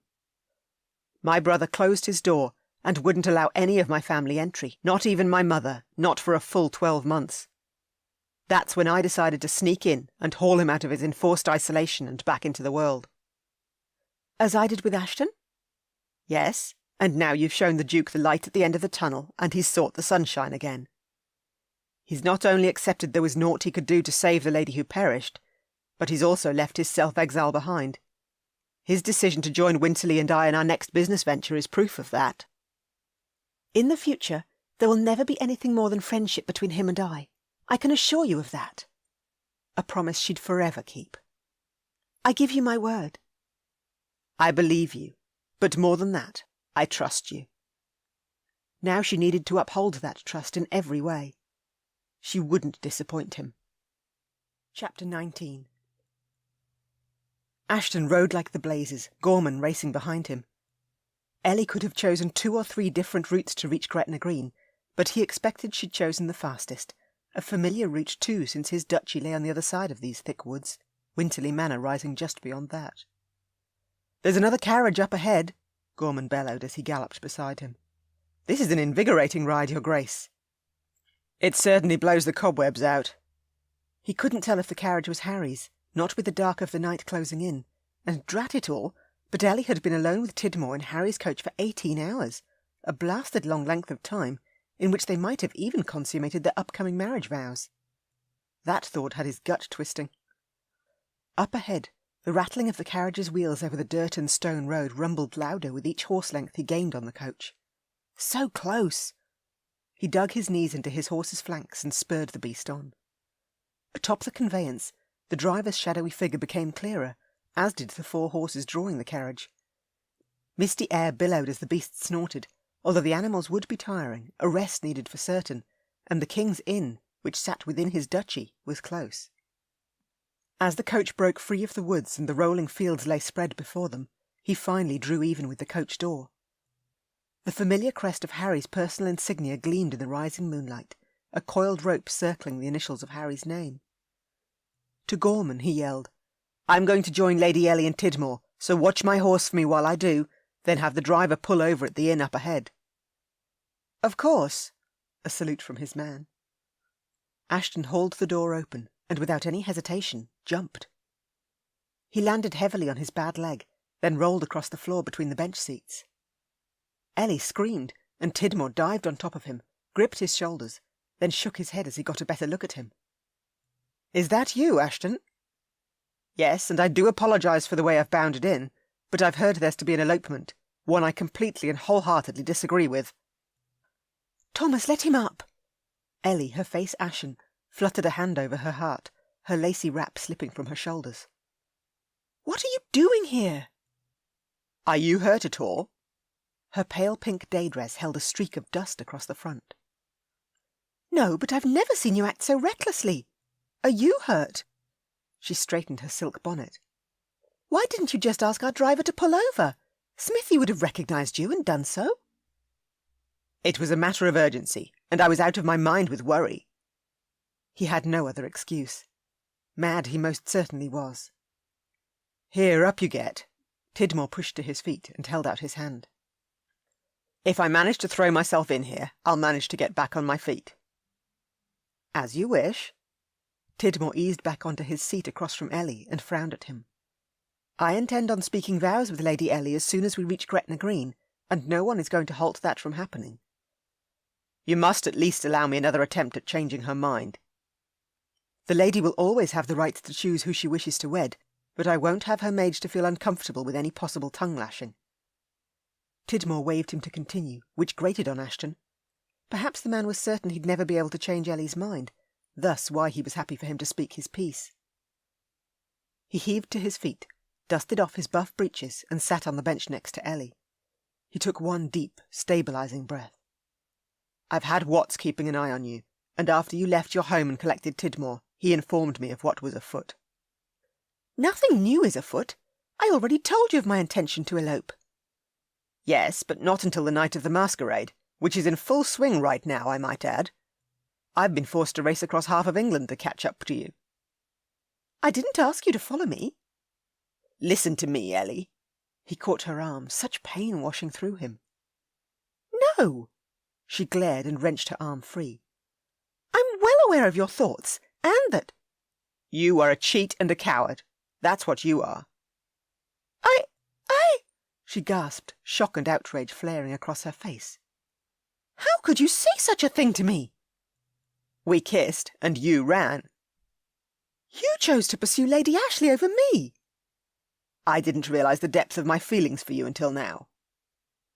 "And what feelings would those be?" "Anger, for one." "Oh, wonderful!" A snide answer, one she broke off with a huff. "I have never been so angry at anyone in my whole life, either. You're an ungrateful wretch, your Grace." "Yes, but I'm your ungrateful wretch." "Not any more. Mr. Tidmore is an honest and trustworthy man, the man I intend on marrying." She lifted her dainty nose and arched a brow at him. "He gave me a rose." "You gave me a daisy."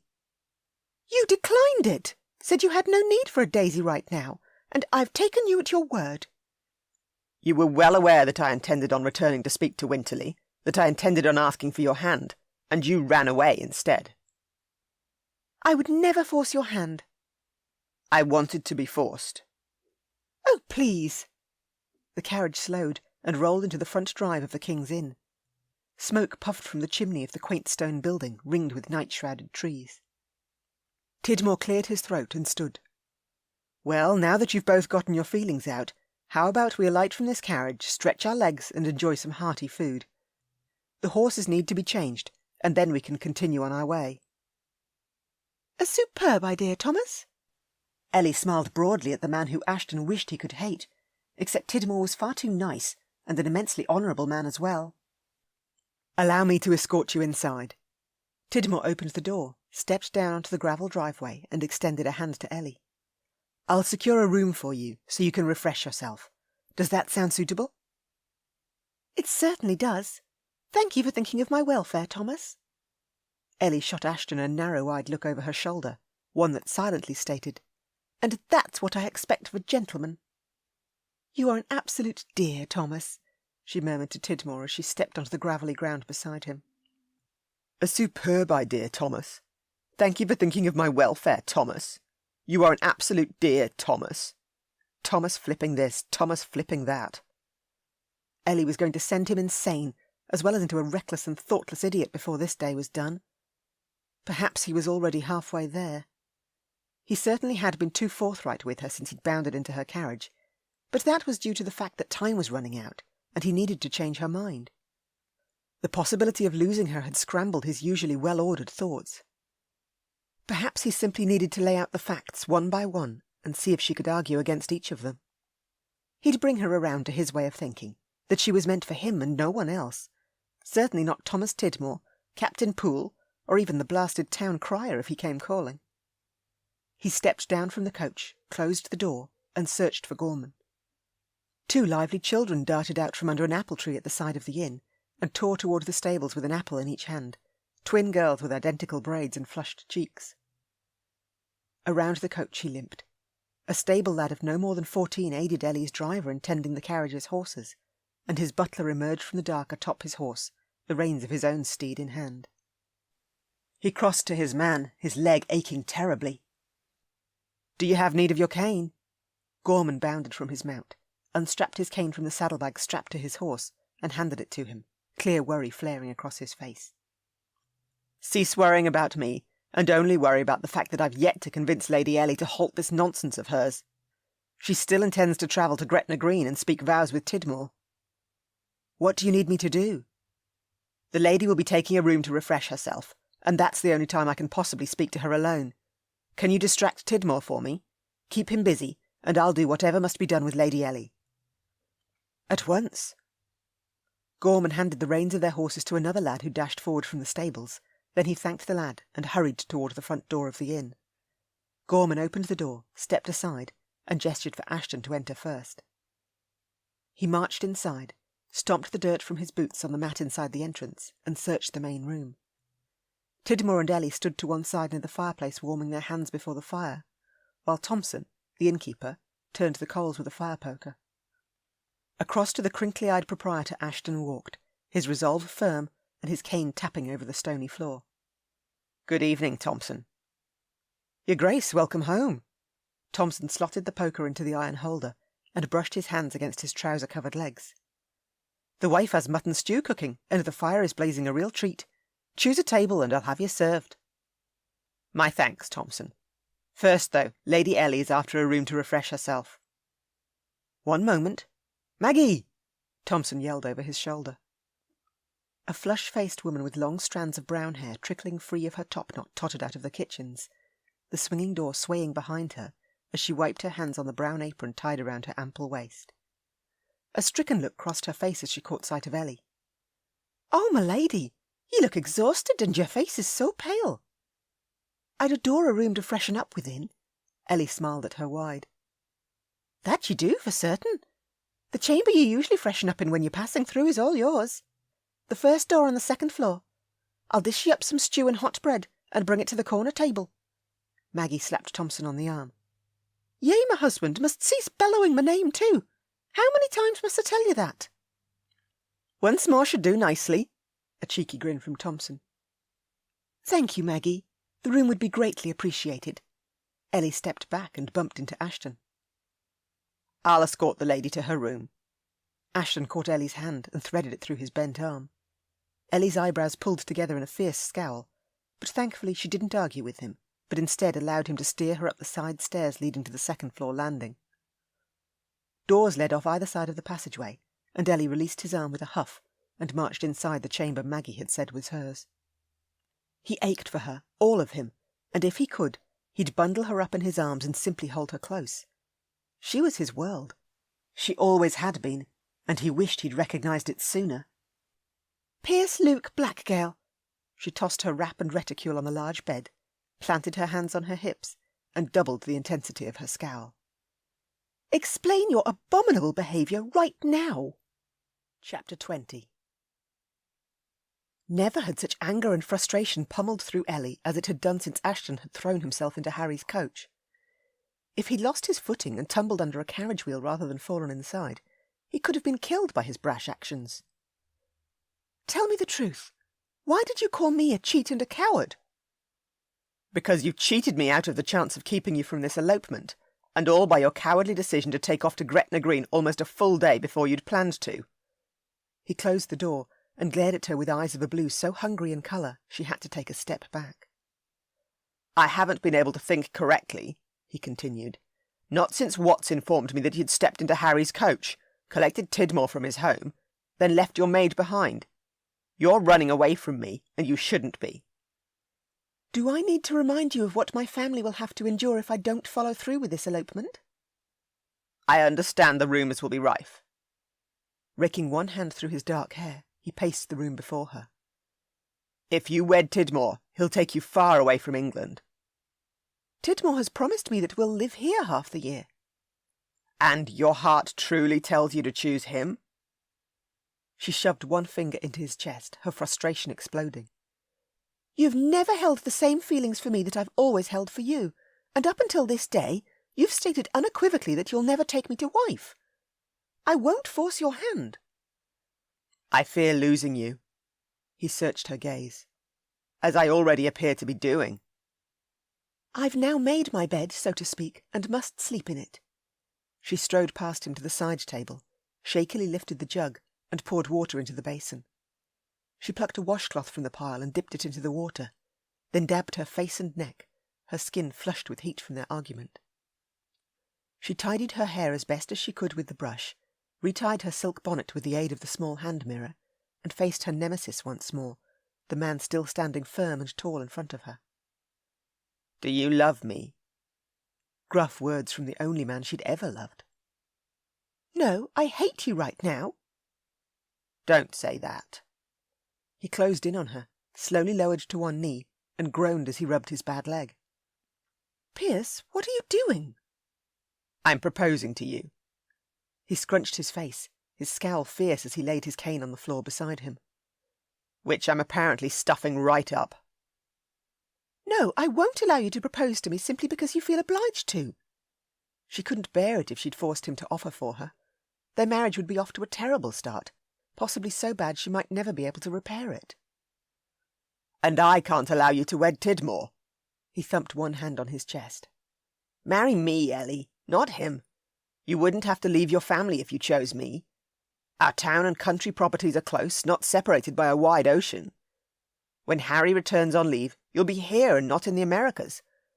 And best of all, you'll be able to argue with me daily if you wished to. I would surely allow it, as much arguing as you needed to do." "So you consider me an arguer, do you?" He arched a brow, then frowned. "I'm terrible at proposals." "It is the worst proposal I've ever had." Still, he'd chosen to offer for her when he hadn't needed to, and she had to at least thank him for that. She cupped his cheeks in her hands and looked into his eyes, her very soul twisting in on itself. "Your Grace, I do wish you well for the future, and hope you find a bride you truly love and wish to wed." "You're wishing me well?" He spluttered, and cane in hand, pushed back to his feet. "Do I need to kiss you disrespectfully until you concede to my proposal?" Oh dear, if she allowed him to kiss her in that fashion, she'd never want him to stop. She needed to end this argument now and leave. A perfectly sane idea. She grabbed her wrap and reticule, rushed out the door, and hurried downstairs. "Ellie Marie!" Ashton pounded after her. She skidded into the main room, rather unladylike, then brushed her pale pink skirts and straightened her lacy wrap. Wooden screens separated the central tables where travellers partook of the hearty stew and jugs of ale. Soft conversation filled the roomy space, the latticed windows overlooking the surrounding trees and fields of lush grass bathed in moonlight. The meandering length of the river which snaked through the land reflected the twinkling of stars. Ordinarily, she enjoyed stopping here while travelling to Winterly Manor, this inn within the boundary of Ashton's duchy, but tonight anxiety alone consumed her. Ashton had gotten down on one knee and proposed to her, one of her secret desires finally realised, only his proposal had not only come too late, but had also come from the forcing of his hand. She charged across to Tidmore seated in a corner booth, 3 bowls of mutton stew already on the table, and the hearty aroma of the meat wafting to her. She smiled gallantly. "That smells divine." "The Duke of Ashton is right behind you, and appears rather mad." Tidmore stood and offered her the seat next to his next words whispered in her ear. "Is he all right?"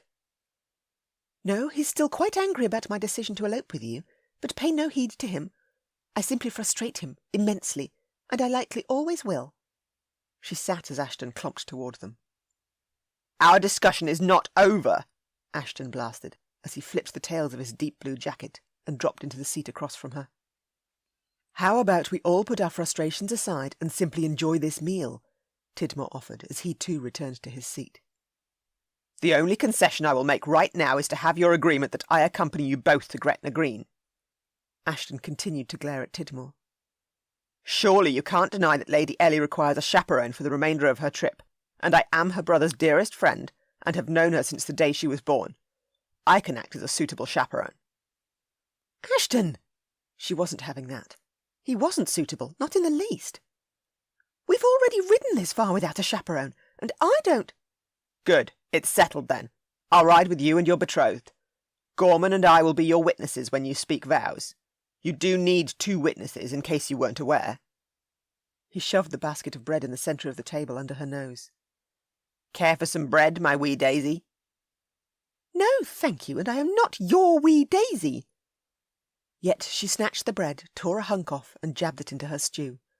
She bit into one end, then moaned at the delicious juices trickling over her tongue. "Oh my, this is a very tasty stew. Maggie has outdone herself tonight." "Maggie does make the finest mutton stew in all of England." Ashton spooned a mouthful between his lips and moaned too. "I missed breakfast and luncheon, so I do apologise if I act the hog right now." "Then we shall both be hogs together, for this is the first meal I've partaken of all day as well."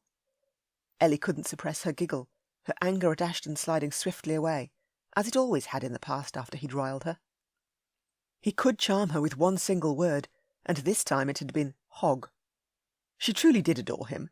He was here because of his worry for her, which she couldn't fault him for, terribly misplaced proposal and all. She reached across the table and touched his arm. "I'm sorry for saying I hate you." "You're forgiven."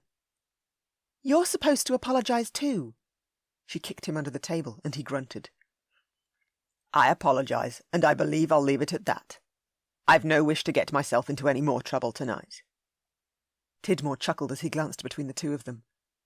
"This all sounds suspiciously as if you two just made up." "We have." She motioned to Tidmore's legs.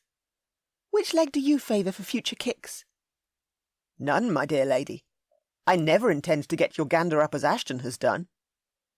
Chapter 21.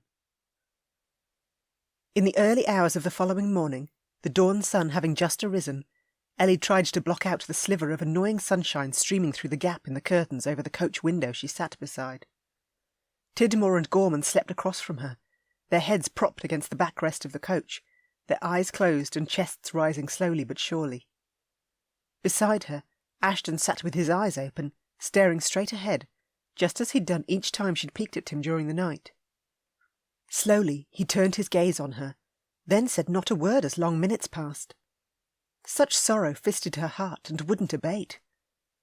Why couldn't she have just said yes to Ashton's proposal and not worry over why he'd issued it? That's right. Because she didn't wish to take advantage of him. Keeping him for herself would have been selfish. Breaking their eye contact, She leaned her head against the side of the coach and closed her eyes. All her life she'd always been able to rely on Ashton, just as she had with Harry. He'd even saved her the day he dived into the river, and held on to her until they'd neared the shallows farther downstream. He'd always been a huge part of her life, and she couldn't imagine a time when he wouldn't be around if she absolutely needed him. We've butted heads often over the years. Whispered words in her ear, Ashton having moved closer, although she kept her eyes closed. Gently he tucked a lock of her hair behind her ear, his fingers soft against her skin, and his voice lowering further as he said, "I'm certain we always will." She remained quiet. Answering him wouldn't be helpful. "You and I have always belonged together, and I wish I'd seen that sooner." He grazed a knuckle across her cheek. "It scares me to think I might not be able to convince you of my sincerity in time. Yet I have every reason to fight for you, and mark my words, I shall." Goodness, but this man could capture her heart with his words when he wished to. Still, she kept her eyes closed and her resolve firm. "I can't return to London without you, Ellie, or go on as I did before. I need to be able to hold you close, to be surrounded by you and your family.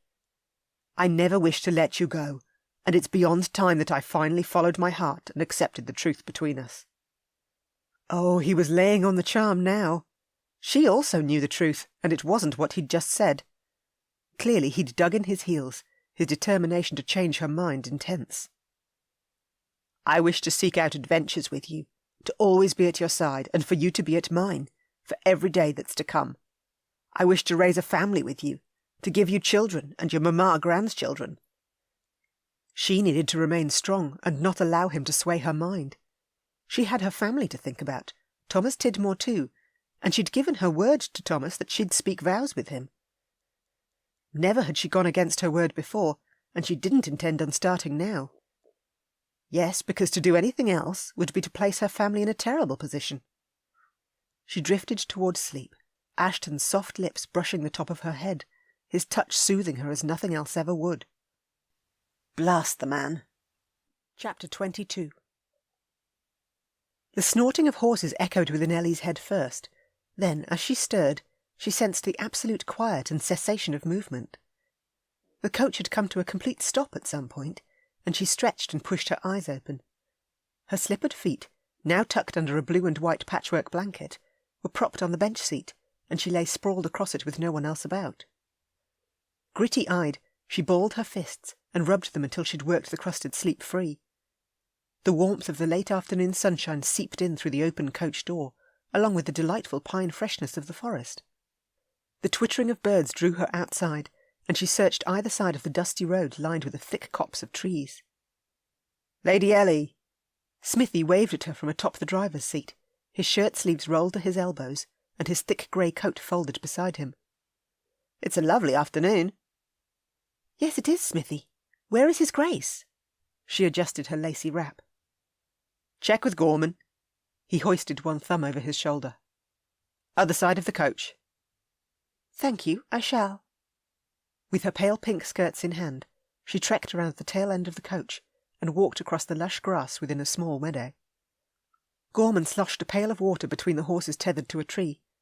The coach's geldings had been removed from their harnesses, and now munched on the grass along with Ashton and Gorman's steeds. "Good afternoon, Gorman." "Afternoon, m'lady." Gorman, now dressed in sandy-coloured trousers and a black vest over a white shirt, set his pail down and crossed to her. He eyed Smithy and instructed, "Pass the lady's valise down, if you will." Smithy dropped the valise, and Gorman caught it. "If you wish to change," Gorman murmured as he led the way across the meadow, "there's an abandoned woodsman's shack just through the trees. I gave it a sweep when we arrived, removed the dust and the cobwebs." "You brought a broom with you?" She followed Gorman as he led the way into the woods, and 20 feet in, a woodsman's shack indeed appeared through the trees, one with a thatched roof and wooden beamed sides. "No, but I fashioned a rather good broom out of a long thin branch with a pine bough knotted to it. His Grace changed inside, and declared the spot safe and secure for you as well, once you'd awoken, of course. Smithy and I were instructed to allow you to sleep for as long as you needed." A heave against the door, and Gorman set her valise inside and held the door open for her to enter. "Where would His Grace be right now?" She stepped inside the windowless shack, the remains of a straw mattress falling to bits along one wall, although the straw had been nicely scooped in front of it, and the makeshift broom propped in one corner. Indeed, not one cobweb swung from the rafters. "He took some line down to the river from Smithy's box, intends on catching some fish for dinner." "Oh, I see." No matter he was a duke, Her Ashton had always enjoyed fishing. He thrived on being outdoors, his very soul as one with nature itself. It was where he came alive, and always would. "Call out once you've need of me again." Dipping his head as he backed out the door, Gorman left. She waited at the door until Gorman had disappeared back toward the meadow, then she snuck out and found the perfect bush to crouch behind. Done with her ablutions, she walked into the shack and perused the clothing Penny had packed for her. She selected a walking dress with heavier burgundy skirts and long snug sleeves, which would provide more warmth as they travelled farther north toward their border with Scotland. She added a velvet wrap of the same deep burgundy shade, tugged her riding boots on, and closed her valise. Outside she stuck 2 fingers in her mouth and whistled, just as Harry had taught her to do as a child, and as no lady should ever know how to do. At the shrill call, Gorman emerged through the trees, his lips lifting as he trotted back, the streaks of silver at the sides of his dark head glinting in the late afternoon sunshine. "The Duke's mother could whistle loud and clear, just as you've done. It does my heart good to hear such a whistle from a lady again." "What was she like, Ashton's mother?" "The Duchess was a rare beauty, like a butterfly with glowing, near-translucent wings that sent her soaring high or dipping low. Every sweet and radiant flower she touched bloomed even brighter because of her fingers upon it. She adored all those at Blackgale Park as well, would visit the villagers within their duchy, spend time with the families of the servants, whether they were from the household staff or the outdoor staff. She enjoyed tending the flower beds with the gardener, would wander through the huge stables and feed apple slices to the horses. And of the 300 staff at her beck and call, she knew each and every one of us by name." "I wish I'd known her." "You are so very like her, both in your sweet nature and fierce spirit." "Thank you, that is a huge compliment." "One she adored." "Gorman, I'd like to speak to His Grace, if you can show me the way to where he's fishing." "Absolutely. I'll escort you to the river, then I'll see to the return of your valise to the coach. His Grace certainly wouldn't appreciate it if I allowed you to walk about unattended on your own. Mr. Tidmore either." "Oh, my, yes, where is Mr. Tidmore?" Good grief! She'd not once thought of her betrothed since she'd awoken. "The gentleman is also fishing, although a little farther downstream from the Duke. The 2 are enjoying a competition as such." "To see who can catch the most fish?" Whenever Ashton and Harry had gone fishing, they'd bet on who could bring home the most fish, the winner receiving a prize from the other, of whatever they'd chosen as the stakes. "Yes, that is correct." Gorman led the way through the trees, and she followed. Within 100 feet, the trees thinned, and she stepped into another small meadow, with lush grass lining both sides of the river, fast-flowing water cascading over rocks and splashing around the bend. Ashton stood on a rock jutting out from a mound of rocks, his fishing line in the water and a pail beside him, the tail ends of a few fish poking out. His navy breeches hugged his tight backside to perfection. The cuffs of his billowy white shirt rolled back a few inches to expose the crisp hairs on his forearms. He'd discarded his jacket and cravat, which sat folded in a tidy pile on the bank, and of which Gorman swiftly collected, then disappeared with his armful along the trail they'd just traversed. She moved closer to Ashton, taking care not to squish the daisies waving from within the thick grass. Merriment twinkled in his piercing blue eyes as he turned and caught sight of her, although he said not a word, but instead smiled wider. Sometimes one didn't need to say a word to understand what another was thinking, and his smile certainly conveyed his current thoughts, that he was once again in his element, at home with nature where he most desired. As his line got tugged, he turned his attention back to the water and dragged in another fish.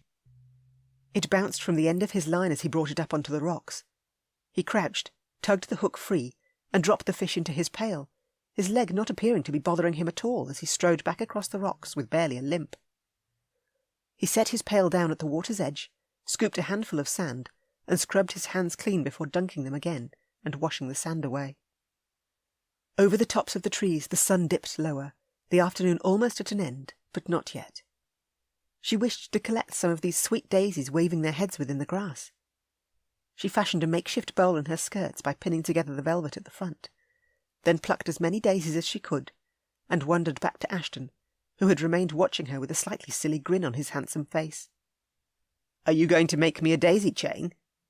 The look of hope on his face was impossible to miss. "That all depends on who caught the most fish."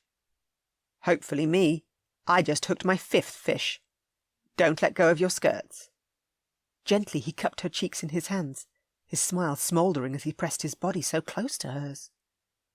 "What are you doing?" "Wishing you a good evening, since the night is almost upon us." "You're touching me."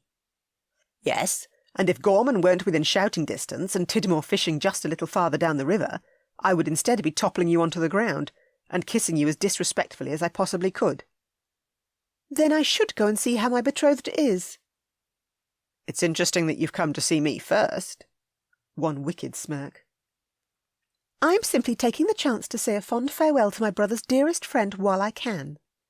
She reached up on her toes and kissed his cheek. "There truly is no need for you to chaperone us to Gretna Green." "There is every need, my sweet ray of sunshine." He wrapped his arms around her waist and dipped her back off her feet, a smouldering look flickering in his eyes. "What are you doing? I'm going to drop my daisies." She fumbled to keep them contained. "How many children would you like to have?" He licked across the seam of her lips. "Ashton!" She opened her mouth to growl him further, only he groaned and covered her mouth with his. He kissed her, so sweetly and passionately, and her world tilted. "I'd like 5, he murmured against her lips as he eased back an inch. "The same number of children as what you have in your family. I've always thought that a good number.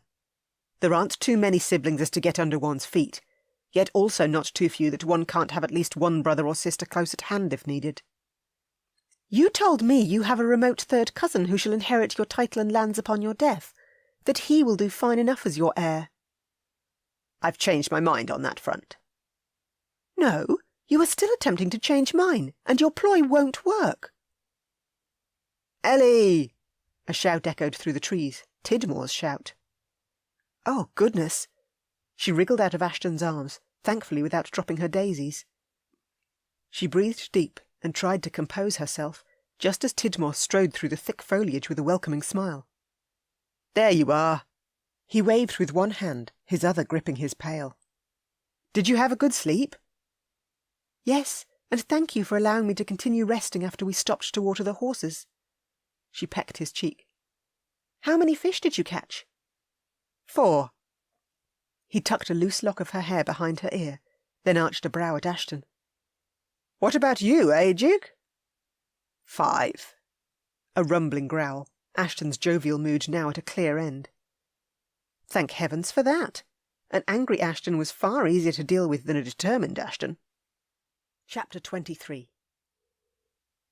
Ashton paced before the crackling fire Gorman had lit, where his man had skinned and cut the fish he and Tidmore had caught, before propping the meat over a rack to cook above the flickering flames. Smithy sat on a log he'd pulled up to the fire, and was currently whittling away on a piece of wood, fashioning it into the shape of a puppy by the looks, one strikingly similar to Beast. He nicked out tiny ears and added a wagging tail. Yes, definitely a replica of Beast. The last of the sun's rays lit the sky a streaky red, then the sun sank and the night closed in fully around them. Stars twinkled, dazzling the eye, although nothing could ever truly dazzle him more than the woman seated on the blanket before the fire. Ellie had crossed her legs under her burgundy skirts, her hands busy as she carefully threaded her daisy chain together. His daisy chain. He'd won it fair and square by catching more fish than Tidmore. Tidmore sat close to her, his brown trouser-clad legs kicked out and crossed at the ankle, his gaze fastened on Ellie's creation. His new business partner, a man he both admired and hated, still stood in his way of capturing Ellie back, and right now his window of opportunity was dwindling by the hour. He needed to make tonight count, which he would. Lizzie used to make daisy chains. Sad, yet softly spoken words from Tidmore. She did? Ellie raised one perky golden brow. Yes, and she used to gift them to my brother. I pinched one of them once. The man's gaze softened, as if memories had surged forth this night. I placed it inside the pages of one of my favourite books. I still have it. Who's Lizzie? Beyond curious, he couldn't withhold his question. Thomas's sister-in-law, Ellie answered him as she threaded another daisy into place. Lizzie married his older brother, only she passed away in childbirth. Oh, I see. He cast his gaze to Tidmore. I apologise and offer my sincere condolences. Was the loss recent? No, but sometimes it feels so. Yes, the loss of loved ones isn't easy, no matter how much time has passed. Even though only 5 when he'd lost his parents, at times it felt as if it were yesterday when he'd waved farewell to them from the front step of Blackgale Park. Certainly, he had no intention of losing any more of his loved ones, and that included Ellie. Somehow and some way, he'd make sure she was his by the end of this excursion to Gretna Green. No other outcome could he allow. The fish is cooked, Your Grace. Gorman served the grilled fish on a large platter he'd procured from the locked box atop the coach, and set the dish on the blanket where everyone could reach it. Ellie selected a morsel first and popped it in her mouth. Superb! She cast an adoring gaze at Tidmore.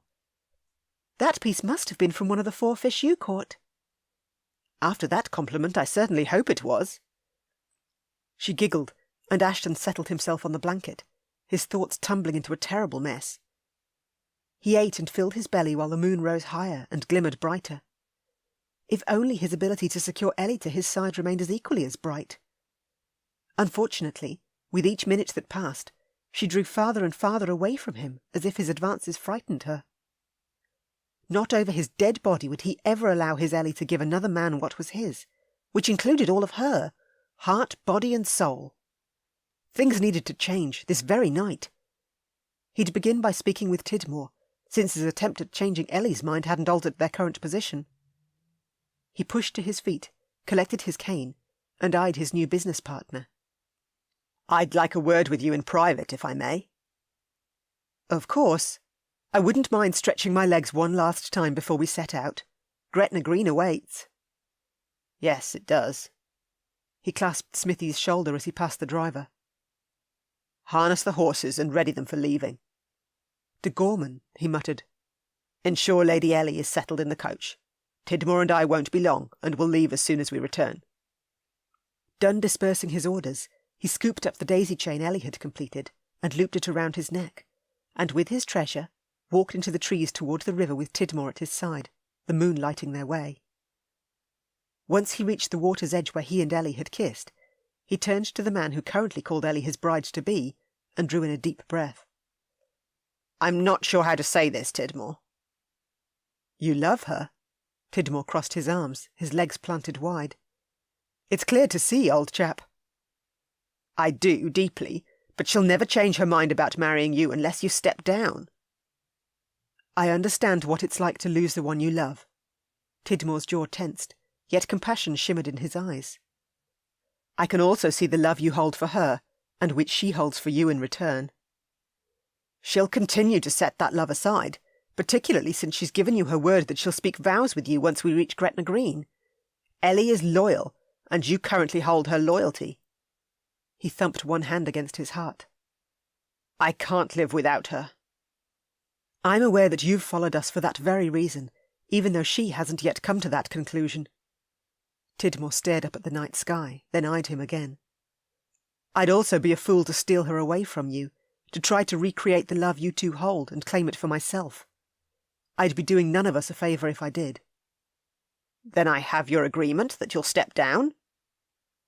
Tidmore said nothing for one excruciatingly long minute. Then slowly, his business partner clapped him on the shoulder. I have a better idea. Do you wish to hear it? I certainly do. Chapter 24. Another 3 full days passed, and they'd made good time reaching Dumfries and Galloway, near the mouth of the River Esk. The old blacksmith's shop at Gretna Green shone like a beacon at the end of the road where it forked, the village rising beyond it and smoke curling into the air from the stone houses. So many runaway marriages had occurred here, where couples could join together legally provided they had 2 witnesses to oversee their ceremony. Ellie prayed one of the anvil priests would be ready and awaiting their arrival this night, her vows with Thomas Tidmore mere minutes away now from being spoken. She straightened her white skirts, the empire gown her chosen wedding attire, which she'd changed into at their last stop. The neckline was low, the bodice fitted, and the skirts flaring from the high waist. With her white lacy shawl draped over her shoulders, she donned her white gloves, and cast her gaze out the window again. Candles burned in the front latticed windows of the blacksmith's shop, the odd leafy tree surrounding the building shimmering in the moonlight. Smithy knocked on the top of the coach. "We're here, your Grace." "That we are." Ashton opened the door as the coach halted in the wide circular driveway. Then he bounded down and set the footstep platform in place.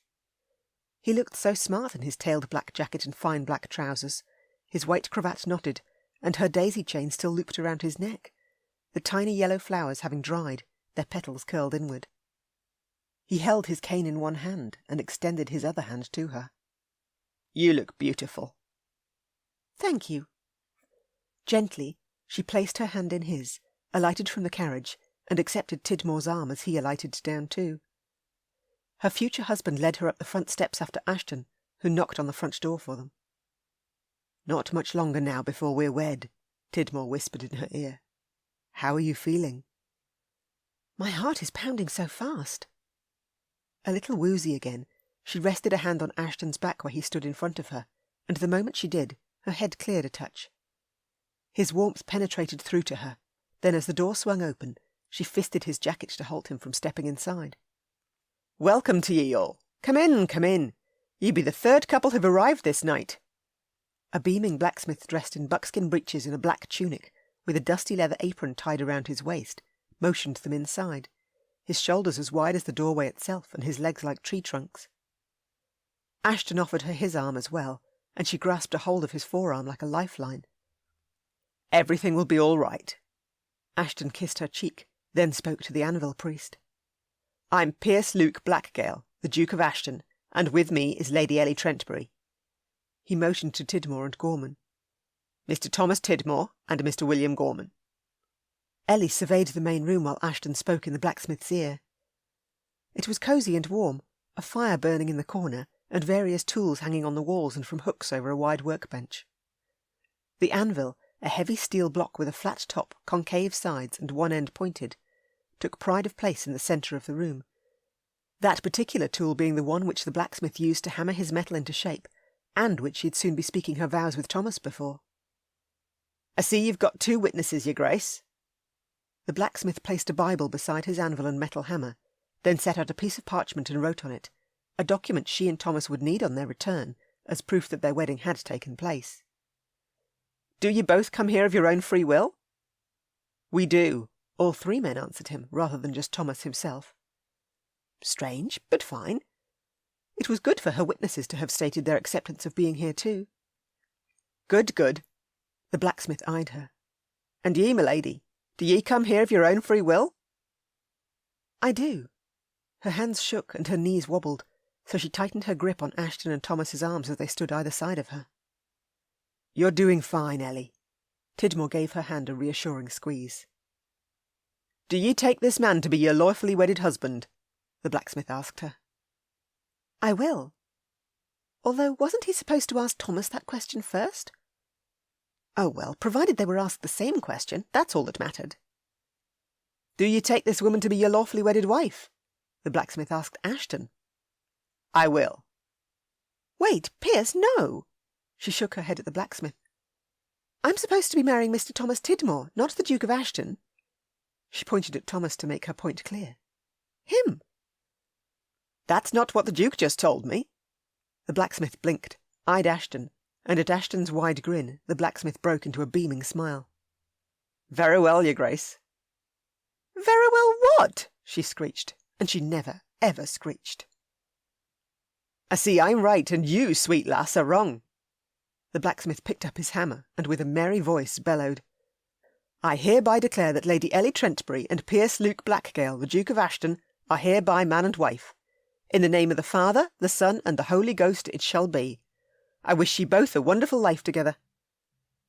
He slammed the hammer down on the anvil, the loud clang ringing in her ears and echoing out the open window. "You did that on purpose!"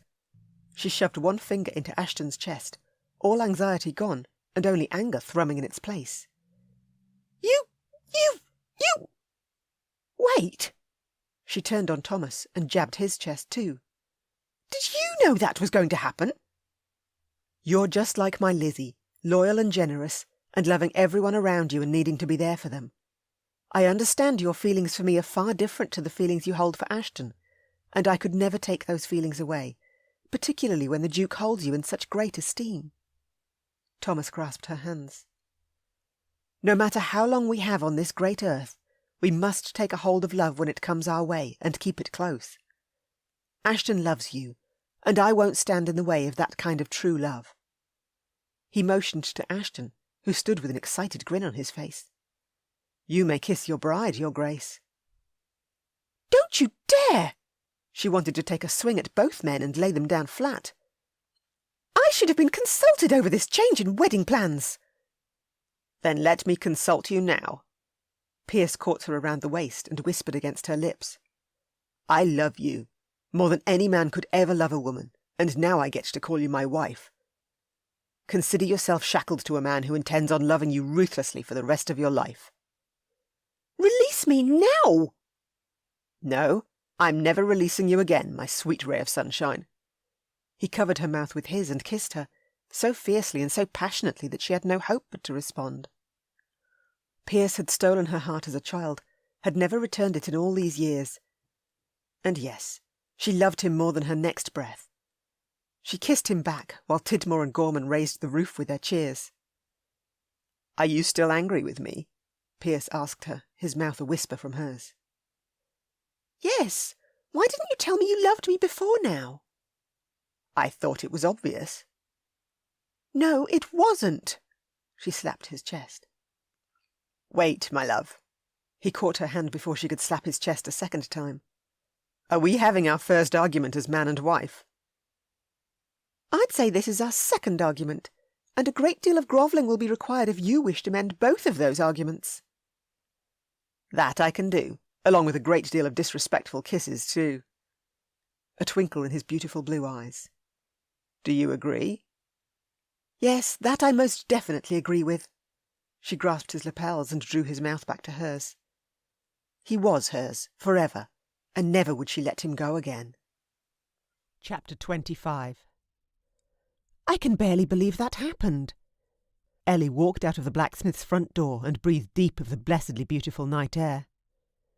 Believe me, it happened.